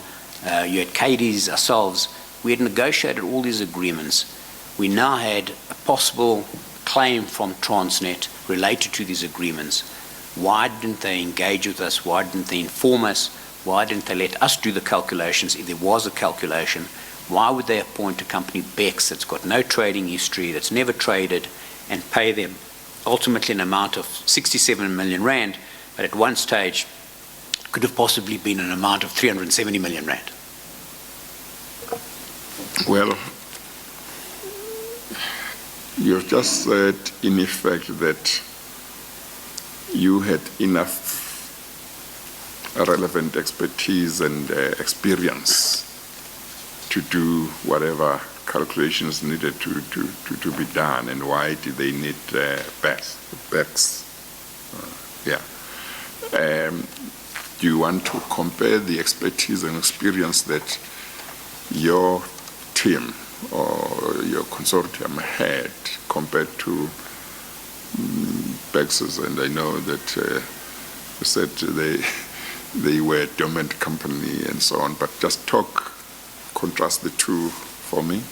Yeah, so I think, Chair, what we're saying is Becks is a dormant company. They absolutely have no experience in this. They don't know anything about the local supply agreement. They weren't involved in any of the negotiations on the relocation to Bayhead, etc. Within our consortium, the reason why CNR selected us as a consortium was because of the extensive experience that many of the partners in the consortium had in the rail industry. Why would they not turn to us and say, we think we've got a possible claim from Bayhead for whatever reason, from Transnet for the relocation to Bayhead? We don't believe that we do, but let's assume that there was a basis for it. Can you assist us in putting together some calculation or formulate a claim for us? Instead, they turned around to a company called Becks, that's, as we know, a dormant company. 10 days earlier, they appointed the director, no trading history, etc. That just doesn't make commercial sense whatsoever. How many directors did this company have with whom they concluded this contract, Becks? So, Chair, if I can take you, I think it's an extra 12 or 13.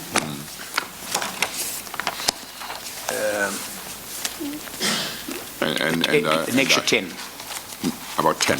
An extra 10, no, Oh, sorry. an extra 10. Yeah, you'll see. Page 231. 231. Thank you. One director, Mark Shaw, appointed on the 15th of April 2015. The Becks agreement was signed on the 25th of April 2015. So one director. This company.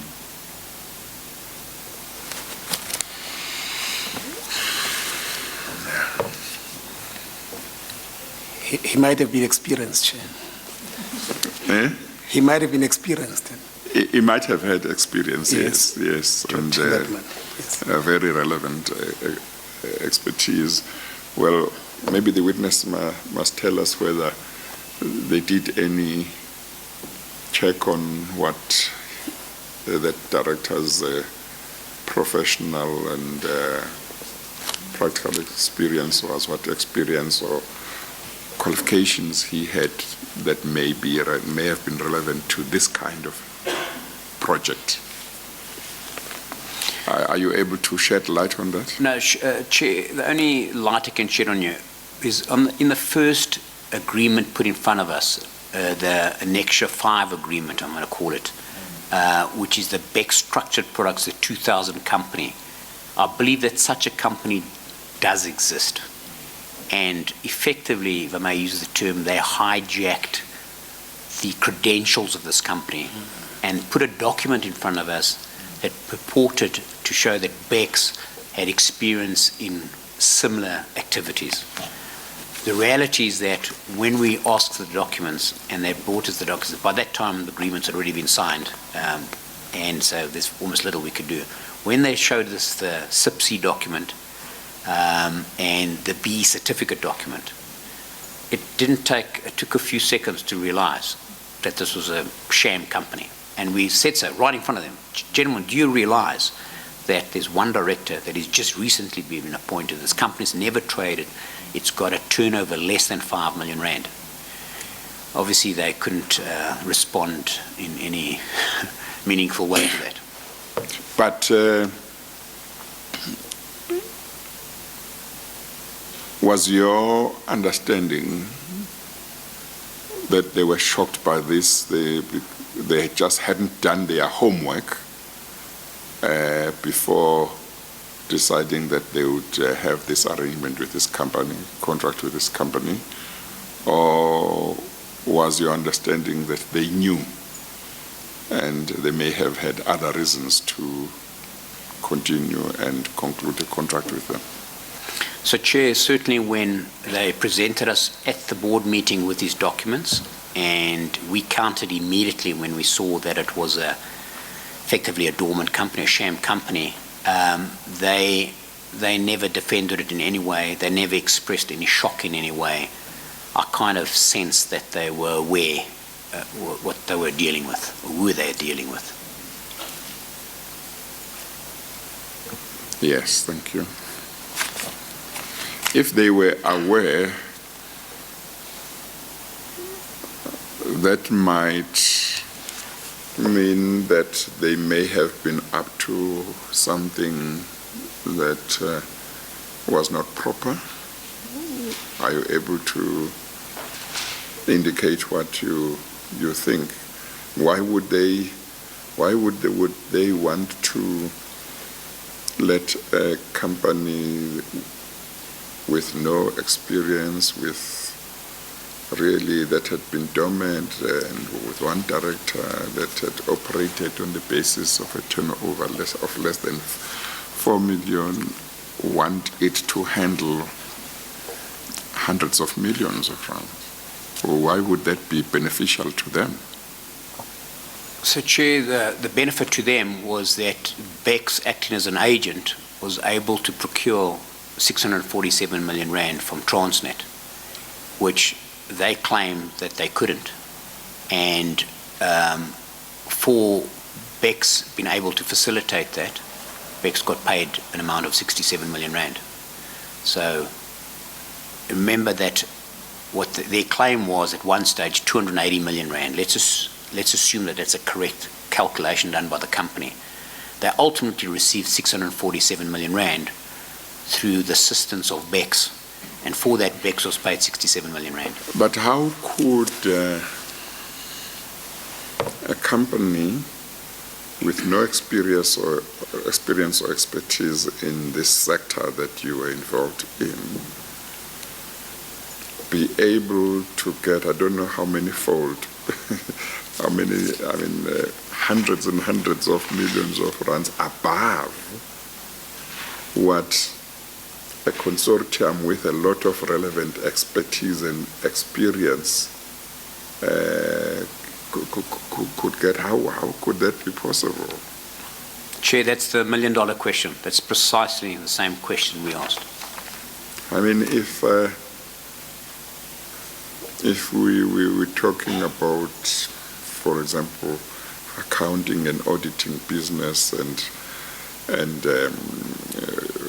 one business wants to buy another one or some arrangement, I wouldn't have much experience. And if you took a chartered accountant, you would do far more better than I could ever dream to do to negotiate anything, because you have an appreciation of various features of the business and certain nuances and understandings. So how could I come in with no experience, no knowledge, no exposure to the sector and be able to do that better than you?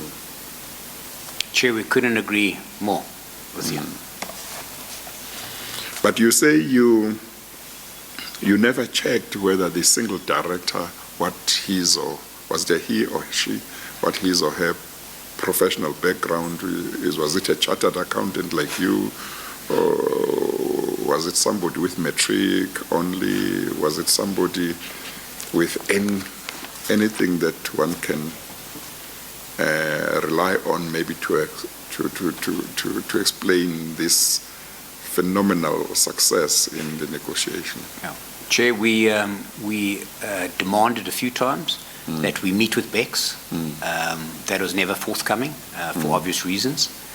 We asked the question of them, have you ever met with Becks? They claimed that they had met with Becks. So we demanded the same thing. We want to see CVs, credentials, etc. None of that ever came. We never received any of that.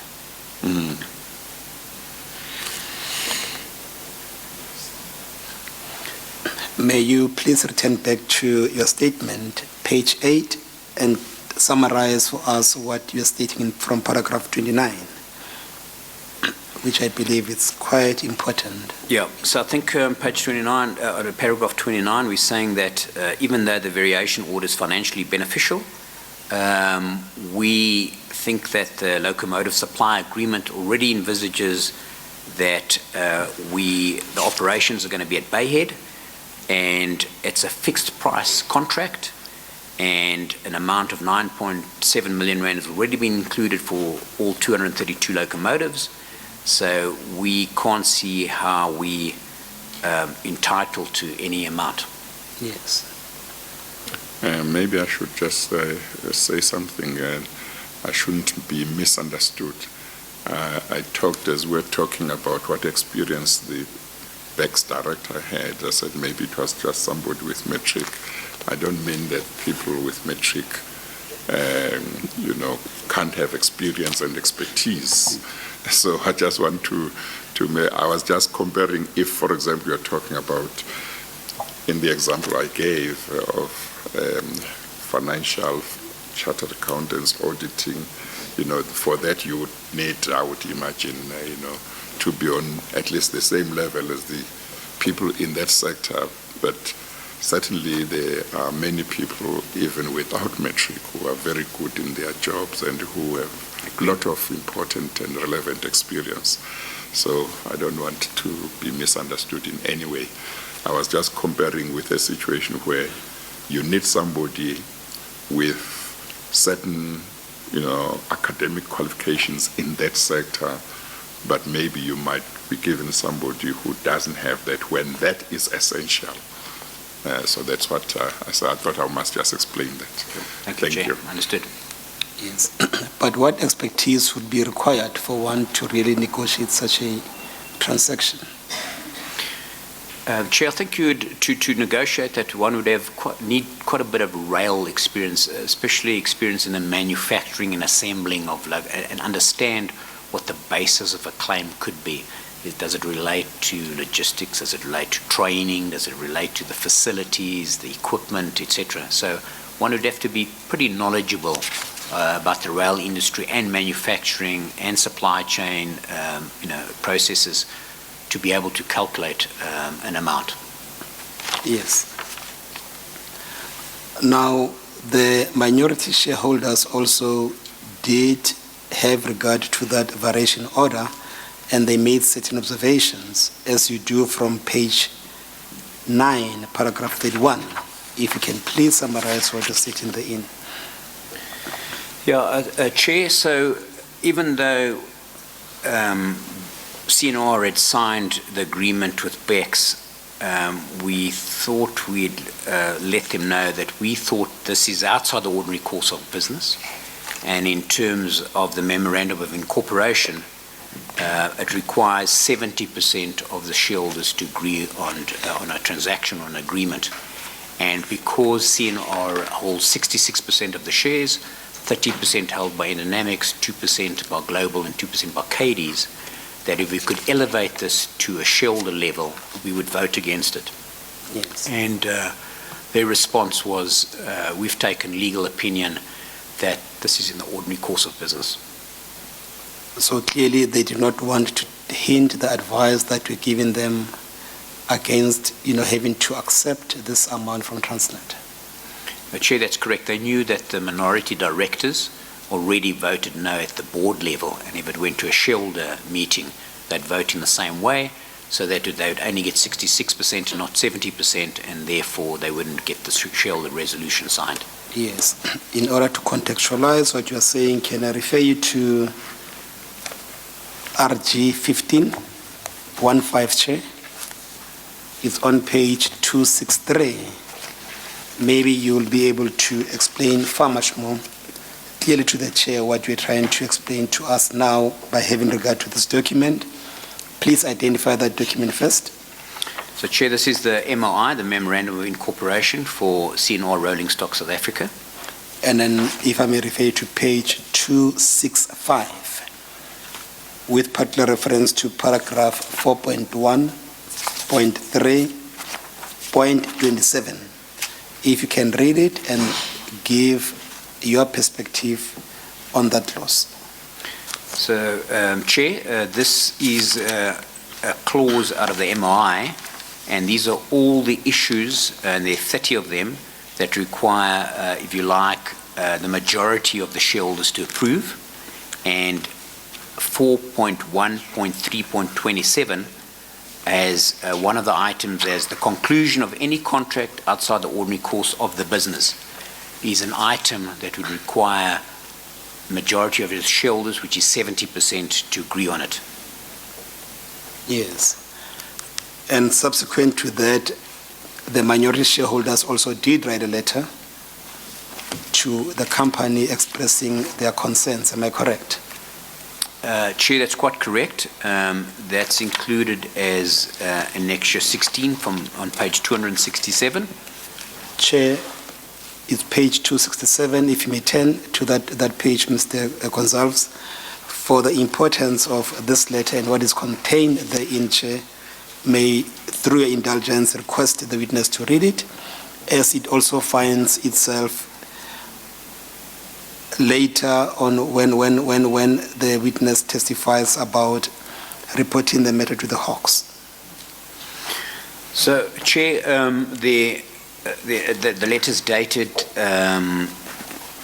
the 8th of June, 2016. That's when the last person signed it. And it's addressed to the Board of Directors of CNR and to the mother company, CRRC, which is quite important. So we also sent it to China, and the heading is the appointment of Becks Expansion Structured Products Pty Limited.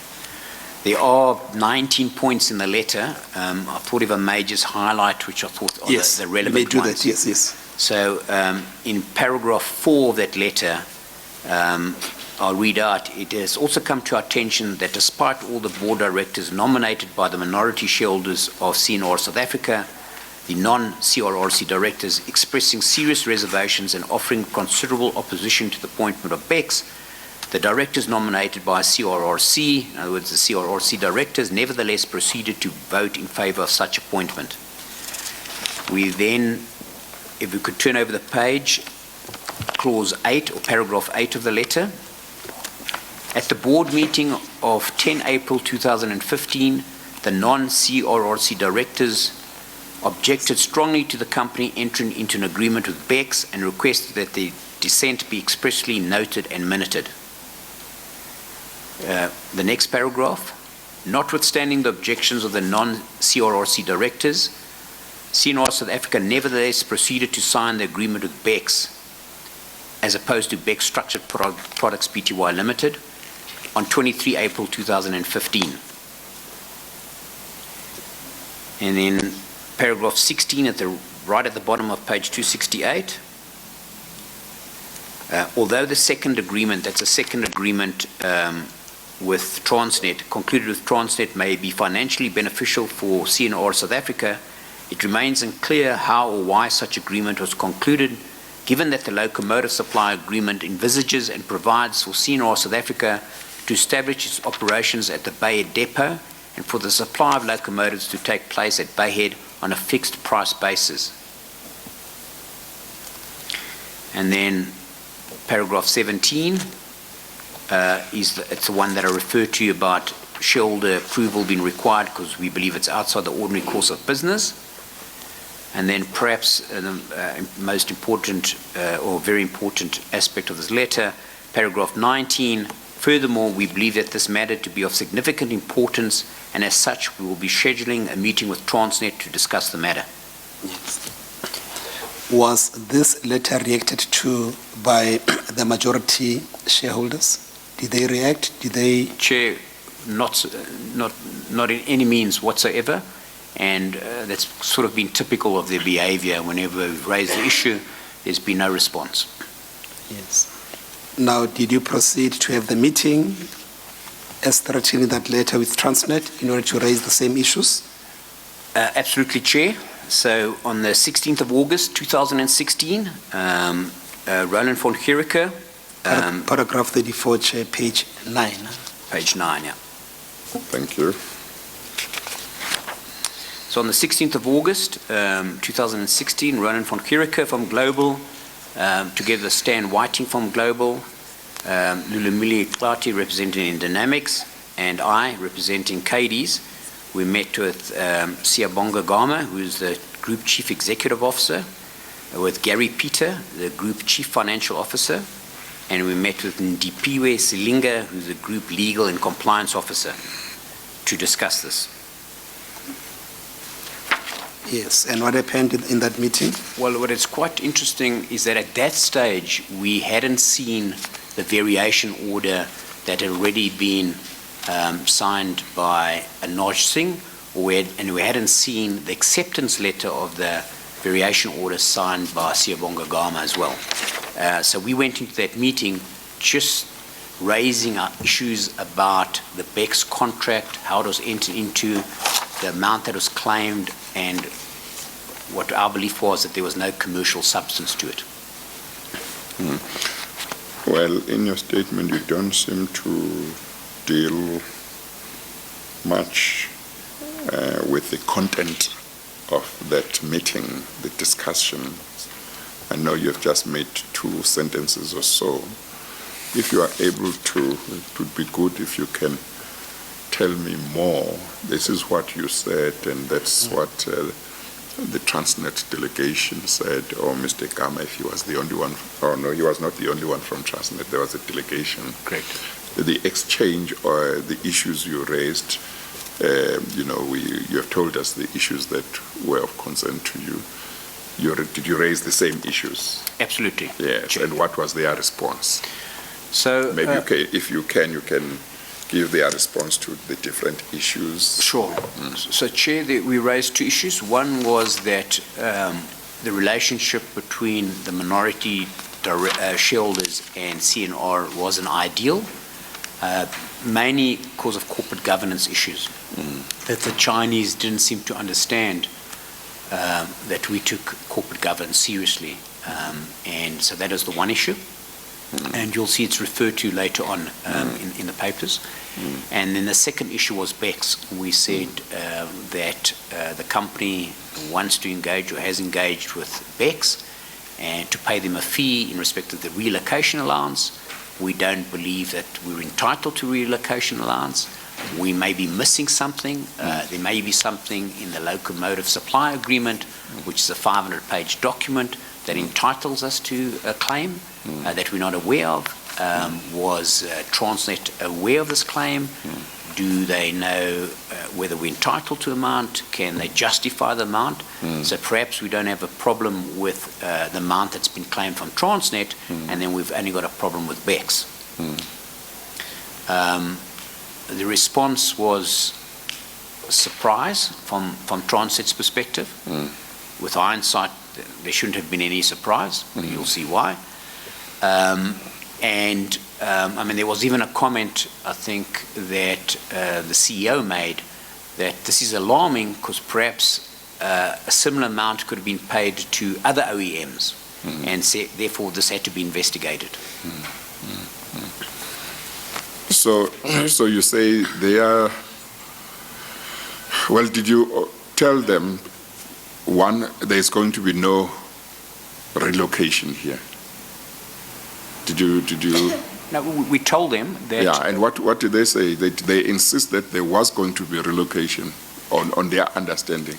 No, so look, let's maybe clarify the relocation. So the Yeah. 9.7 million rand was an increase in the price, in the tender price, because manufacturing no longer was going to be at Kuduspoort based on our initial tender calculations, and it was going to be at Bayhead. And once that was agreed to and formulated into the final pricing, it was signed on a fixed price contract basis. So we told them, that's exactly what we told them. So we didn't think that we were entitled to an amount. But we also said that it's possible that we are entitled to an amount, and we just don't know what the basis of that amount is and how it's calculated and on what basis in the legal agreements we could claim that amount. And perhaps we had missed something, and it was a simple response, a simple answer, and someone could refer us to the Locomotive supply and agreement and say, in terms of clause 32, whatever it is, you are entitled to a relocation allowance under these circumstances. So we asked them, please provide that to us. And they undertook that they would look into it, and they requested us to give them copies of all the documents, which we did. Subsequently, you'll see. At that time when you met with them, where were these costs? I mean, they've been moving up, or was it around what figure were they at that time, if you are able to remember? I think it comes later on. At that stage, I think we were still talking about the 280 million rand. Okay. Yeah. But you are saying that at that meeting, they were not able to tell you why you were entitled to that amount? Absolutely not. They said they would investigate it.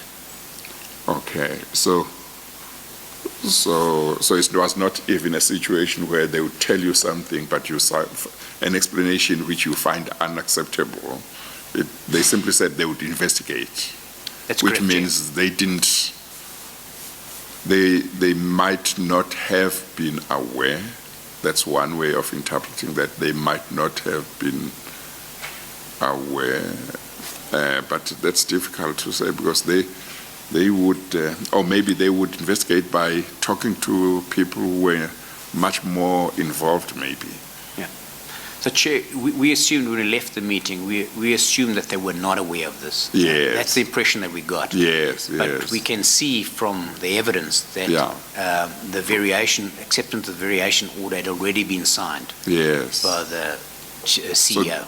So at that meeting, the variation had been signed. Yes, but we hadn't seen it. at You that had stage. not seen it. That's correct, Chair.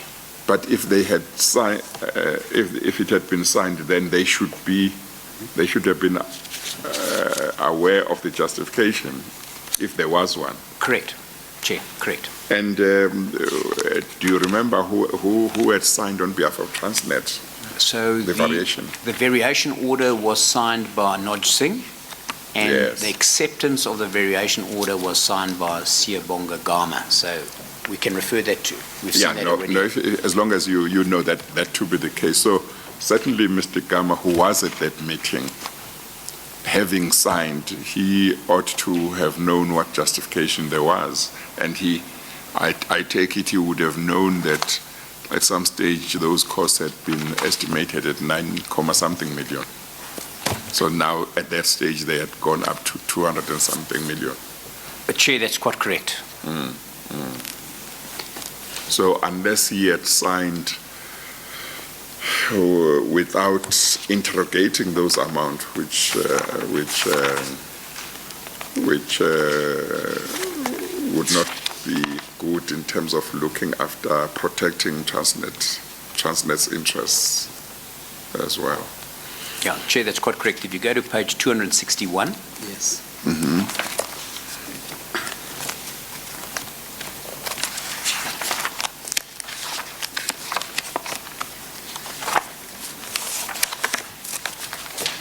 Yes. And importantly, on that page is the date What is the date of that letter? Correct, Chair. The date's 23rd of July 2015, and our Yes. meeting with the Transnet executives was on the 16th of August 2016. Well, it was long after, I mean, at least about a month or so. Yes, okay. Let's, and Chair, they- just to clarify Yeah. the dates. The meeting took place 16. on the 23rd. The meeting took place on the 16th of August, 2016. 2016, it's a year, almost more than a year later. It's more than a year later. Oh, more than a year later. Yes. Oh, I thought it was a month, same year. So there was no doubt that when you met with Mr. Gama and the delegate from Transnet, already a variation order, which you have referred the chair to on page 261, has already been signed by Mr. Gama, Correct, reflecting the amount that you have informed the chair about. correct. Correct, Chair. And did they ever come back to you? They said they would investigate. Did they ever come back to you and let you know that this increased amount that you thought you were not entitled to, you were actually entitled to it by virtue of A, B, C, D? So, Chair, you'll see in my statement, a couple of things happened. So, after we met with the executives in person on the 16th of August, on the 13th of September 2016, and that's paragraph 35, Yes. we physically met with Ndipiwe Selinga and handed him 84 pages of documents around the Becks issue that we had. And I'm sorry, what documents were those? all the Becks issues, Oh, okay. most of the documents that we Yes. had at that stage relating to Becks. Correspondence and minutes and so on. Minutes, subsea Yeah. documents, etc. Okay. And Selinga had been one of the people who had attended the August meeting. Chair, that's quite correct. Yes, Yeah. okay. And then Ndipiwe Selinga called me on the 12th of October 2016 and informed me that they were conducting two audits, internal audits, and the one to find out two things. One, why Transnet Engineering hadn't been paid part of the 647 million rand. Yes, explain that to us. Yeah, what is that now? So Transnet Engineering is a subcontractor to CNR South Africa.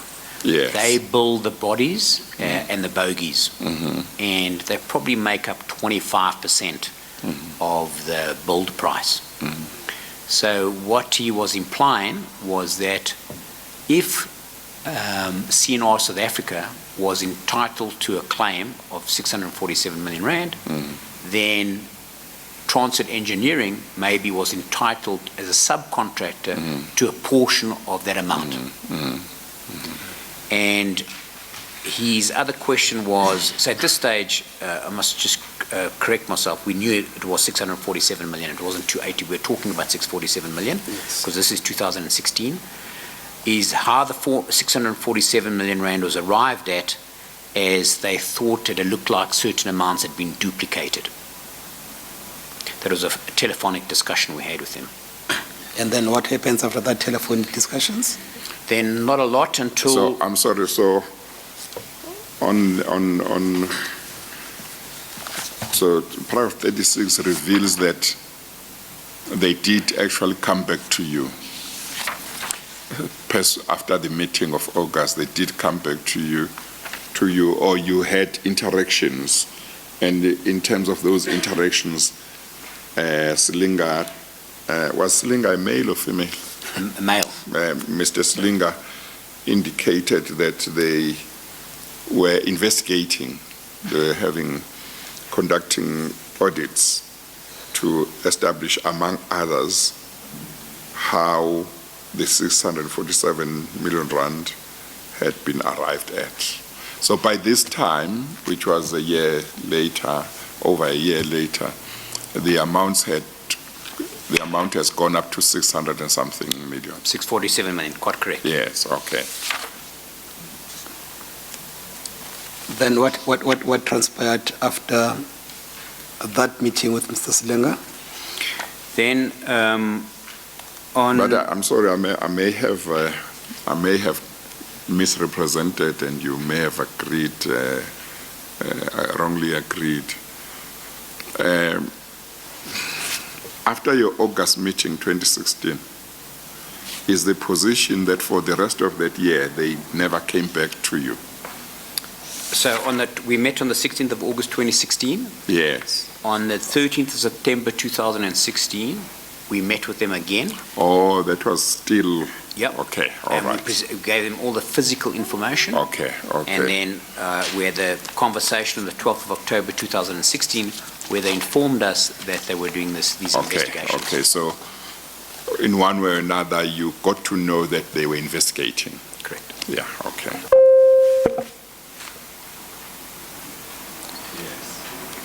Thank you, Chair.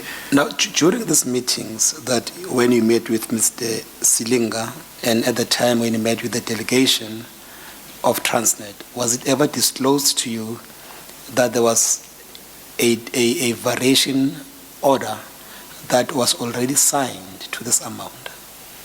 Chair, absolutely not. We only discovered that later on. We got that from Hogan Lovells later on. Yes. Then you may proceed. That is now, after you've met with Mr. Silinga on the 12th of October 2016, what happens?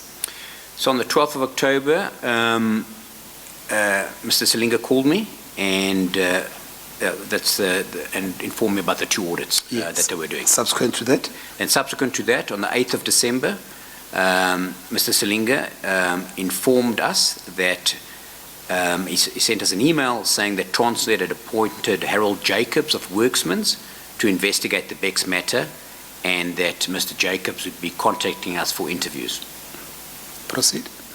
And what happened is on the 14th of December 2016, we met with the Worksman's team and shared all the information that we had on the Becks matter with them. And what was the outcome of that meeting? Did they produce any reports subsequently? No, we kept on asking them where they were progressing. I think the next contact with them is we sent them an email at the end of January 2017 asking them what the status was of the investigations, and they stated that it was ongoing. Yes. Was there any other subsequent engagement with Transnet? A few times we would have phoned Mr. Silinga just to find out what the status was, whether we could assist them in any way, how the investigations were progressing. Yes. Now, from paragraph 40, you refer to a letter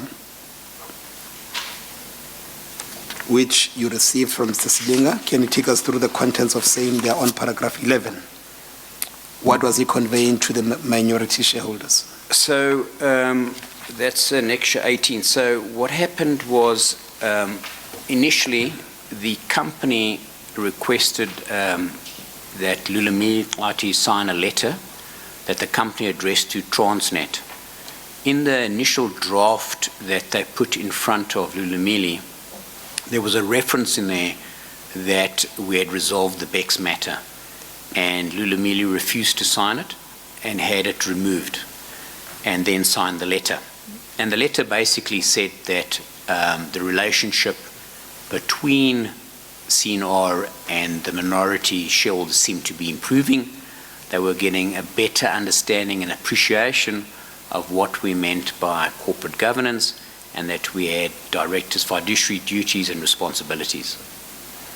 In response to that letter, Mr. Silinga sent us a letter which is attached, I think, on page 277. Yes, but you did reproduce its contents from page 11. Chair, the contents are on page 11. Correct. And in what Mr. Silinga requests, it says, in essence, the letter seems to advise that all differences between the shareholders of CNR Rolling Stock South Africa have been resolved and there now exists a good working relationship between the parties. And he says in the next paragraph, as a direct result of the differences that existed between the shareholders, you laid a complaint against what you suspected to be an untoward conduct by the entity and/or some of its shareholders in relation to the relocation costs to a plant in Durban. Transnet, through its external attorneys, initiated an investigation which is still at its initial stages. In light of the tone of the attached letter, we'd be pleased to hear from you whether resolved differences, including the issues raised in your complaint, in the circumstances, Transnet would like to know whether you're still pursuing withdrawing the complaint. And did the minority shareholders react to this letter? Chair, we responded to the letter, and we basically said we'd like to remind you that there were two items that we raised in the meeting with you. The first issue related to the relationship and cooperation between CNR and the shareholders, and we'd like to report that significant progress has been made in this respect. And now I'm reading directly. The second issue related to the Becks issue and the impact on the minority directors. An original draft of the above-mentioned CNR SA letter made reference to the Becks issue, but this was removed by Mr. Tlati as the minority directors and the minority shareholders have deliberately not engaged with CNR on this issue, given that Transnet is undergoing its investigation. We therefore respectively encourage you to continue along this road until a satisfactory outcome is reached, and will continue to cooperate fully with you in this respect. So it was clear and unambiguous that in as far as it related to the minority shareholders, the issue pertaining to Becks was still alive and it was still persisting with the complaint. That's quite correct, Chair, and we continued to request that they continue with the investigation. Yes. And then what happened after this exchange of correspondence? Before that, except for the fact that you may have brought to Transnet's attention, possible wrongdoing by your co-directors as minority directors, and they, in regard to a business relationship or contract between Transnet and your company, why would Transnet be interested in whether any disagreements among yourself have been resolved? Because the majority and the minority, do you know? My own thinking is that if you have brought to their attention that, for argument's sake, let us say what you brought to their attention was corruption, they would be obliged to look at it, because they shouldn't be party to any corruption, and nobody should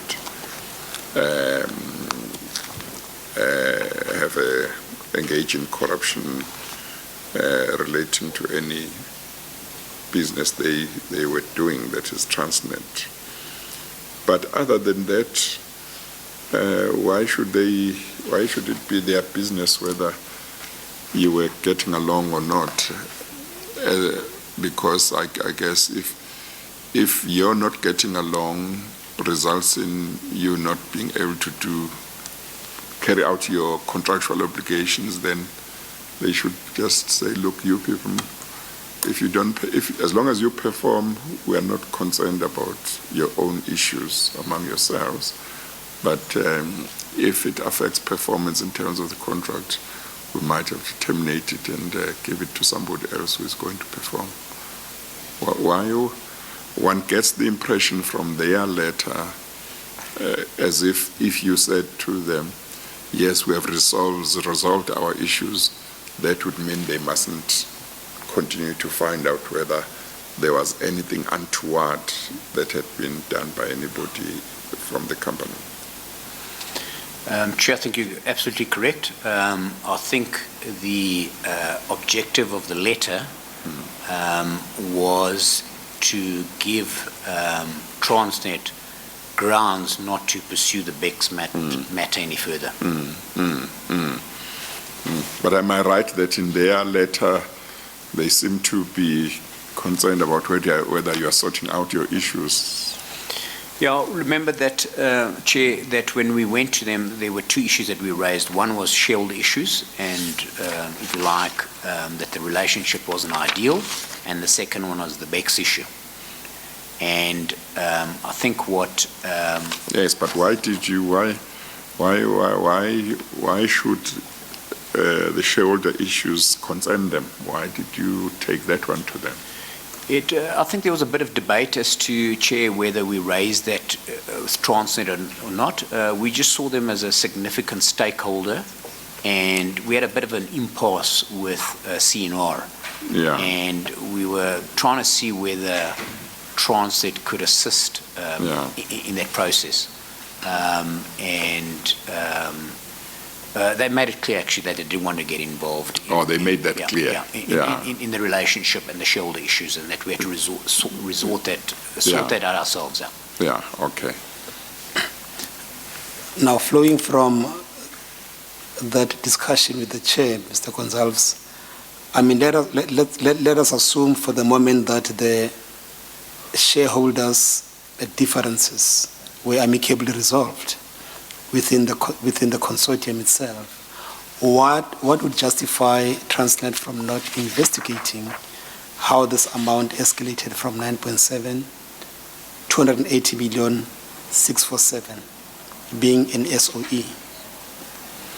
Chair, I would have thought it was a top priority, and you'll see that internally they said there was an investigation. I don't know what the outcome of that is or was.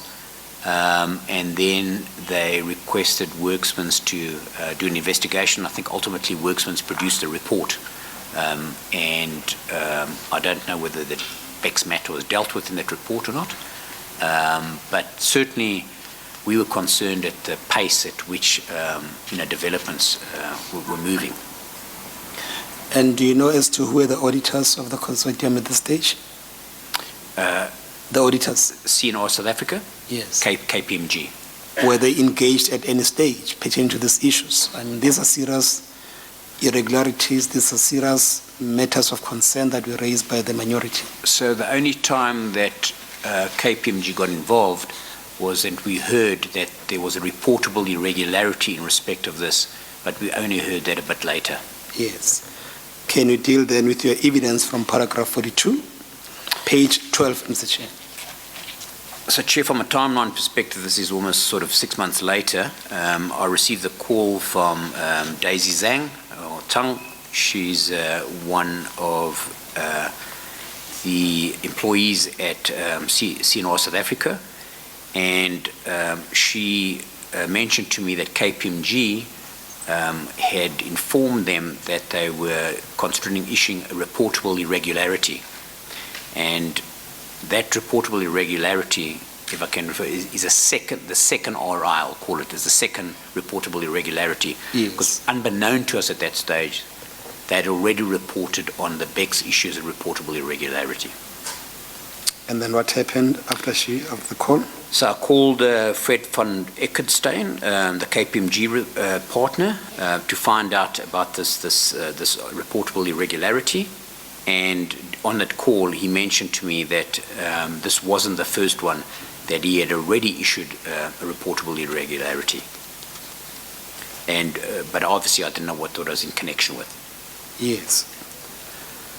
Now, if I may refer you to RG20.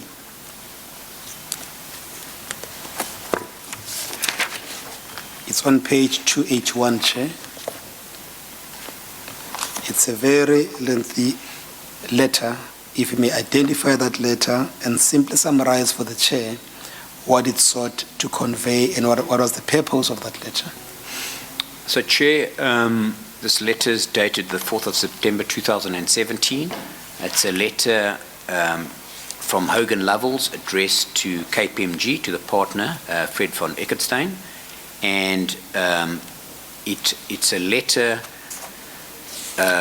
supporting why KPMG should not consider the Becks issue to be a reportable irregularity.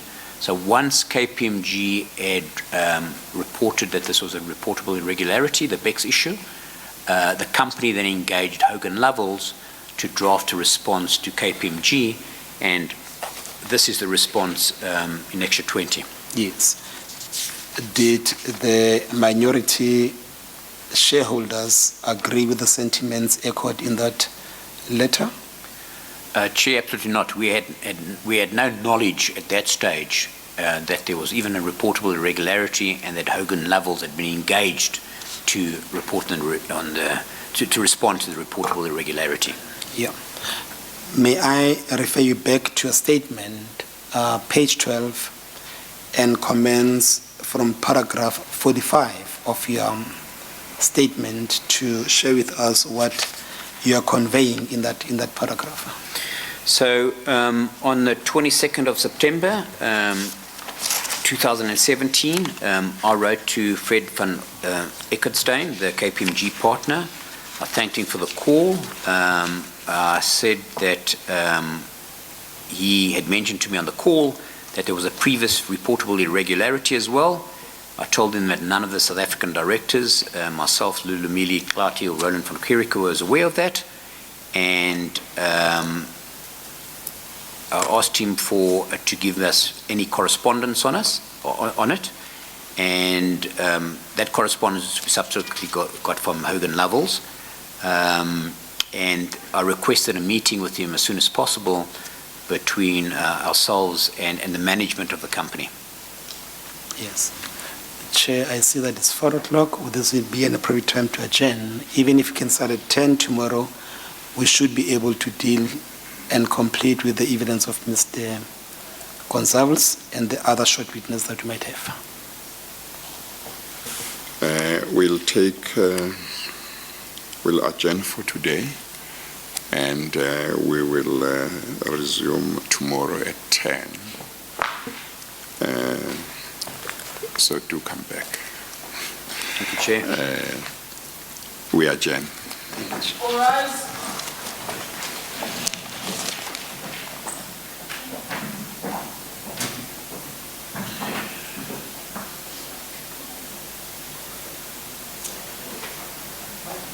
Thank you.